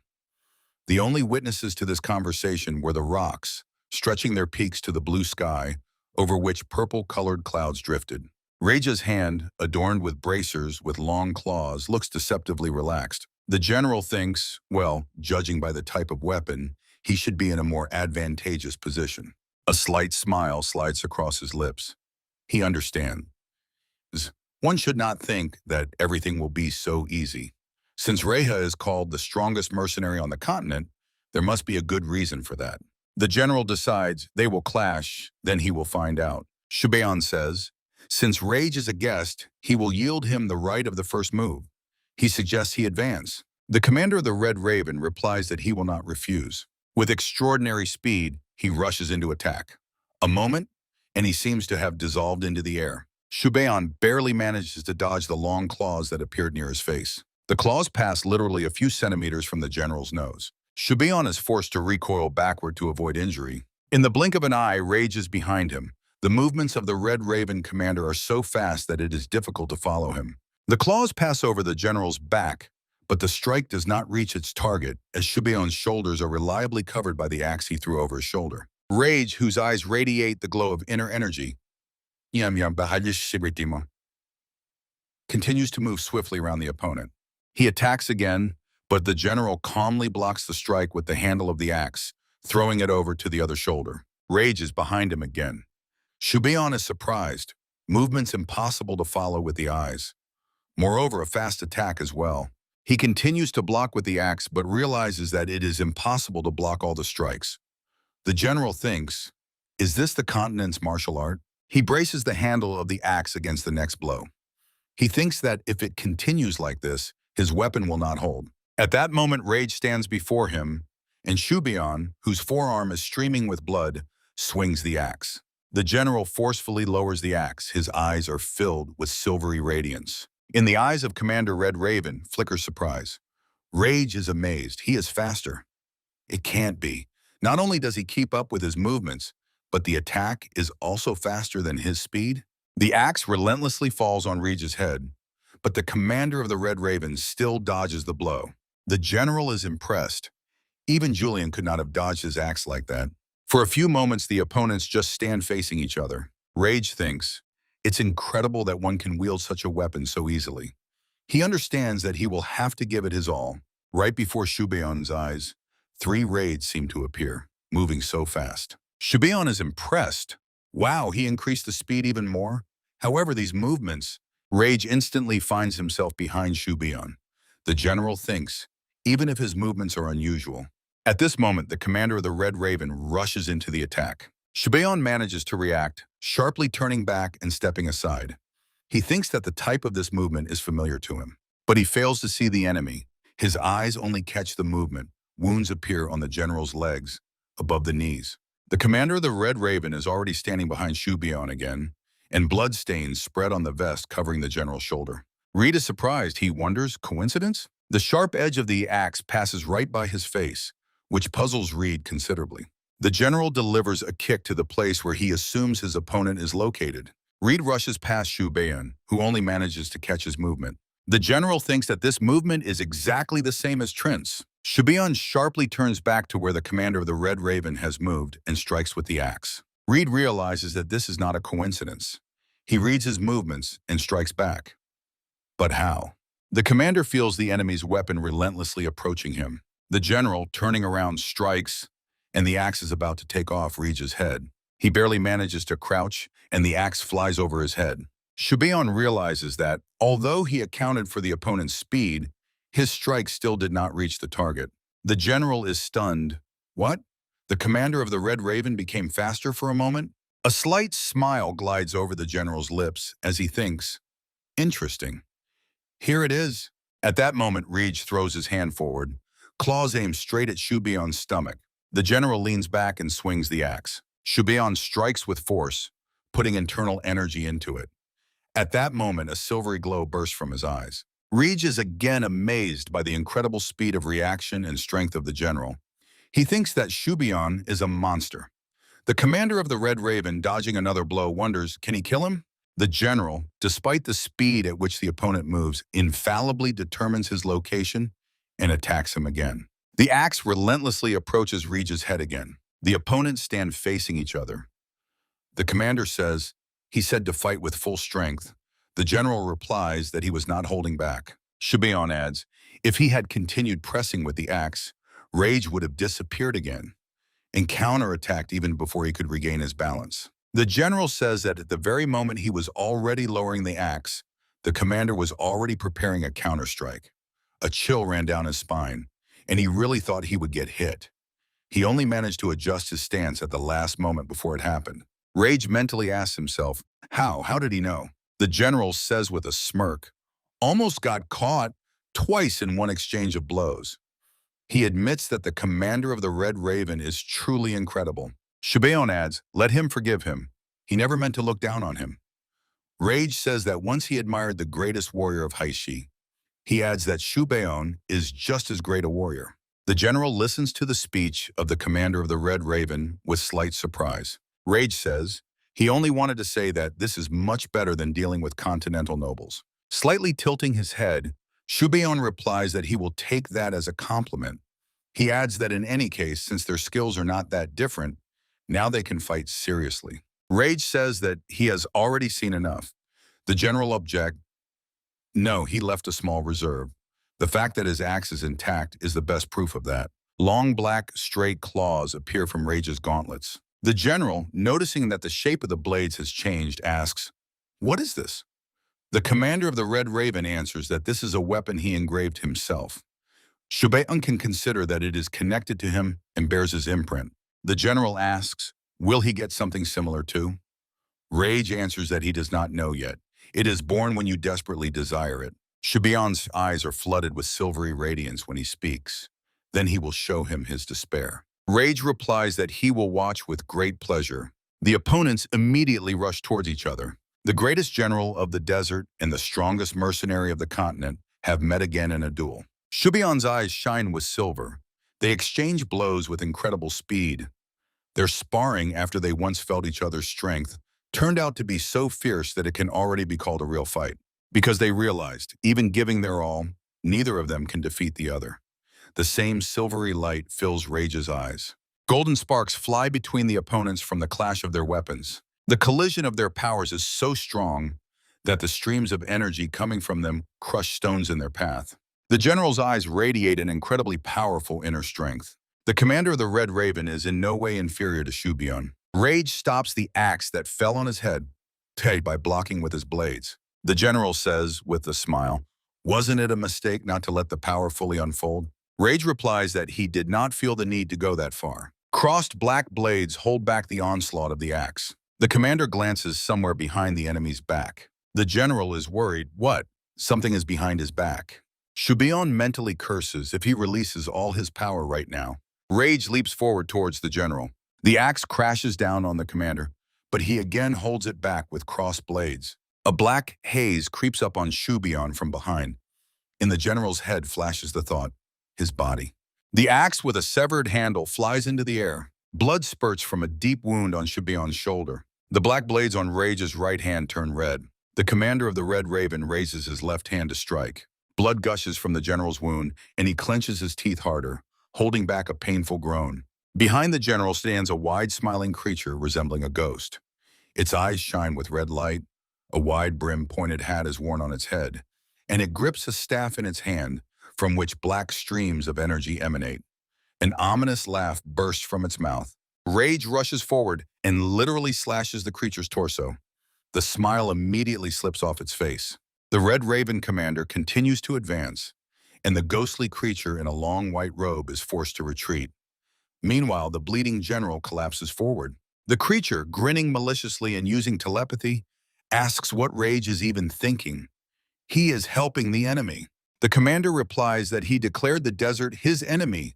They are not enemies to him. Raising the staff before him, the ghostly creature says that he will regret this. Rage continues to advance, and his opponent, shielding himself with the staff emitting black streams of energy, retreats backward. In the blink of an eye, the Red Raven commander is behind the ghostly creature. He says that this reckless stunt will come at a price. Rage adds that he will make him pay for it. The opponent snarls maliciously in response. The commander delivers a series of strikes with lightning-fast movements. His opponent is cut into many pieces. Frowning at Rage, he melts into the air. Commander of the Red Ravens freezes, looking at the white fog into which the creature has turned. Rage turns to Shouon. He silently gazes at the general, trying to understand how bad his situation is. Drops of sweat stream down Shouon's face. A pillar of light falling from above illuminates the figure of Julian, who is in the gray space. The voice of the leader reaches Julian. The history of the desert, which began with him, will bloom anew through them. The leader's face expresses sadness. Julian stretches out his hand as if pointing to something visible only to him. The voice of the leader reaches him. So let them be ready for this. At the place where Julian's finger points, a shining vertical line flashes, as if cutting through the gray space. The line thickens and soon turns into a pillar of light, towards which black energy streams rush. The voice of the leader sounds, "The preparation will not be difficult. They are the sprout of this era." Black streams swirl in the gray space, drawing a pattern with circles and lines. Julian stands apart, illuminated by the stream of light pouring down on him from above. The voice of Chavasuela reaches him. Let him firmly protect himself. The gray space explodes with dazzling light. The voice continues. Let him not allow even a shadow of doubt.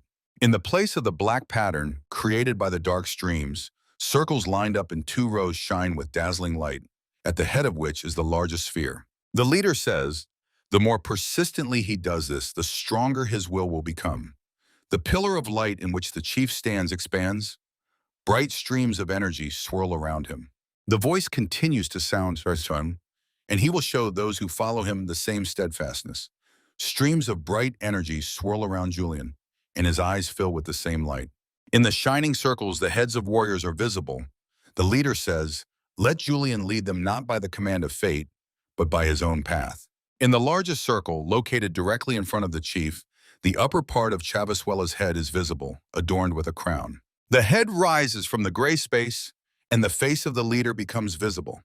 He says that on this path they will go together with him. Kambaba walks on the sand, approaching the black earth. Lakri, who appeared behind him, says that this is the zone of black sands. Standing in the black sand zone, Kambaba says, if necessary, he can step forward with his warriors. But the others? Lakri replies that they have reached the limit and there is no need to go further. But even if they are forced to go further, it will not be a problem. Behind the woman, detachments of horsemen are visible. Lakri adds, the elder is here. Everything is fine with the elves too.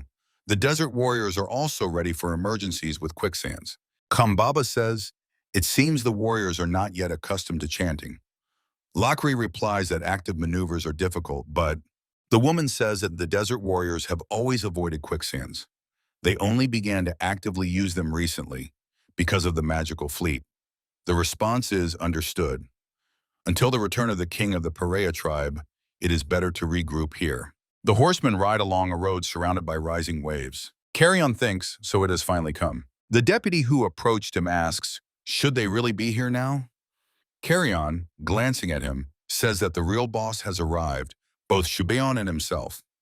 All this time it seemed like he was wielding a yataghan that didn't suit him, just aching bones. The deputy replies, yes, it was high time to put everything in its place. Running around everywhere made their organization loose and scattered. Carrion says, well, not so loose as to say it's a complete mess, right? At least the red storm worked well.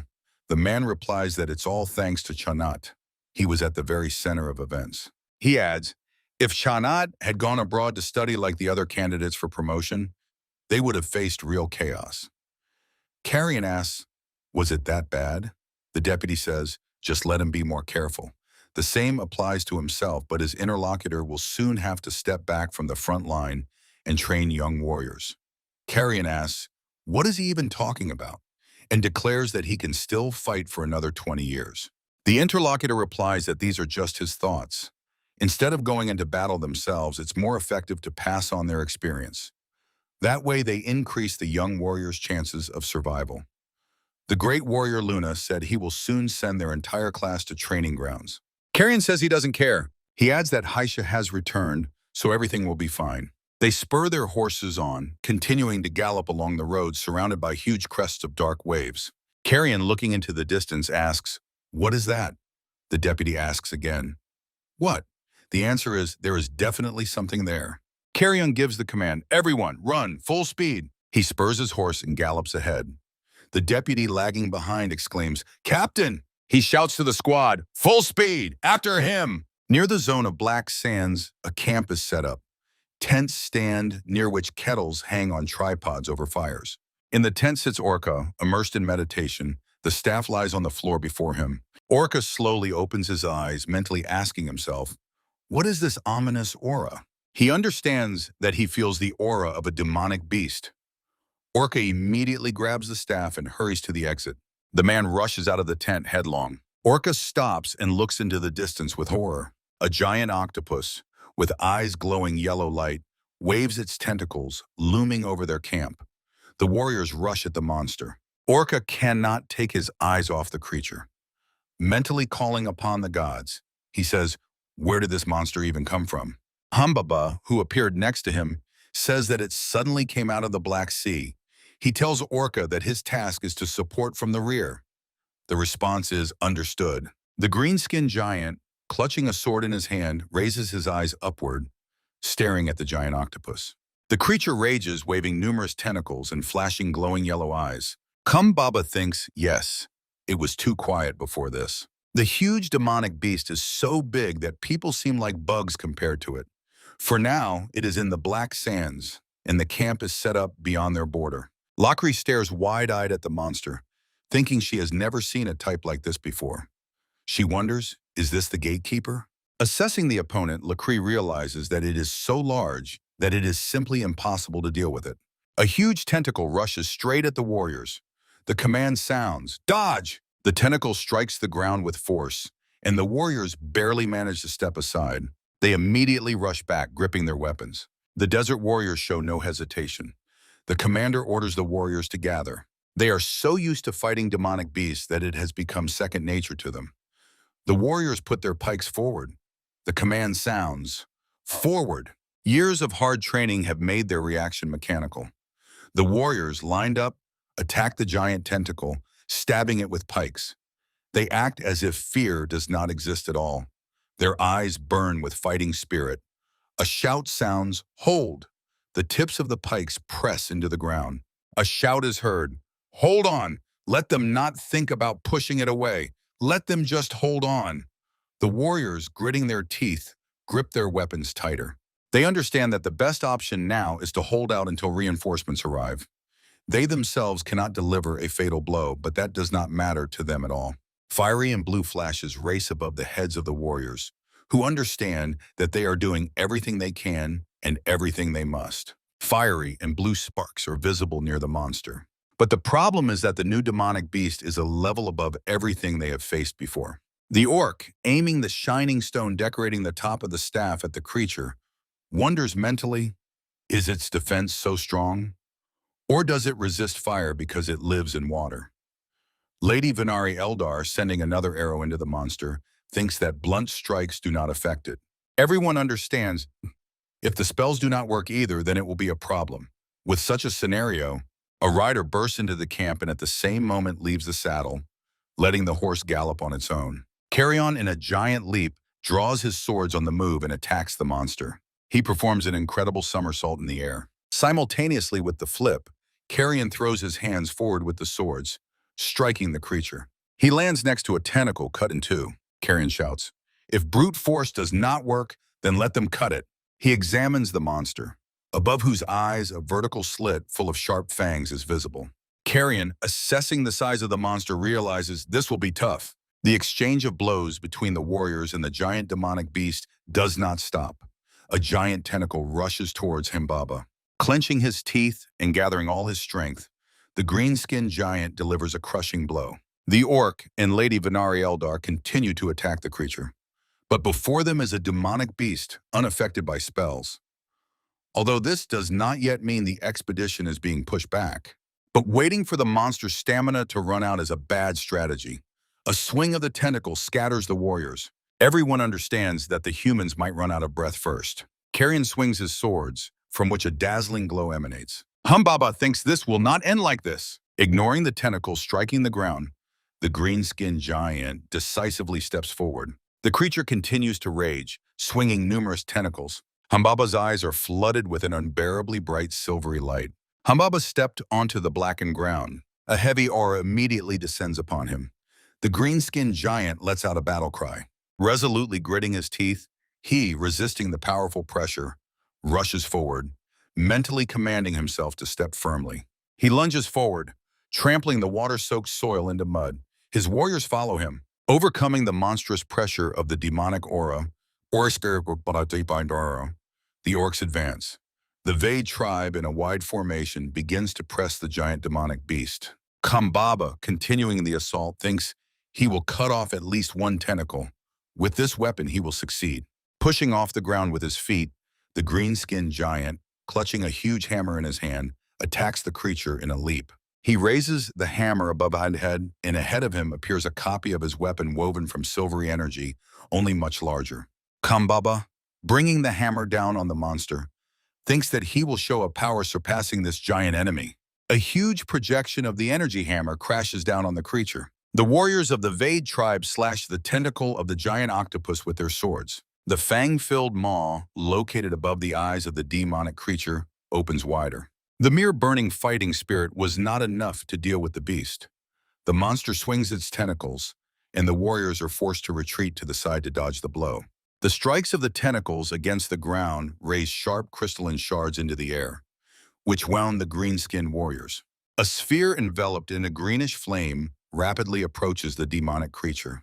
It flies past the orc, thrown back by a powerful blow from a giant tentacle. The wound on the chest of the green-skinned warrior seems to be cauterized by the fire that passed by him. But the warrior's attacks do not look reckless. The orc directs a magical staff at the creature. His squad also directs magical staffs at the monster. Even on unfavorable terrain, the expedition does not retreat a step. A huge tentacle is about to fall on Kambaba. The green-skinned giant cries out again, his eyes emitting a bright light. Kambaba spins to strengthen the blow of his hammer. The tentacle of the demonic creature looms over him. Carrion appears nearby, slicing the tentacle with swords enhanced by his inner energy. When the severed tentacle falls to the ground, Carrion shouts to Kambaba to retreat. It's hard to provide support here. Kambaba replies that if they cannot strike his main body, they will fall themselves. Someone needs to distract his attention. He looks back and sees warriors armed with pikes rushing to their aid. Without hesitation, they cross the line and find themselves in the zone of black sands. Carrion says that this is ineffective. This terrain also has properties similar to quicksand, making movement extremely difficult here. Kambaba replies, nevertheless, the desert warriors have made a huge step forward. The very fact that they managed to get close is an achievement in itself. Carrion says that the question is only about effectiveness. He adds that the shamans are preparing a new spell.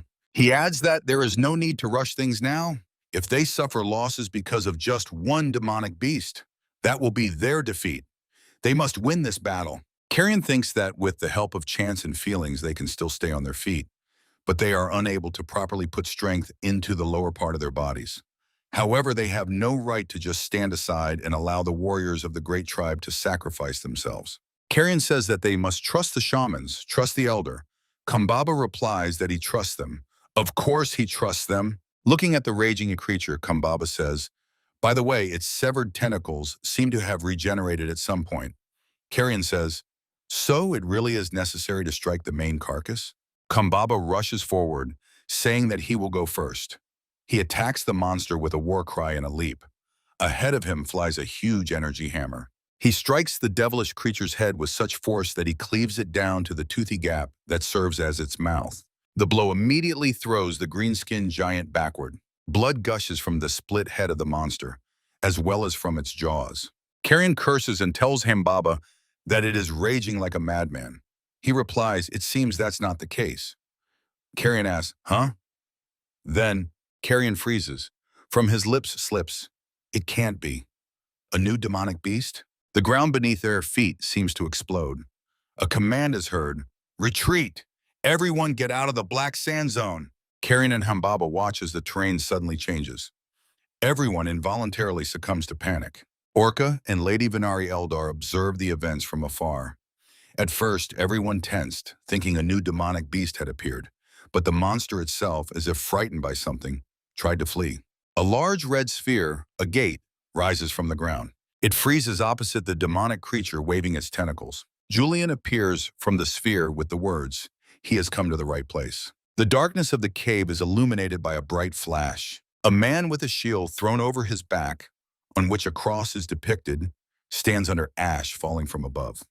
Besides the shield, behind his back are sheaths with a sword. From beneath the open front of his cloak, a whole arsenal of weapons is visible at his belt, among which stand out 2 swords and an axe. Noah examines a bracelet lying at his feet, on which an inscription is visible. He stretches out his hand forward, from which a light bright haze emanates. His hand immediately grasps the bracelet that was in his palm. Noah says, not bad.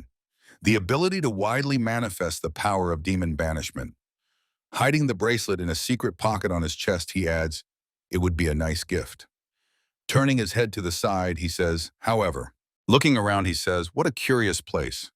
A space where everything constantly changes and is recreated.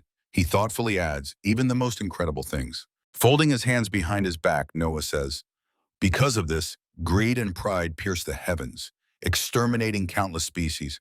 He adds The heavenly punishment has fallen upon them. Noah spreads his arms to the sides, and a bright flash of energy surrounds him. Then the energy sprinkles around him with golden sparks. Walking further, he mutters to himself, and in their era, the collision of the past age with the present occurs. And yet, this labyrinth has no end or edge. I wonder what will appear inside this time. Julian appears from a red sphere in the zone of black sands. Carrion and Kambaba look at him in amazement. Chief! A scream bursts from the orc's lips. Brother! Julian looks back at the raging demonic creature behind him. Warriors armed with pikes run towards him, but they do it poorly as their feet get stuck in the mud. Looking at them, Julian thinks, could it be that they cannot move properly because of the black sand? He looks at the warriors and influences them with his power, mentally ordering them to obey. Julian continues to drill them with his gaze, calling them to obey. He, still mentally, adds, if they obey, let them move, accepting his will as their own. Amazement appears on the warriors' faces. Running has become much easier for them. A miracle. This could be called colossal progress compared to the past, when he did not even dare to take a step. But the warriors understand that the chief used magic, and their bodies became light. The god of war granted them strength, movement that was not very effective in real combat. Julian shouts, let them stop worrying about the heaviness in their legs and just run. Now that it has become easy for the warriors to move, as if they are running on flat ground, can this not be called a true miracle? The chief orders the warriors to run, block the creature's path, and not let it escape. Julian, stepping towards the monster trying to flee, says, well, now he will see how much his desert warriors have advanced. The warriors stand in the path of the bleeding monster. Shouts are heard, move, into formation. The warriors hold their pikes in front of them. The commander shouts, now, pierce! The warriors thrust their pikes from both sides of the huge tentacle. The command sounds, hold! From beneath the spikes embedded in the monster's body, blood spurts. The demonic creature continues to wave its numerous tentacles. The other warriors keep running towards it. Many small copies of the monster burst out from its mouth. As if sensing the impending danger, the beast begins to spew countless duplicates of itself. The warriors, noticing the movement, shout, something is approaching. This decision of the monster can be called a clear mistake. A warrior cuts off the limbs of the small octopus that attacked him. If the warriors could not cope with the giant monster, then inflicting deadly wounds on the smaller creatures is not so difficult for them. Kambaba urges his warriors, don't fall behind. Let's show the strength of our tribe. Julian watches as the numerous army fights the creatures.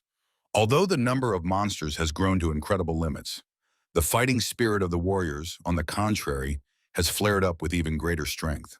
Julian steps toward the place where the battle is taking place. Lachri watches the battlefield from afar. The woman is surprised. The atmosphere on the battlefield has clearly changed. Julian is surrounded by a light haze of bright energy. Lachri thinks, could this be it? The chieftain walks unhurriedly into the thick of the battle, past warriors dealing with the creatures. Lachri thinks, by merely being present nearby, he seems to share his will with the others. Looking at Julian, from whom silvery streams of energy emanate, Lachri thinks that usually it is transmitted through a battle cry, shouts, or songs. But here, the chieftain did nothing. Meanwhile, Julian stands before the giant octopus, and a smile appears on his face. Julian, examining the monster, thinks that if it were up to him, he would cut it down with a single blow. He looks to the side, where warriors are fighting smaller creatures. They are quite successfully dealing with the monsters. Julian thinks that his warriors are so eager for battle that intervening now would be the height of disrespect to them. The chieftain believes that all he can do is watch them and believe in their victory, as befits a ruler. Shifting his gaze to the giant octopus, he mentally adds, exactly so. Julian, also mentally addressing the monster, says that he is not the one who will look up to it. The chieftain, without taking his eyes off the creature, moves his hand aside. A sword appears in his hand, as if woven from dazzling light. The sword is surrounded by shining particles, as if emanating from it. For a moment, Julian freezes like that, gripping the sword in the hand moved aside. The chieftain looks no bigger than a bug compared to the giant creature that seems to have sensed something wrong. Its yellow eyes fixed on Julian standing before it, and the octopus recoiled. The chieftain smirks. Did it feel his aura and decide to retreat? He adds that the octopus is quite perceptive for an ordinary monster. Raising his sword, Julian, whose eyes are filled with the light of inner energy, speaks, but all his efforts are in vain. The chieftain delivers a slashing sword strike that flashed like lightning before him, the blow landing horizontally just below the monster's yellow eyes, and the very earth seems to tremble from the creature's fury. The warriors, sensing changes in the surrounding space, freeze. The orc, clutching a staff in his hand, even opens his mouth in surprise. Lady Venari Eldar looks unperturbed. A drop of sweat runs down Lacrie's temple. She wonders what actually happened. Carrion tells Kambaba that in such a situation it is already difficult to say who among them is the real monster. He adds it somehow becomes empty in the soul. Julian swings his sword again, delivering a slashing blow. Blood literally spurts from the numerous wounds on the monster's body. The creature collapses to the ground. The leader says with a smile, yes, finally their views are on the same level. Shouon, sitting on the edge of the bed, feels the bandage on his chest, saying that everything will be fine in a few days. His hands from wrist to elbows are also wrapped in bandages. The moon standing before him says that this burden belongs not only to the greatest warrior Shouon. He is the treasure of the kingdom, so let him take care of himself. The general, crossing his arms on his chest, replies that Luna has no talent at all in such matters. He could have simply said he was worried. Luna says that Shouon is immortal. One can worry about the leader's well-being, but he has never doubted the strength of the greatest warrior. The general says, with a smile, even for him a wound remains a wound. If his body is the property of the kingdom, shouldn't he take even greater care of it? Luna replies that he was not supposed to get injured now. The elite troops of the kingdom set out on an expedition to the border outskirts, and also to a place called the Black Sea. But shouldn't they keep absolute military power ready, even within the kingdom's lands? Shouon says not to worry, his strength is quite enough to take on the gates alone. Luna replies, let him not be so confident. How can he say that without knowing what might happen? The general says that he is somewhat irritably aggressive today and lashes out at everyone. He asks, are things not going well? After a short silence, Luna asks, what about rage? The general inquires, is something bothering him, Luna asks? Was there anything suspicious? Shouon answers, if he wanted to commit murder, he wouldn't be sitting here now, just chatting like this. Luna says, a killer. The general himself said that he seemed to know about the existence of that phantom creature. Shouon answers, he knew, that's why he was angry. But even if he really wished him dead, he wouldn't have chosen such a method. Luna asks, what does that mean? The general says that rage is a true warrior.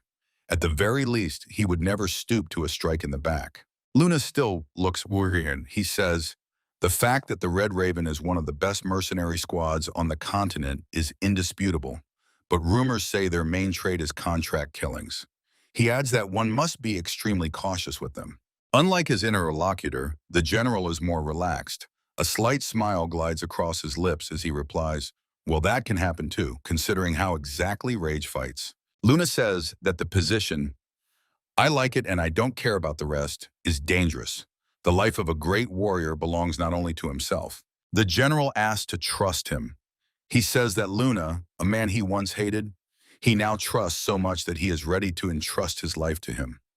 The interlocutor is stunned by his words.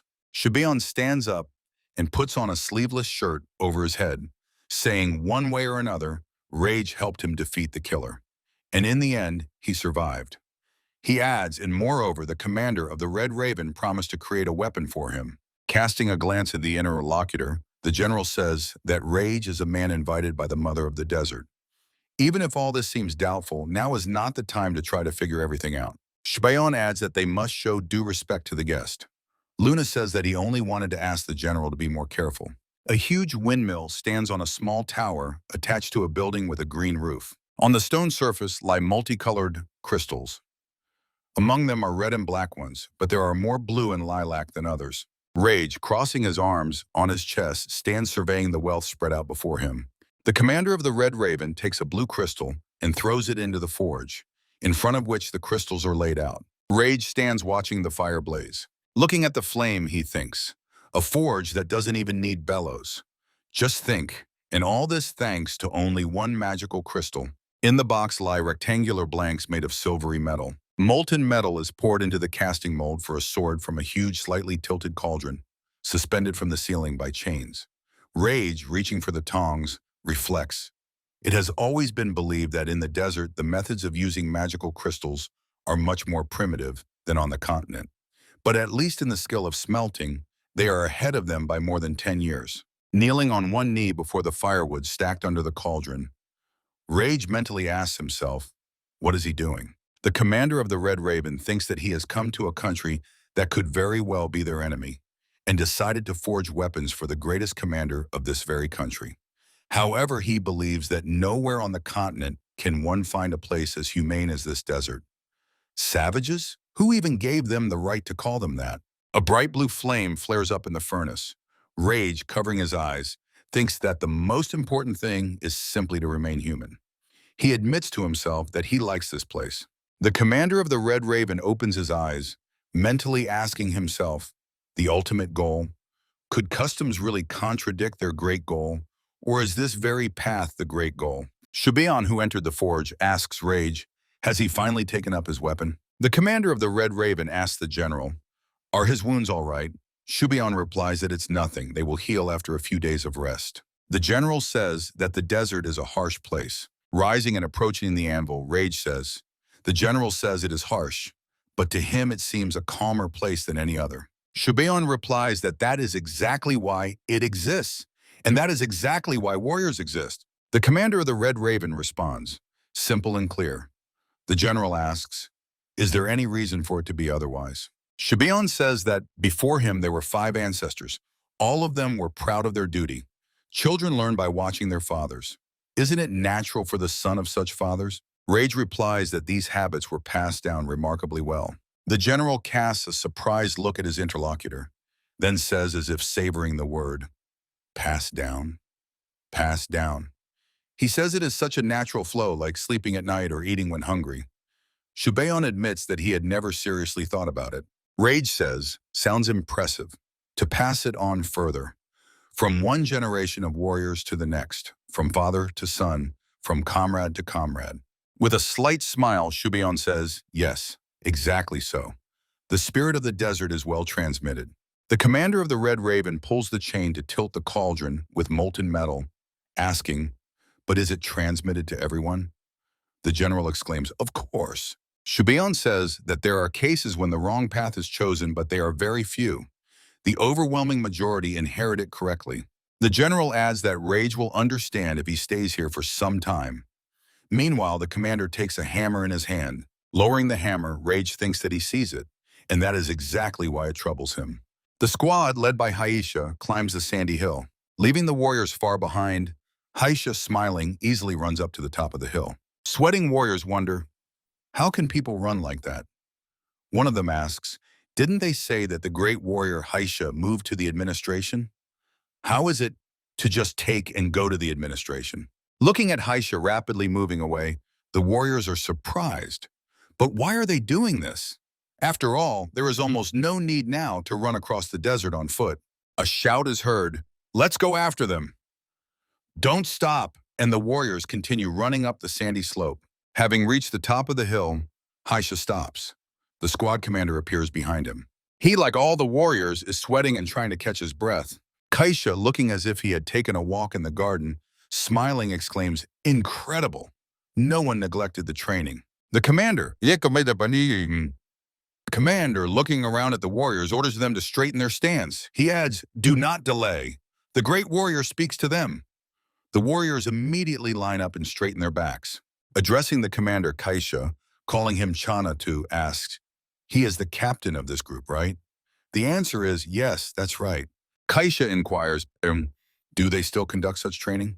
Chanatu says they run around the oasis to maintain endurance, but no longer train by overcoming desert hills. Kaisha asks, does the captain know why this stopped? The answer is not sure. Chanatu says the chief corrected all ineffective aspects of the old training Baryonith methods. Kaisha clarifies, does he mean that this training remained from the old methods? The captain replies that before the changes, the warriors of the early Red Storm ran like mad every day. Kaisha says, understood. He asks, then why didn't the captain ask? Chanatu asks again, what does he mean? Kaisha explains, they run through desert hills, which never happened before. So why didn't they ask why? The captain replies, because Seeing that Chanatu doesn't know what to say, Kaisha says, because he is a great warrior, because he is the senior warrior of the Red Storm. The captain agrees, yes, exactly. Kaisha says, but he is their captain. He surely saw the expressions on his subordinates' faces along the way. Chanatu, glancing over his shoulder at the warriors, remains silent. Kaisha continues, he also had doubts about why they were doing this. The captain says, it is. Kaisha says, if he didn't have such doubts, he wouldn't be worthy of being their captain. He asks, did Chanatu think it was unimportant because he himself manages without difficulty? Kaisha tells the captain that he understands what his problem is. He explains that Chanat is the captain. He did not become captain just because he is stronger than his fighters, right? The answer is yes. Correct. Kaisha says that if you don't count the leader in Shouon, Trent is stronger than him. But he is the true captain of the Red Storm. A hint of a smile appears on Chanatu's face as he says he understands. Kaisha says that the same applies to everyone else. While he was away, some kind of absurd atmosphere developed, as if there are people who consider themselves special just because they are from Krasnaya Bura. Surveying the warriors standing before him, Kaisha says, well, that can be understood too. They became part of the Red Storm through harsh training and with a clear purpose. Kaisha says that the essence of a warrior is to protect family and country. Is not the one who does not join the Red Storm deprived of this essence in the desert? Would they say that their fathers do not know what honor is just because they are not from the Red Storm? In response to his words sounds a united no spoken by the captain and his warriors. Kaisha asks, then why should he feel superior to the others? Of course, Red Storm carries out the most dangerous missions. He continues to say that this is exactly why everyone in the desert acknowledges their merits. So it's not just because they are from Krasnaya Bura. Kaisha adds, he does not want such conversations to spread after today. Can they keep only one thing in their hearts? To protect what must be protected? The response is a united yes. Kaisha says with a smile that they, Red Storm, are the strongest warriors on the continent outside the desert. Such a degree of pride is quite acceptable. He thinks they are still young, so they accept it so easily. He mentally addresses the captain. How did he train them, that it was so hard for them? A carriage rushes over the grass-covered ground. Voices come from the carriage, so in the end, he couldn't find the real culprit. In response, there is an apology. Hiruna tells the man sitting opposite her, calling him Lord Manu, that there is no need to apologize for that. She adds, they are among those ready to attack even in the very center of the imperial capital. The man replies, but because of this, the young leaders had to stop studying abroad, and he cannot help but feel guilty.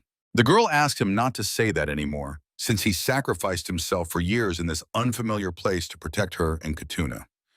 If anyone should apologize, it is her. Glancing out the carriage window at the passing landscapes, Hiruna says, and returning home was her own decision, and yet she is burdened by the fact that she did it secretly. Lord Manu says, if he had known, he would have stopped it by any means possible. Lowering his eyes, Hiruna answers, everything would have been fine if only he did not sometimes become strangely stubborn. The man asks, it's true, isn't it, that the emperor values her very much? The girl replies that this is the main problem. He keeps sending those pale types to them. Sighing, she adds that it is terribly annoying. Lord Manu says that the young lady is someone anyone would want to have. Hiruna exclaims, oh, so he wants her to stay in the empire? The man answers, of course not. The girl says that, in any case, this is the best possible option. Katuna will manage on his own. Lord Manu replies, surely she will receive many complaints. The girl says that she is, of course, worried, but he is the younger brother, made to handle troubles, so... At that moment, two people in black cloaks with hoods stand in the carriage's path. Voices come from the carriage. Katuna will handle everything himself. In response, there is, most likely, a lot of dissatisfaction will later fall on her. The girl smiles, saying that she even feels a little sorry for him, but he is the younger brother and is supposed to take on the most annoying tasks, so... The carriage continues its journey. Hiruna asks, is it still far to the border? Lord Manu replies that they should reach the gates by evening. He adds that the special unit warriors will be waiting for them, so later they can relax. The coachman's gaze becomes wary and he pulls the reins, stopping the carriage. Lord Manu immediately opens the door and steps out, asking, What is happening? The response is, well, the coachman says that someone has blocked the road, but Lord Manu himself already sees men standing ahead, whose faces and figures are hidden by long black cloaks with hoods. Following the companion from the carriage, a girl appears. Lord Manu and Hiruna look cautiously at the people who dare to stand in their way. The men respond with grim looks, not uttering a word. Hiruna feels their oppressive aura and understands that both men are masters of power. A whip appears in her hand, which until now had been wrapped around her waist. The girl's eyes fill with the glow of inner energy. A thought flashes through her mind. The main thing is to break out of here. Carts and travelers on foot stretch towards the Abaham gates. The city streets are crowded. Everyone is hurrying about their business. In a tavern at a table with a wooden mug sits a man in armor. His figure is hidden by a black cloak, and his face by a deeply pulled hood. The man raises the mug to his lips and taking a sip thinks, in the end, they made the whole journey here chasing the movements of monsters. If he had known how it would turn out, he would definitely have hired a guide. Then they could have moved much faster. Setting the mug on the table, he reflects that, after all, their goal was to save people. But the monsters turned out to be a more urgent threat. His attention is drawn to 3 visitors sitting at a table nearby. Their voices reach him. Oh, they still made it here safe and sound. They say the road here is pure hell. Sitting down at the table on which mugs and a jug stand, the visitors continue to talk about how, compared to last month, things have become somewhat easier. At least, the Empire has stationed quite a few troops at the border. In response, it is said, hardly because of the Empire. One of the men says, they say the elite of the Perea tribe exterminated all the demonic beasts in the corridor. For that, they should be grateful. The second man snorts. Does he really think they did it for their sake? These gates belong to the desert. If traders like them do not come, money will not circulate. That's the whole point. The third person sitting at their table says, in any case, didn't that at least give them some respite? Only 3 months ago, this place was teeming with demonic beasts. Then they couldn't even try to pass by them. The second man asked, but who primarily directed the demonic beasts to this border? The first is clearly surprised. What? Does he want to say that the kingdom of Perea is to blame for the demonic beast invasion? The second man answers his question with a question. Then where did all these demonic beasts suddenly come from?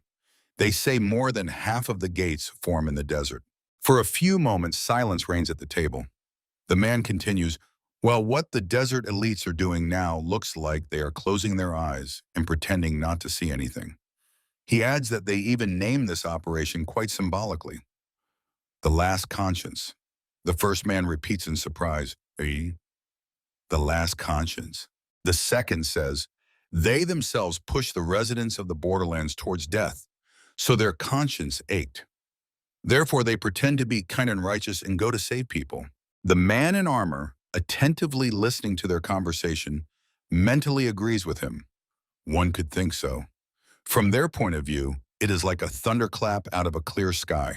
He continues to ponder, the last conscience. For those in the know, it could be the last warning. Suddenly, a sword sharply falls onto the table where the 3 men are talking. The man, behind whom stand 2 warriors in dark robes, seems to press the weapon into the tabletop with his palm. The men jump up in fright. One of them exclaims, what is that? The stranger turns his face to him, adorned with 3 black stripes running vertically, and the man hiccups from fear. The stranger curses and says, some of them run until a rash appears between their thighs. Throwing the sword over his shoulder, he adds, and some sit comfortably, eat, and curse. Looks like he wants to die, right? The stranger addresses the man who spoke the most. The men realize with horror that before them are warriors of the Perea tribe. A man nervously mutters that he never intended to insult them. The one who started the conversation says the road was tough, so he exaggerated a bit. He assures that he never meant to tarnish the honor of the desert warriors. Hugging the first man by the shoulders with one arm and simultaneously pressing a sword to his throat, the stranger, smirking malevolently, says that his kind heart is already wounded.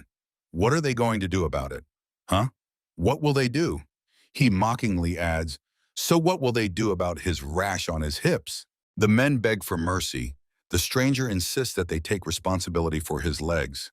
He demands that they do it. Behind him, a voice is heard asking, what is Hibanya doing? The one called Hibani looks back at himself in surprise. Henhel, accompanied by two warriors, asks, is he, being a warrior, threatening a peaceful resident? Hibanya, spitting, says, finally something interesting after a long time. Turning to Henhel, Hibanya replies that he would not dare, especially when the special squad is watching so closely. Passing by her, he says that they, the pranksters, will leave now. Let her not make such a scary face with such a beautiful appearance. Leaving the tavern, Hibanya says, when was the last time he killed someone? Before the unification of the desert. That was a long time ago. It was fun back then. The warriors accompanying him tell the captain that he cannot just kill someone like that. The great warrior Luna will scold him again. Hibanya asks hopefully, so maybe just maim that guy then? The response is, that is also not allowed. Henhel, heading towards the men frozen by the table, says that only these warriors can protect them in the desert. She adds that careless words can bring trouble, so they should be careful. Frightened and ashamed men ask for forgiveness, assuring that they did not mean to offend anyone at all. Henhel silently watches them for a few moments, then abruptly turns around and heads for the exit. Henhel thinks that recently such conversations have started spreading everywhere, as if someone is deliberately spreading rumors. Walking down the street accompanied by two warriors, Henhel decides that this should be reported later. For now, she will only think about guarding the young lords. A man in armor and a black cloak exits the tavern and watches Henhel and her escort as they walk away. He mentally wonders, special squad? The Snow White Knight Eisen von Devon thinks that each of them possesses enough power to stand against the Master of Power. Walking down the street, he thinks about what he felt in Henhel. No country can stand against Perea alone anymore. And this is why it is good. Perea has so much power, and it prioritizes defense. A squad of horsemen gallops swiftly over the dark, cracked earth. A huge black sphere hovers above the ground, emitting dark streams of energy. Beneath it on the ground lie four red spheres, one of which stands out by being larger than the others. They emit the same dark energy. Julian, leading the squad, says to the people behind him, here are four gates, and one of them is extraordinarily large. He ponders, bringing his hand to his chin and says, if so, then nothing can be done. Humbaba and Orca, behind whom squads of humans, elves, and orcs have lined up, await his decision. They have been ordered to use gate number 2. Gate number 3 is assigned to Lady Venari Eldar. Lokri tells the chieftain that this is the narrowest path. The tracks of this creature will surely remain. Is he really sure that everything is fine? Julian asks the priestess not to worry. Lokri, who received gate number 4, bows her head and wishes the chief victory. Dividing into groups, the squads head to the gates assigned to them. Julian watches from afar as they disappear into the smaller red spheres. The chief, slightly turning his head back, addresses Carrion standing behind him, and he immediately responds. Julian tells him to support the priestess and the Share tribe. Carrion is clearly surprised by his decision. He exclaims, really? He asks, what will the captain do with gate number 12? Looking at the largest red sphere, Julian replies that this is the path he must take alone. He adds that it will be better this way. Carrion replies that it will be dangerous. Even if Julian is the god of war, there are things that cannot be handled alone. Julian, who by this time has already turned to face him, tells him not to worry and adds that he will not be alone. Carrion does not hide his surprise, He will not be alone? So he is taking some warriors with him? Julian answers him, no, just a few strong people agreed to help him. Carrion asks again, strong people? What does he mean? Julian says that in any case, he should not worry about him. Let them guard the priestess well.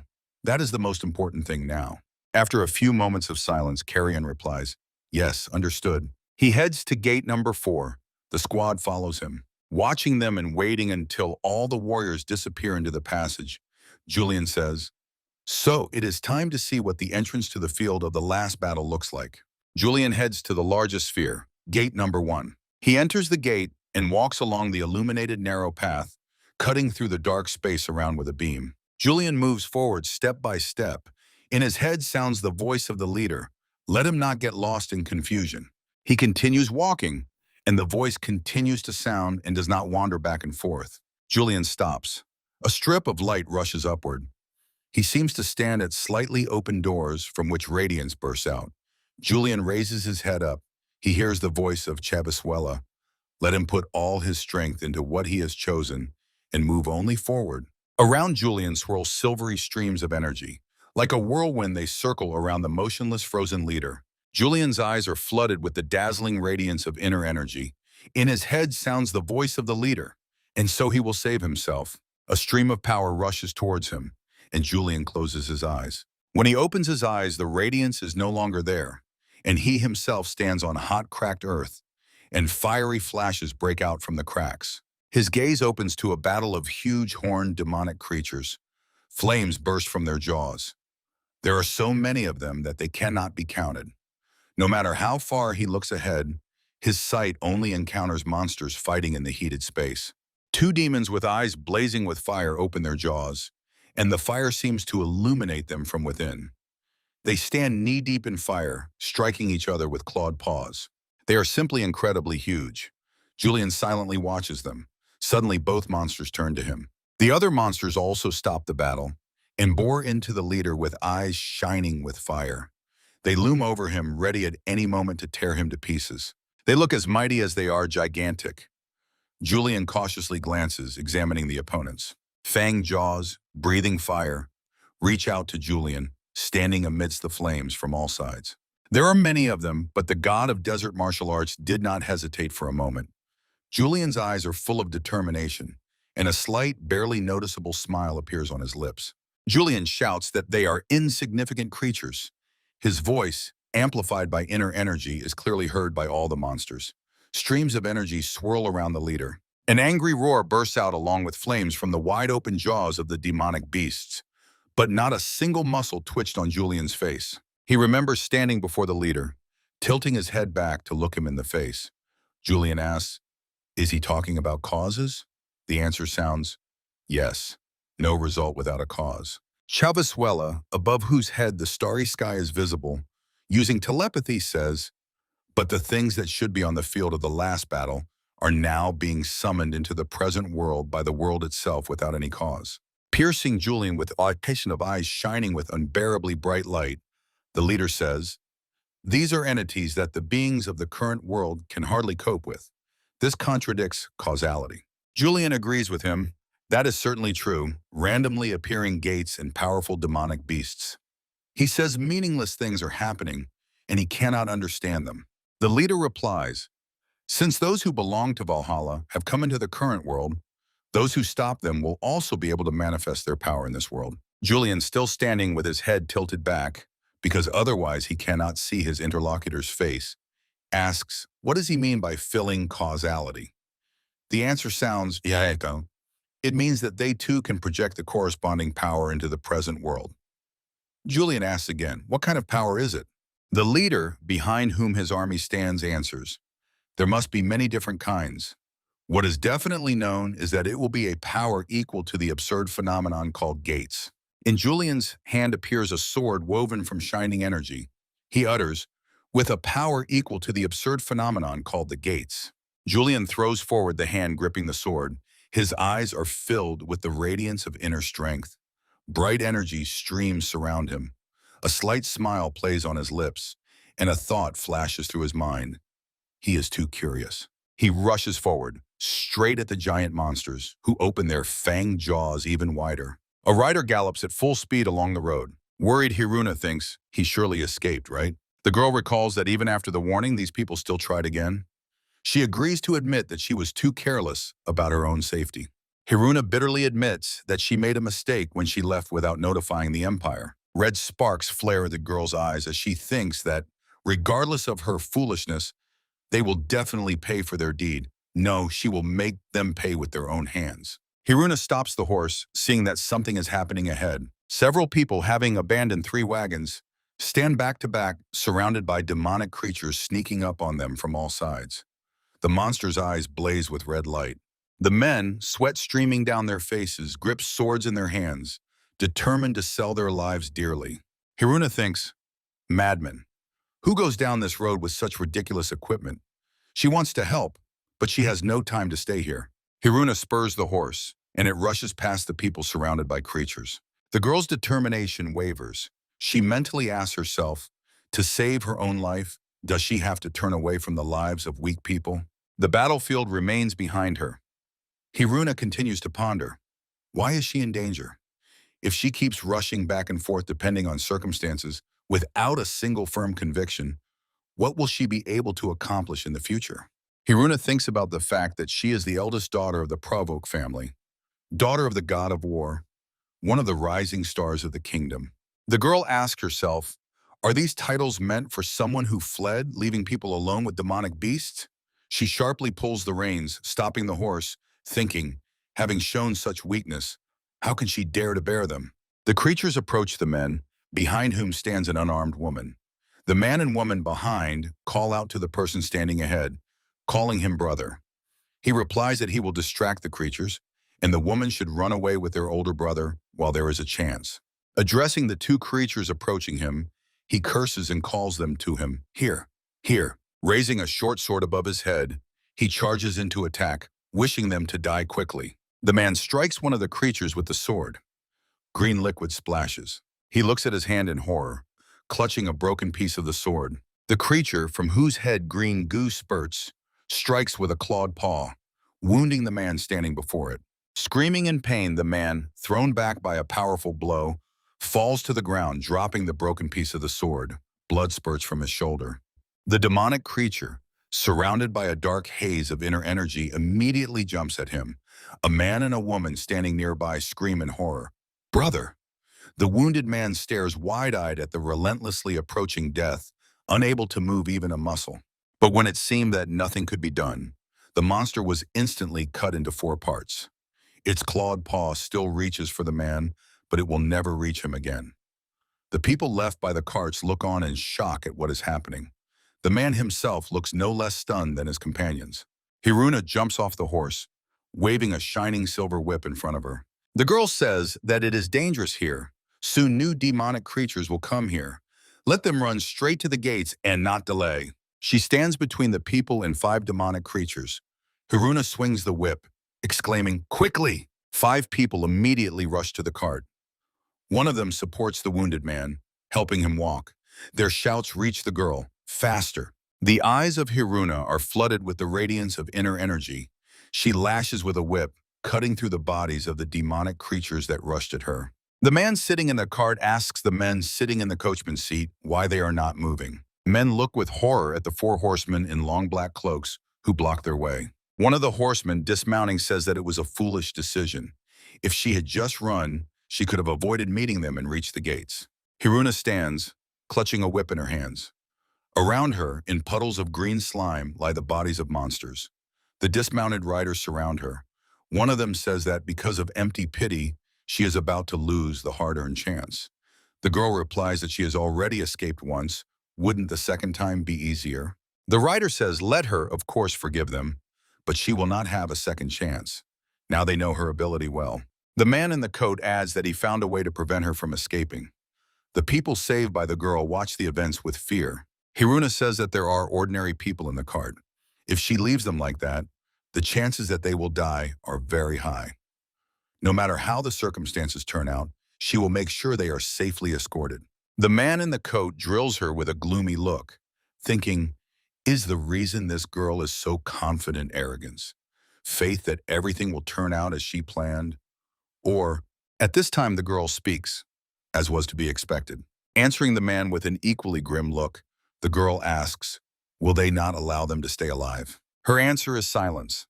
Hiruna scans her 4 pursuers with her gaze. The girl understands that they feel guilt and wonders, who are these people? Hiruna says, they feel guilty, but what can you do for the sake of a great cause? She snorts, how convenient.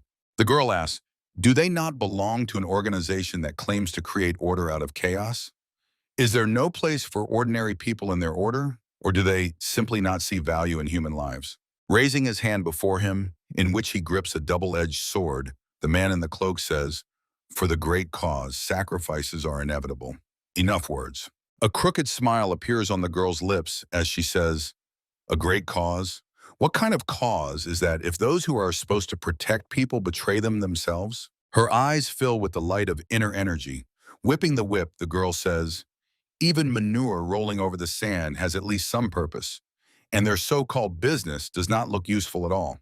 The girl thinks, Judging by the fact that these people are here, there is a high probability that Lord Manu has successfully escaped. Hiruna swings the whip, which immediately begins to shine with the power infused into it. The girl says that one way or another, they will definitely pay the price. 4 men in black cloaks attack the girl from different sides. Hiruna, decisively swinging the whip, exclaims that she will drag at least one of them down with her. The girl raises the whip, which traces an arc around her, forcing her opponents to jump high up to avoid the strike. After the whip strike, a rather deep mark remains on the ground. Hiruna, looking at the men standing beyond the mark, thinks, before her are 2 masters of power, and the other 2 are no less strong. She realizes that she has no chance to escape. The only hope is that they want to capture her alive. Red sparks flare in the girl's eyes as she thinks that she cannot become a hostage and be used by them in any way. The heir of Perea will never tolerate such humiliation. Hiruna, clutching the whip filled with her power, literally rises above the ground, soaring high above the heads of her opponents. The red sparks in her eyes blaze, promising nothing good for her pursuers. Red light fills her eyes. The girl decisively raises her hand in front of her, gripping the whip around which golden lightning flashes. Hiruna uses the technique of the mind of heaven and earth, Thunderfall. She thinks, if that's the case, then she chooses death here and now. The girl swings the whip, and golden fiery streams of power crash down on the men. 4 men in black cloaks look fearfully at the girl hovering above the ground. The golden energy blazing down on them causes them to instantly leap away, avoiding the strike. A light of inner energy flashes in their eyes. One of the men raises his hands before him as if in prayer, and an impenetrable sphere forms around him, protecting him from the strikes of golden energy. Hiruna looks from above at the rather impressive craters in the ground, near which stand the men who managed to dodge her attack. The girl descends. Her foot touches the ground. The men in black cloaks gloomily gaze at her.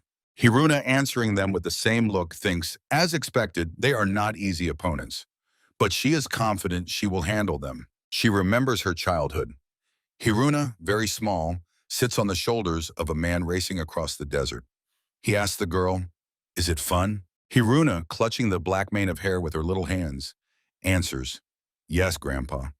She adds that he is much faster than Dad and her uncles. Noah increases speed and in the blink of an eye covers a rather large stretch of desert. He asks, "What else?" Hiruna says that when he runs forward, he also dodges right and left. Grandpa says, "Sharp eyes, good intuition." She is definitely better than her father. Her father realized this only after a whole year of training. He pushes off the ground and, soaring high above the earth, says that her dad is still the strongest of all, and all this is thanks to her grandpa. The girl replies, "Dad says there was and will be no one stronger than him." The man answers that he has heard this many times. But the reason why Grandpa is the strongest in the world is not in martial arts. Hiruna asks, "Then what is it?" The answer is imprudence. The man pushes off a rock with his foot and soars even higher into the sky. He says that one should not enter a fight they cannot win. For this, the most important thing is to preserve one's life. The girl exclaims, "Ah, so this is the running method needed when retreating." Grandpa carefully lands on the ground, holding his hands behind his back. The fearless girl holds onto his hair with both hands, smiling cheerfully. The man carefully takes the girl off his back and sets her down on the ground in front of him. He says, "Correct, more than any technique, she needs to master this one first." Grandfather stretches out his hand and Hiruna jumps onto his palm. He asks, "Is she ready?" The answer sounds, "Yes." A burst of energy helps the girl soar high into the sky. Hiruna flies upward, leaving the grandfather standing on the ground, watching her flight. The girl rushes forward, pushing off the rocks with her feet. Little Hiruna, having covered quite a distance, lands on the ground. One word escapes the grandfather's lips, "Run." Little Hiruna replies, "Yes," and rushes forward. The girl, gripping the shining whip in her hands, uses the heavenly dragon step technique. And now several Hirunas rush toward the opponents defeated by her martial arts. One of the men says, "You're." The man standing nearby immediately responds, "Yes." The men simultaneously deliver cross strikes with twin swords. A flash occurs from the collision of energies. The man is amazed. Their 2 simultaneous attacks were deflected. The girl rushes between the opponents, attacking her with incredible speed. The man notes her astonishing speed and wonders, is she going to escape? He thinks that this is not a speed they couldn't keep up with. Both men immediately turn after the girl. They attack her again simultaneously, but Hiruna increases her speed and slips under the swords descending on her. The men's blades crash to the ground. The girl's opponents are unpleasantly surprised. Even if the attack was not aimed at killing, she was clearly within sword reach, and in such a position suddenly accelerated once more. The girl rushes forward swiftly, clutching a shining whip in her hand. A thought flashes through her mind. It worked. Feeling that the ground beneath her feet turned into quicksand, she pushes off a stone with her foot and soars upward. Hiruna wonders, did they use magic? One of the pursuers appears before the girl, rushing swiftly above the ground. Hiruna understands. They are trying to stop her so she can't escape. The girl glances at the opponent, mentally asking, "A mage?" She decides that she needs to deal with the mage before she touches the ground. Hiruna sees the mage standing on the ground, folding his hands in front of him as if in prayer, and a light silvery mist surrounds him. The man is clearly exerting incredible effort. His fingers are tense and his eyes are closed. He sharply throws his hand forward, directing the strike at the girl. His eyes shine with an unbearably bright light of inner energy. Energy circles appear above Hiruna, descending onto her. The girl is impressed by the speed with which the mage casts spells. The mage's energy crashes down on Hiruna, and she falls down, hitting the ground with force. The earth beneath her cracks from the impact. Overcoming the pressure of the enemy's energy, the girl, though with difficulty, still forces herself to kneel on one knee. A man, whose armor is visible beneath his cloak, steps toward the girl. Children are playing near the pond in the oasis. Some boys are fighting with wooden swords, while others splash in the water. Haisha watches the frolicking children from afar. The man thinks about how well he knows how hard it was to achieve all this. Haisha glances over his shoulder, mentally asking the question, do they know what it took to reach this moment? He turns and asks the people standing before him, isn't this truly a beautiful sight? He adds that more than 10 years have passed since the desert became a unified state. Haisha says that now children can run freely like this. The days when they shed each other's blood are gone. And thanks to this, there are almost no tears over the loss of loved ones. The men listening attentively to his speech respond with warm smiles. Haisha's face becomes stern as he says, but the warrior command system is still not united. The smiles leave the faces of his listeners. Haisha says, if they continue to compare themselves with other families and think only about the benefit of their own clan, how long will this situation last? An elderly man addresses him, calling him a great warrior. He says, as for the unification of the command system, didn't Gru grant the main clans autonomy for the sake of efficiency? Haisha replies, because at that time it was the right decision. Although everyone agreed to unite, old grudges between the tribes and the demonic beasts swarming everywhere did not allow them to forcibly change the army structure in that situation. The elderly man responds, exactly. And so they overcame the times of turmoil and reached the present day. Haisha says, and immediately after that, he adds that their king was absent for 10 years. The people listening to him look anxious and mentally wonder, what does this mean? Could it be that among them there is someone plotting a rebellion? The men understand that this is not something they can simply ignore. They try to understand what Haisha is hinting at.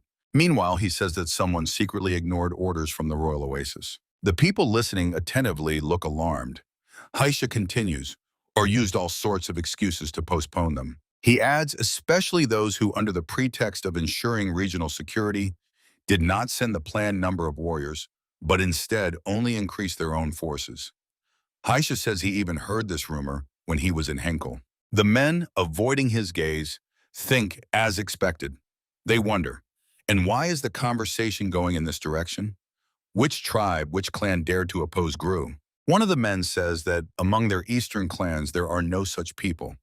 They sent all capable ones to the royal oasis. He asks, what does the great warrior think this means? And answers himself, it means that their families actively support Gru's cause. The man standing next to him agrees, saying that Lord Ambra is right. He adds that their clan also sent capable people, of course. And even the exams of young warriors are conducted exclusively only in the royal oasis. One of the men asks, what makes the great warrior feel such anxiety? The old man adds, if the great warrior says so, it may look like a threat to their clans. Haisha answers, how could he do something like that to them, the lords of the clans? He says yes, such things did indeed take place, though not everywhere, only in certain clans and on specific issues. Because of this, rumors spread across the continent that something ominous would soon happen to their kingdom, right? Lords do not even entertain the thought that Haisha is simply bluffing. Looking at them, the great warrior thinks, how bitter. He never thought he would have to use the method he used against the imperial nobility, against the heads of clans again. Kaisha says, of course not. He is sure of it. The great warrior adds, but even false rumors can eventually turn into truth. Lords know this very well, don't they? His bluff worked perfectly. The elderly lord thinks the fact that it is not just anyone speaking, but the great warrior Haisha himself, must mean that things are more serious than they thought. His opinion is shared by other lords as well, because the one who bluffed was Haisha himself. Meanwhile, Haisha continues to speak. That is exactly why he dared to ask for cooperation in this way. If rumors that the kingdom is on the brink of upheaval spread further, they will destroy other plans that are currently being successfully implemented.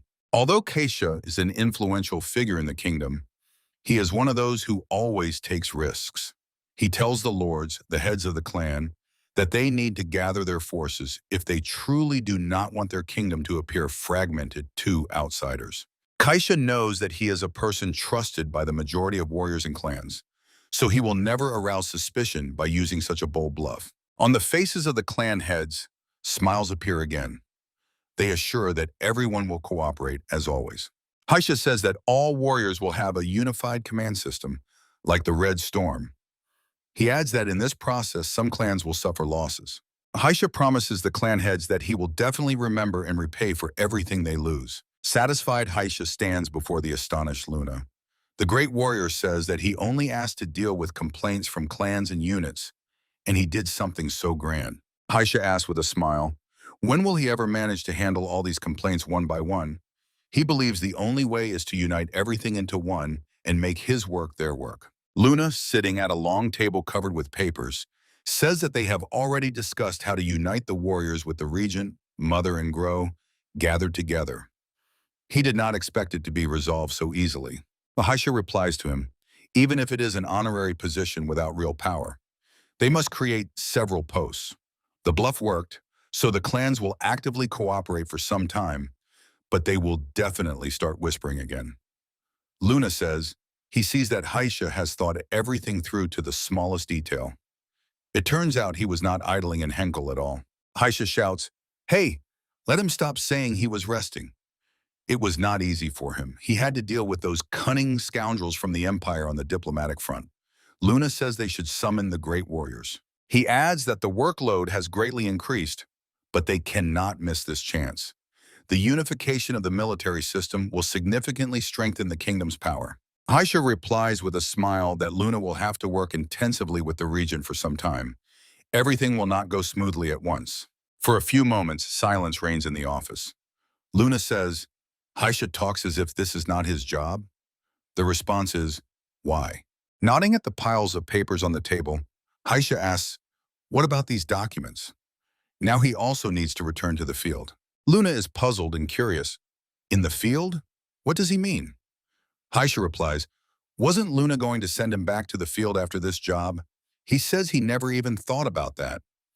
As Haisha said, at first nothing will go smoothly. That's why they need constant reorganization. Where does he think he's going? Luna says with a smile. Let him work with the documents together with him, as if fighting a battle on the battlefield.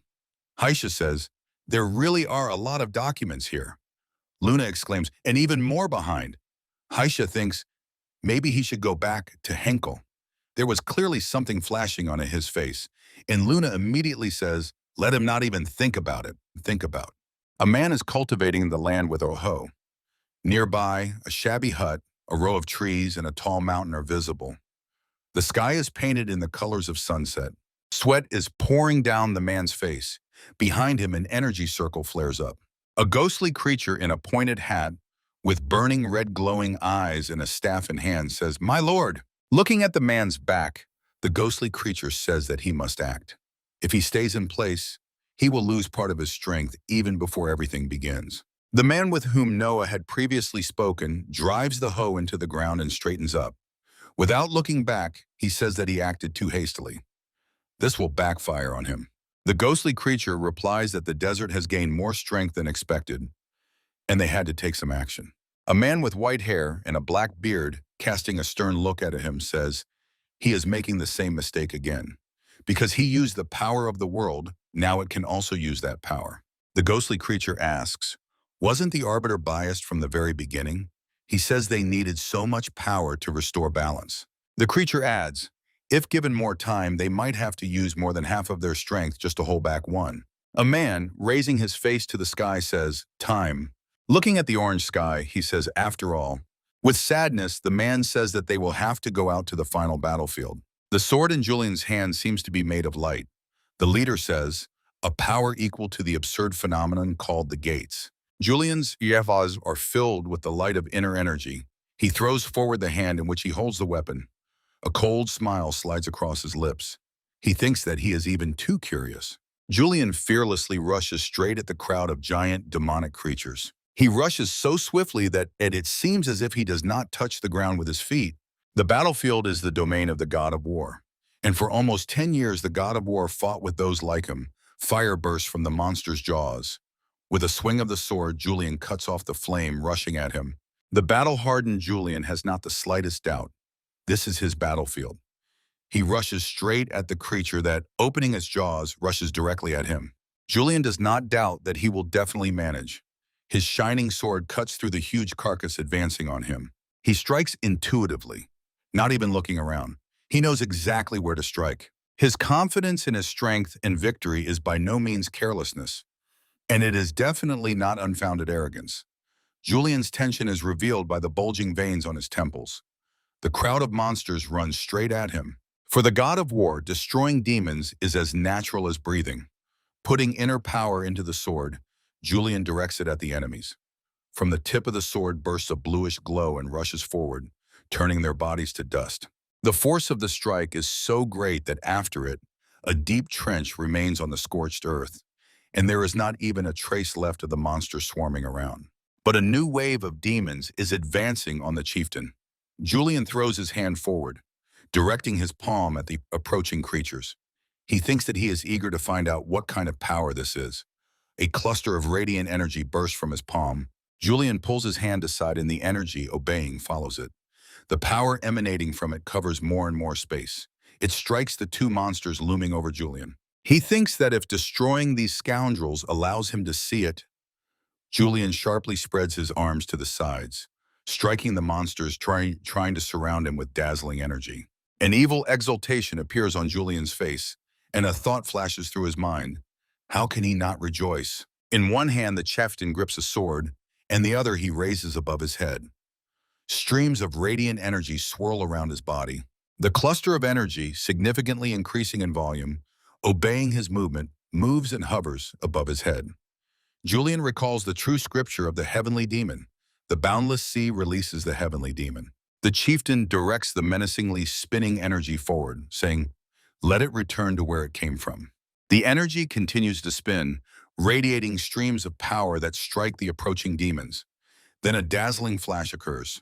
When the light disperses, a squad of noble warriors of Valhalla stands before the demon army. Julian shouts, or let it be destroyed here. The cry of the god of war is answered by the heirs of previous generations of warriors. Clutching weapons in their hands, they rush at the demons. Now the creatures have found opponents equal to themselves, not inferior to them in height or strength. Under their onslaught, the demons began to disappear. Watching the battle, Julian thinks, did he appear because the causal connection was fulfilled? Or could he have appeared because this battlefield also belongs to them? He decides that this can be checked later. The leader nails the last opponent to the ground with his sword. Only his warriors stand on the battlefield. All demons are defeated. The sword in Julian's hand dissipates. He places his hand on his chest, expressing his gratitude to the warriors. Chevaswella barely nods his head, and in a moment he and his warriors scatter into small, dazzling shards that fall around Julian. The chief walks along a ray of light, cutting through the darkness of the gates. Step, and another. The darkness dissipates. A voice reaches him. Have they arrived? Julian, surrounded by shining pollen, stands before Lakri, behind whom are Carrion, Hambaba, Orca, and Lady Venari Eldar. The priestess asks, were there any problems on the way? Julian answers, no problems. He inquires in the others. Carrion replies that they were tense and burning with fighting spirit, guessing what enemy would appear. Humbaba adds, but not even a single ant was there. Lady Venari Eldar says that it was the same here. Orca says it almost seemed like a trap and asks, what about Julian? The chief thinks that everyone has gathered on his side. He answers, nothing that could be called a problem happened. Julian asks, have they already arrived? Lacree answers, yes. Shifting her gaze to the portal glowing with blue energy in an oval shape, Lacree says they have reached the abode of the King of the Dead. She adds that there they can obtain information about the evil god he serves. Casting a glance over the bleak desert landscape, Julian says, they said they are the chosen ones, and he does not understand why there are so many obstacles on their path. The priestess replies, because this desert is the center of the world, and not far from here is another seal. That is why the world's interference seems strong. Lacree adds, probably that is why the leaders of two clans are present here. Lady Venari Eldar says, perhaps that is why the mother brought them here. Kambaba says that they know nothing about such things. Here simply appeared a new homeland. Julian answers, correct, Dashen. Lord Hambaba and he are merely warriors who protect the place where they live. The green-skinned giant agrees, yes, there are many things so complex that he does not understand them. He asks, shouldn't such complex matters be decided by elders and wise ones, like the priestess here? Julian says, right, as long as each of them gives their all in what they do best, isn't that enough? The chieftain casts a glance at the shining portal. This is the path to the King of the Dead. He thinks that a much bigger problem is that huge black hand called the evil god. Julian decides that this time they will end it once and for all. The portal narrows sharply, and blue lightning bolts emanate from it. Then it again takes the shape of an oval, resembling an egg of some fantastic bird lying in the desert. Julian steps out of the portal glowing with blue energy, from which lightning bolts emanate. Around is the same desert land. Behind Julian, Lacree, Carrion, Kambaba, Orca, and Lady Venari Eldar emerge from the portal. They are moving forward, and behind them from the blue glow continue to come the warriors of their army. What was seen here did not at all resemble what everyone expected. Julian stops and examines the building standing ahead. Before them stands an impregnable palace, surrounded on the sides by tall pillars. The building is as gloomy, gray, and bleak as the surrounding landscape. It is distinguished by straight lines in the absence of the slightest architectural decorations. A glow of yellow energy appears in Julian's eyes. The chieftain sees that on the wall above the gates leading into the castle, warriors have gathered from whom dark energy emanates. Julian thinks that the scene sharply differed from everything he had seen in battles with monsters. He wonders, although the appearance seems strange to him, isn't this an ordinary castle?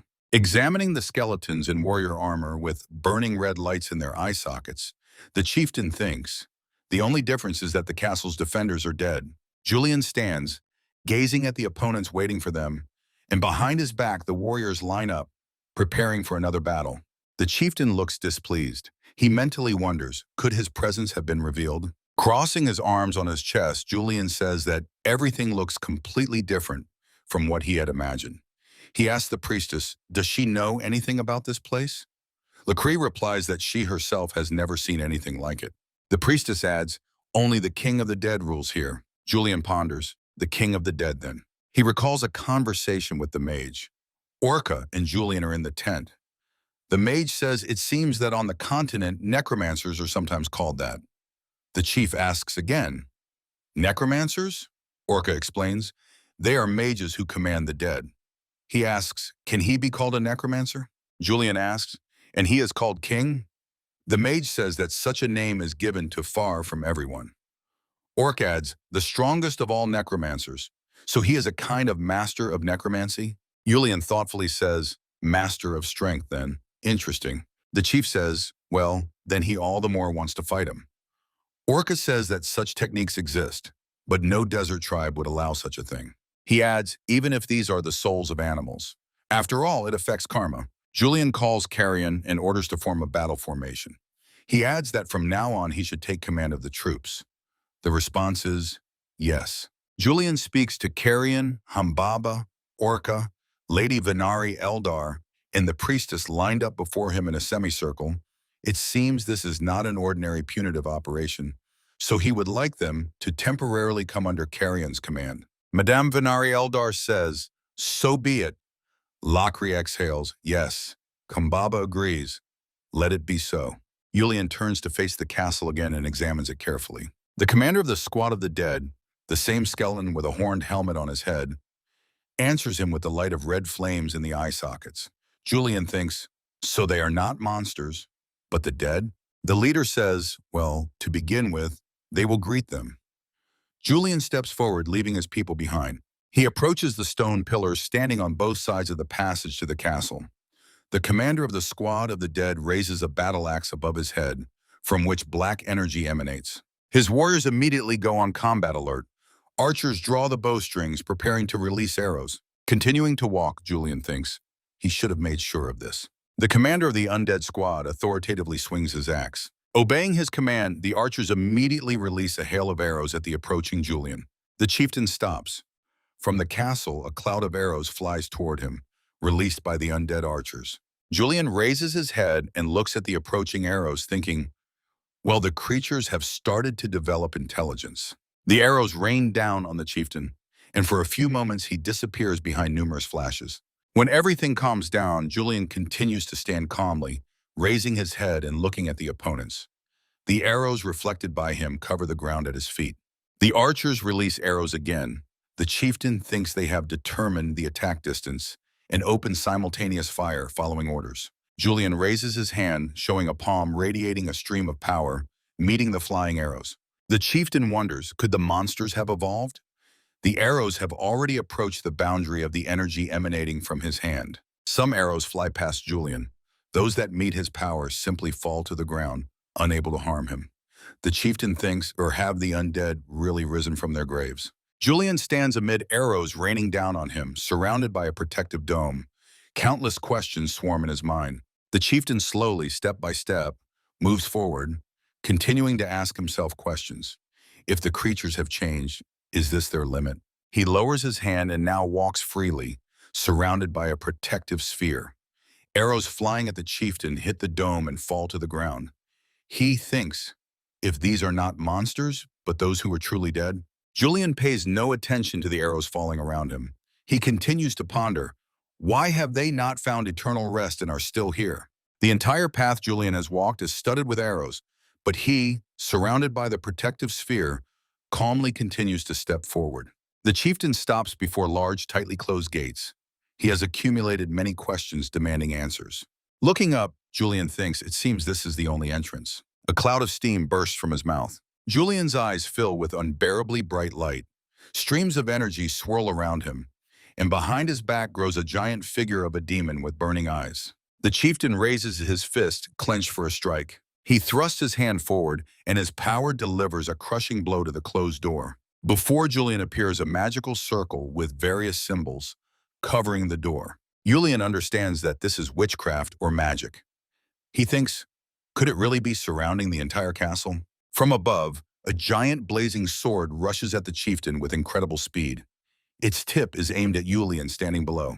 Julian raises his head and realizes that these creatures are definitely not monsters. The sword enters the ground, causing it to literally explode. The king of the dead, watching the events from the wall, sees that Julian managed to jump far back. Meanwhile, the chieftain thinks that he has already figured out the main thing. The king of the dead stands, gazing at the chieftain, clutching a staff in one hand topped with a skull, while above the other hand hovers a sphere containing dark streams of energy. Julian understands that they are facing not a cleanup, but a real war. The chieftain tells the comrades gathered around him that this is not a hunt for monsters, but a war. Moreover, it will not be a field battle, but a siege. Silence falls, everyone plunges into thought. In such a situation, the completely unprepared squad inevitably found itself at an impasse. Julian thinks, if they need to break through by force, it is quite possible. But the chieftain addresses Orca, saying that he had the chance to see his true strength. And judging by the fact that he is still silent, something happened. Orca replies, he was recalling what he saw when the chieftain crushed the fortress gates. He addresses the priestess and Lady Venari Eldar. They both saw it too, right? The very power that protected the wall. Lady Venari Eldar replies, ancient symbols that defy interpretation. Lakri says she felt incredible magical power emanating from them. Orca addresses the chieftain, saying that preparation will take considerable time, but destroying the gates is quite possible. However, they do not know how those they are to fight have prepared. Julian asks Orca, does this mean that if he and his shamans run out of strength, they will not be able to resist the enemy's magic? The shaman answers yes. He thinks it would be wiser to choose a safer path, even if it takes time. Orca, addressing the priestess, says they have too little information about the enemy. He asks, is there a way to get at least a general idea of what they are dealing with? Lakri says, surely the magical tower has far more information about ancient magic. She adds that she will immediately request their help and figure everything out. Julian says, it seems they will be tied hand and foot here for some time. It is truly bitter to realize that the pace of their advance will slow. There are pros and cons to this. Therefore, they will stay here until they prepare a counterplan. The elf woman says that in that case, the chieftain can leave for a while, since events outside are developing rapidly, so his presence there is necessary. Julian replies that his friends and the Expedition Corps fighters are the main military force of the desert, and just in case, it is better for him to stay here. Remembering the King of the Dead, the chieftain thinks that it was a power only he could handle. At that time, the commander of the Red Raven continues working in the forge. On his bare forearm, hieroglyphs are visible, some of which are crossed out. Rage, without looking back, says to Shouon standing behind him, doesn't he have other matters? He doesn't need to be constantly by his side. The general replies that his own weapon is already taking shape. He will check it every time he has a free minute. Looking at the inscriptions on Rage's forearm, Shouon asks, by the way, what kind of tattoo is that? The general says, he heard that on the continent, many get tattoos to show their belonging to some clan. Shouon adds that Rage's tattoo does not look like that. He asks, is there a story behind it? For a while, silence reigns in the forge.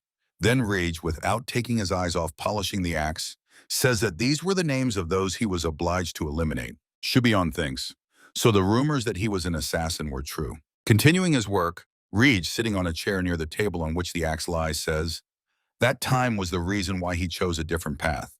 He adds that there are too many vile people in the world. The commander of the Red Raven admits that the sight of the desert struck him deeply. Here, the general says that the world is full of rotten people everywhere, but this is the land of warriors, and warriors strive for honor and are faithful to their duty. Rage replies that still the desert is a beautiful place. The commander of the Red Raven mentally asks himself, if he had been born here, would his choice have changed much? Shouon asks, may I ask something? Rage replies, let him speak. The general asks, isn't there enough work on the continent? Why did Rage stubbornly settle specifically in the desert? Placing his hand on the whetstone, Rage answers that he wanted to learn many things.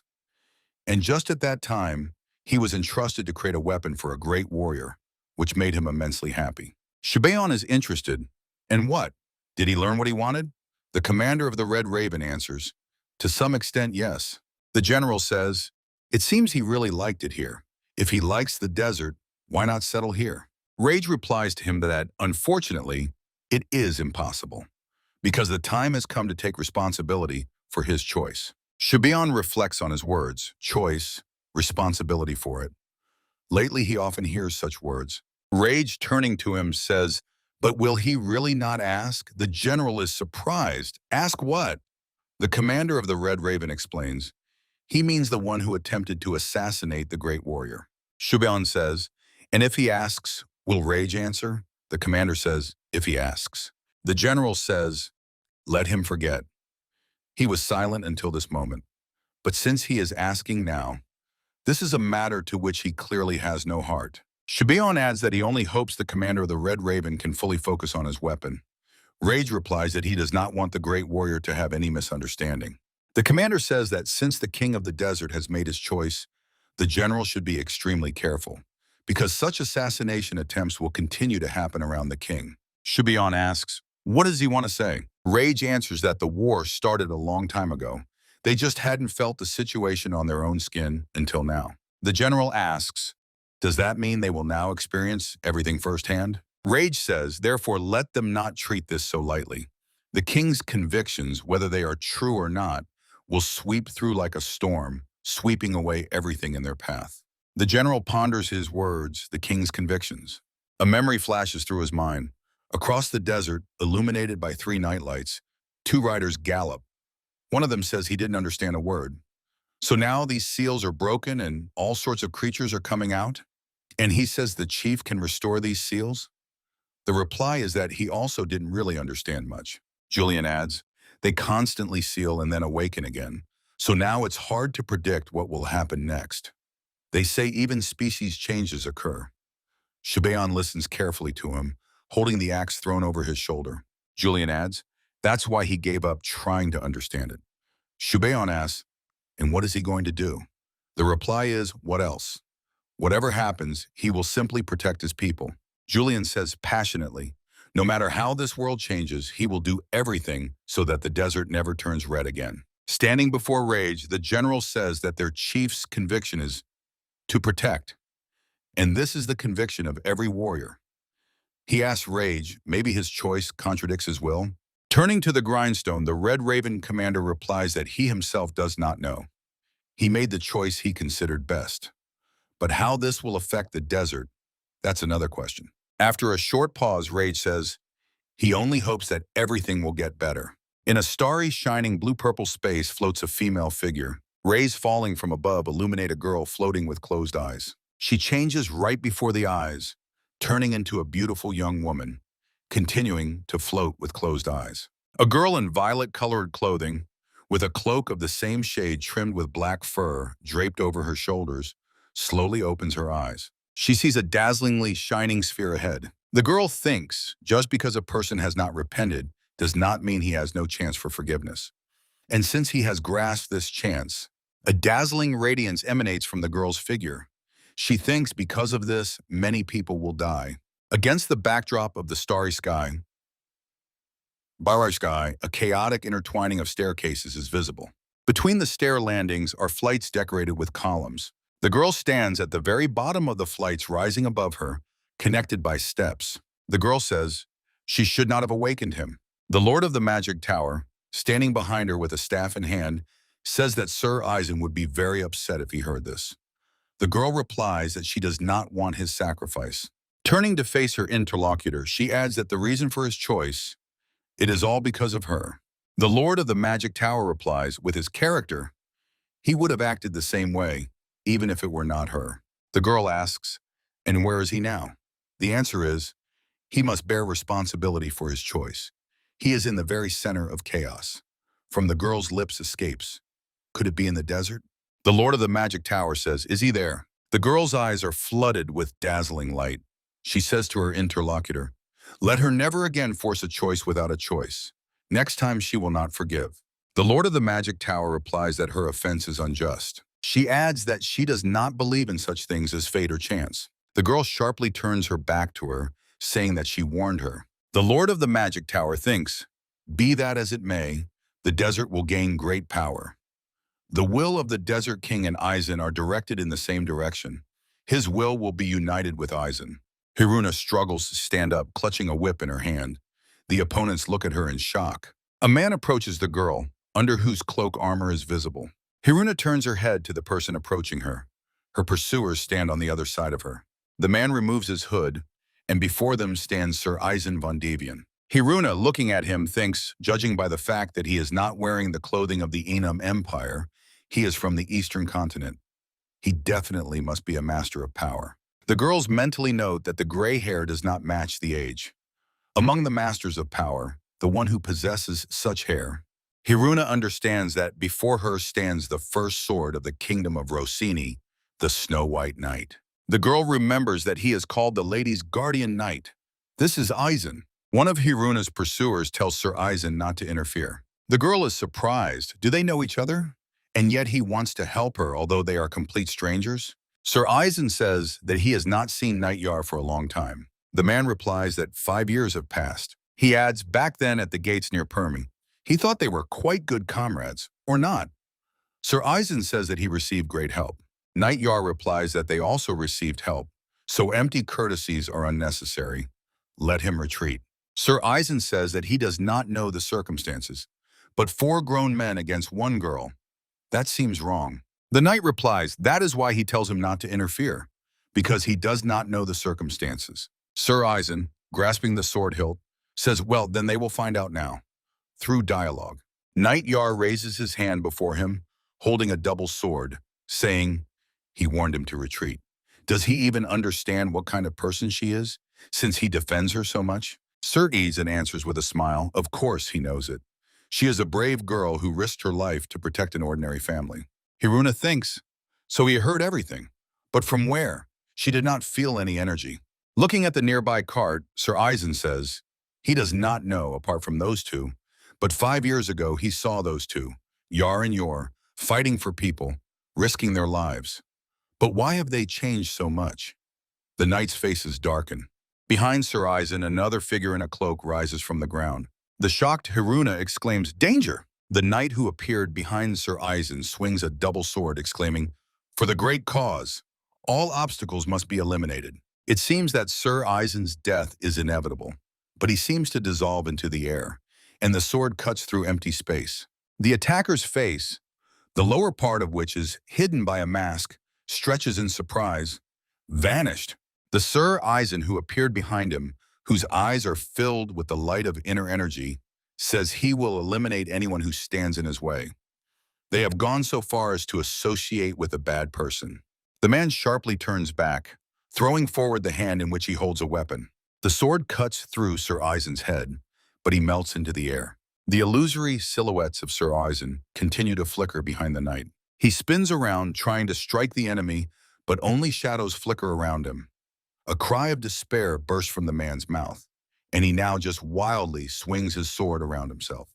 He is surrounded only by a light white haze. The man notices Sir Eisen standing beside him out of the corner of his eye. He turns his head, but the first sword of the kingdom of Rosini is already on the other side. A crushing kick to the stomach makes the man's body bend in half. With the next strike, Sir Eisen sends the opponent's body flying. The man falls and, rolling several times on the ground, freezes motionless. Hiruna thinks that those movements are undoubtedly. Sir Eisen, addressing her pursuers, says, let them retreat. He does not think that their further stay here will turn out to be good for them. Yar and Yor raise their weapons before them. Yar says if he intends to feud, nothing can be done. The second knight adds, this is a mission they must accomplish, no matter what. Sir Eisen replies, if he has to fight those two, at least it will not be here, because their opponent is not him. One of the knights asks, what does he want to say by this? Hearing the sound of hooves behind them, they look back. They see a squad of horsemen rushing towards them. At the head of the squad rides Hilai. Right behind her follows Hibanya, making fierce faces. Hiruna looks in amazement at the approaching squad. Sir Eisen asks the knights, do they intend to stay here any longer? And adds, they must be madly eager for battle. Curses escape from the knights' lips. They were already so close to the goal. They decide that they need to leave, and picking up their stunned comrade, hurry to the horses. Yar, addressing Sir Eisen, says that he will surely pay for what he did today. The first sword of the kingdom of Rosini replies that every choice must be taken responsibility for. He only hopes that they both made the right choice. The knights spur their horses and quickly ride away. Hiruna thanks Sir Eisen for the help. The squad rapidly approaches them. A shout is heard, young chief! The girl tells Hilai, who has dismounted and is looking at her in amazement, that they haven't seen each other for a long time, and politely asks how she has been. Hilai anxiously asks if the young chief is all right. The girl assures that everything is fine and asks not to worry about her. Hibanya says, it's amazing how she managed to survive. Hiruna, smiling, asks Lord Hibanya, how has he been? He, gazing into the distance, replies with a question, is that an enemy? Should we seize him? The girl answers no and promises to explain everything a little later. Hiruna asks Hilai, how did they end up here? She replies that she was scared to death when Katuna contacted her. Does Hiruna even understand what is happening at the border now? How could she have gone there alone and without guards? Bowing her head in shame, Hiruna asks for forgiveness. She says she has realized everything and promises that this will not happen again. Hilai turns her head to Sir Eisen and asks, and who is he? Hiruna says that this is Sir Eisen, the first sword of the kingdom of Rosini. He saved her. The man is a little surprised. He thinks, how did she find out? Hilai thanks him, saying that the desert will not forget his help. Sir Eisen responds to her with a courteous bow. Hilai, looking at him, thinks, the first sword of the kingdom of Rosini. He is not used to showing off. So few can recognize his face, however. She knows that he is known as one of the 3 strongest warriors of the entire eastern continent. Why then has he come here? The streets of the night city are illuminated by lamps. Hilai is stunned. From her lips slips, "What?" Sir Eisen, sitting at a tavern table together with her and Hiruna, says that he came to save people. However, he is poorly acquainted with this land, so he has no idea where to go and where to start. He asks, the operation zone where the warriors will be sent, is that the place with the most monsters? Hilai answers, that is indeed so. However, Sir Eisen asks for permission to go together with the warriors. He promises that he will not be a hindrance. Hilai thinks, a hindrance. This man is so strong that even great warriors cannot guarantee victory in a battle with him. Hiruna also ponders, he came to save people? But why to the desert? She thinks, no, first of all, he is an aristocrat of the kingdom of Rosini. He surely knows about their alliance with the Silence Empire. Sir Eisen says, after all, saving people does not depend on their origin. From the tent in the camp set up near the castle of the dead king, a voice is heard. The situation has become completely unpredictable. The night darkness is dispelled by fire burning and special portable lamps. Lakri, looking into a magic orb in which the face of the Lord of the Magic Tower is visible, listens to her words. The Lord says, monsters were not enough for them. Now they will have to fight the dead. The priestess replies that she understood and will warn them, as she said. But still, Lakri says, there is a high probability that the Desert King will not retreat because control over the quicksands has become a problem requiring immediate solution. In response, it is said, yes, next time she will pay a visit personally. Looking at the magic orb in which the face of the master of the magic tower is no longer visible, Lakri thinks, if this continues, the front line will stretch out. It is obvious that the strength of the desert warriors alone will not be enough. The priestess steps out of the tent when the night darkness receded, leaving only the usual gray twilight for this place. Lakri sees 2 human silhouettes on the rocks. Julian, standing next to Orca on the cliff, asks, so he thinks that it is possible? They are examining the castle, the road to which, made yesterday by Julian, is stuck with arrows. The shaman replies, everything depends on luck. The smaller this number, the greater the casualties. Orca adds, it is terrifying even to imagine how much their army will weaken after this. He fears that he will not be able to cope with this burden. Julian says, why should he shoulder this burden? He is responsible for any consequences. He adds, however, he, as a leader, will listen not only to his opinion, but also to the opinion of the priestess and the elder, and only then will make a decision. Julian tells the shaman, so let him do what he must. The response is, all right, brother. The warrior who approached the rock shouts that the priestess requested an audience. The chief replies, good, he understood and will come down soon. Julian tells Orca, his younger brother, whom he had considered just a child, has now truly become the greatest warrior.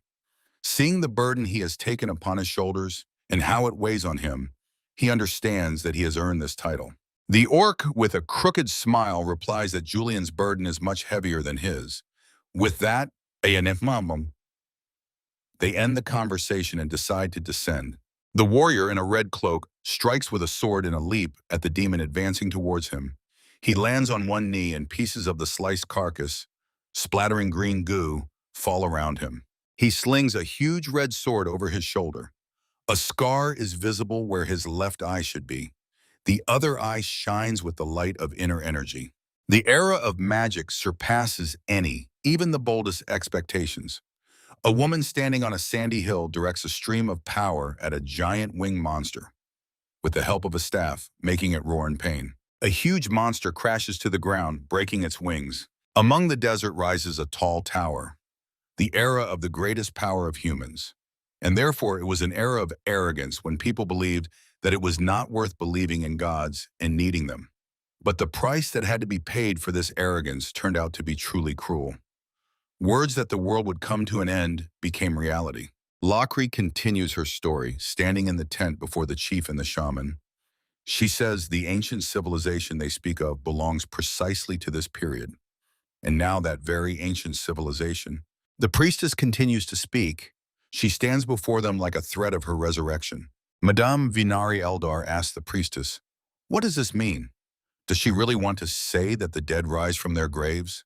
Lakri answers, not exactly. It would be more accurate to say that they are seeking the possibility to return to life. Julian asks, is the problem in printing? A group of 5 comrades stands around a rectangular table. The priestess says that all forces without exception were drawn into this war. Because of this, the bonds sometimes strengthened, sometimes weakened, until they finally lost stability. They know all the intricacies of this complex process, but Lakri adds that this world belongs to the living, but also to those who, eager to return to life, will turn it into a battlefield. Akambaba says, what is she saying? The priestess answers, before humanity became the dominant species, countless other species went extinct or were on the brink of disappearance. They should think about where the origins of those they now call monsters really lie. The elf asks, does this mean that the current monsters are those very extinct species? The priestess answers, yes, and these species drawing power from Kes dream again of resurrection, like those who are already dead. She continues to explain, just as creatures leave behind magical crystals, so too after the new humanoid monsters remains equipment whose nature is impossible to understand. They must have heard this news. Lakri's gaze stops on the huge hammer belonging to Kambaba, now standing, leaning against the wall. Lady Venari Eldar says that all this is magical weapons in the heritage of an ancient civilization. Lakri replies, yes, they have returned to be resurrected. The orc says he does not understand. The priestess said the dead have returned to be resurrected. How is that even possible? Lakri answers, there are too many phenomena in the world that defy logic. The only thing they can do is follow the unfolding events. Julian says, 7 seals, the chosen and those who watch. He adds, so now it is a war with the dead and extinct species. Red sparks flash in his eyes and laughter bursts from his lips. The orc looks anxiously at the transformed Julian, whose appearance has become sinister. The chief says, they will start a punitive expedition against the monsters. The priestess answers that there is still not enough information about the enemy. If he gives her a little more time, Julian, now calmed, says that they will obtain the missing information in the process. They need not dead knowledge existing only in records, but living information about the present. He adds that he takes responsibility for the risks that may arise. He addresses the orc, who, startled, responds, what? Yes, chief. Julian orders to prepare magical spells for a large-scale siege war, and he says that he himself will win the necessary time for them, and they will prepare. The chief tells Carrion that he and Orca will open the fortress gates. As soon as they are opened, Carrion will break through to the very center. He replies that he will follow the chief's order. Addressing the elf woman and calling her the elder, Julian tells her to take charge of the defense in case of a sudden counterattack by the enemy. Lady Venari Eldar replies that she obeys him. The chief asks Hambaba, is he with them? The answer is, naturally. The squads of humans, elves, and orcs lined up before Julian, with Carrion and Hambaba standing behind him. A squad of shamans, led by Orca, stands on a rock. The chief walks past the ranks of frozen warriors. Julian says he is the chief and a warrior. He repeats these words again, but louder, reaching the ears of everyone present here. Continuing to walk, he says that from now on his only goal is to protect the place where they live. Walking between the squads, Julian continues to speak. His faith is unshakable, and he will not change it under any circumstances. And whatever happens, he will remain true to himself. Julian adds, therefore he, the chief, intends to establish several principles. His eyes fill with the radiance of inner energy, and a light mist of a bright aura arises around him. Julian glances over his shoulder at the castle of the King of the Dead. At the top of the tower stands the king himself, clutching a staff in his hand. On the mask covering his face, 6 eye cutouts are visible, from which red light bursts forth. Julian shouts, anyone who goes against the oath to protect their land will be considered an enemy. Turning to face the castle, the chieftain exclaims, and the enemy must be destroyed without delay. White flakes fall on the rocky ground, where rare scattered rocks are visible across the area. Bright streams of energy pierce the space. A terrible explosion shakes the castle walls. Bright streams of energy rush into the open gates. In the open doorway yawns impenetrable darkness. A man emerges from the darkness. A sturdy old man with a neatly trimmed gray beard, dressed in armor. A bluish glow of inner energy flickers in his eyes. He raises his hands to the sky, and white flakes continue to fall all around. He thanks the heavens for the opportunity given to him and promises to devote himself entirely to it. Words break from the old man's lips. Come, and once again share the glory with me. Black streams of energy flow from the dark passage. The old man lowers his hands and gloomily gazes at Julian's army. Demonic creatures burst out from the castle entrance. They run past the old man, flowing around him on both sides. There are many monsters, and they all continue to run out of the dark passage. Black energy surrounds them. The old man's face expresses grim determination, and his eyes shining with inner power are fixed on Julian's army.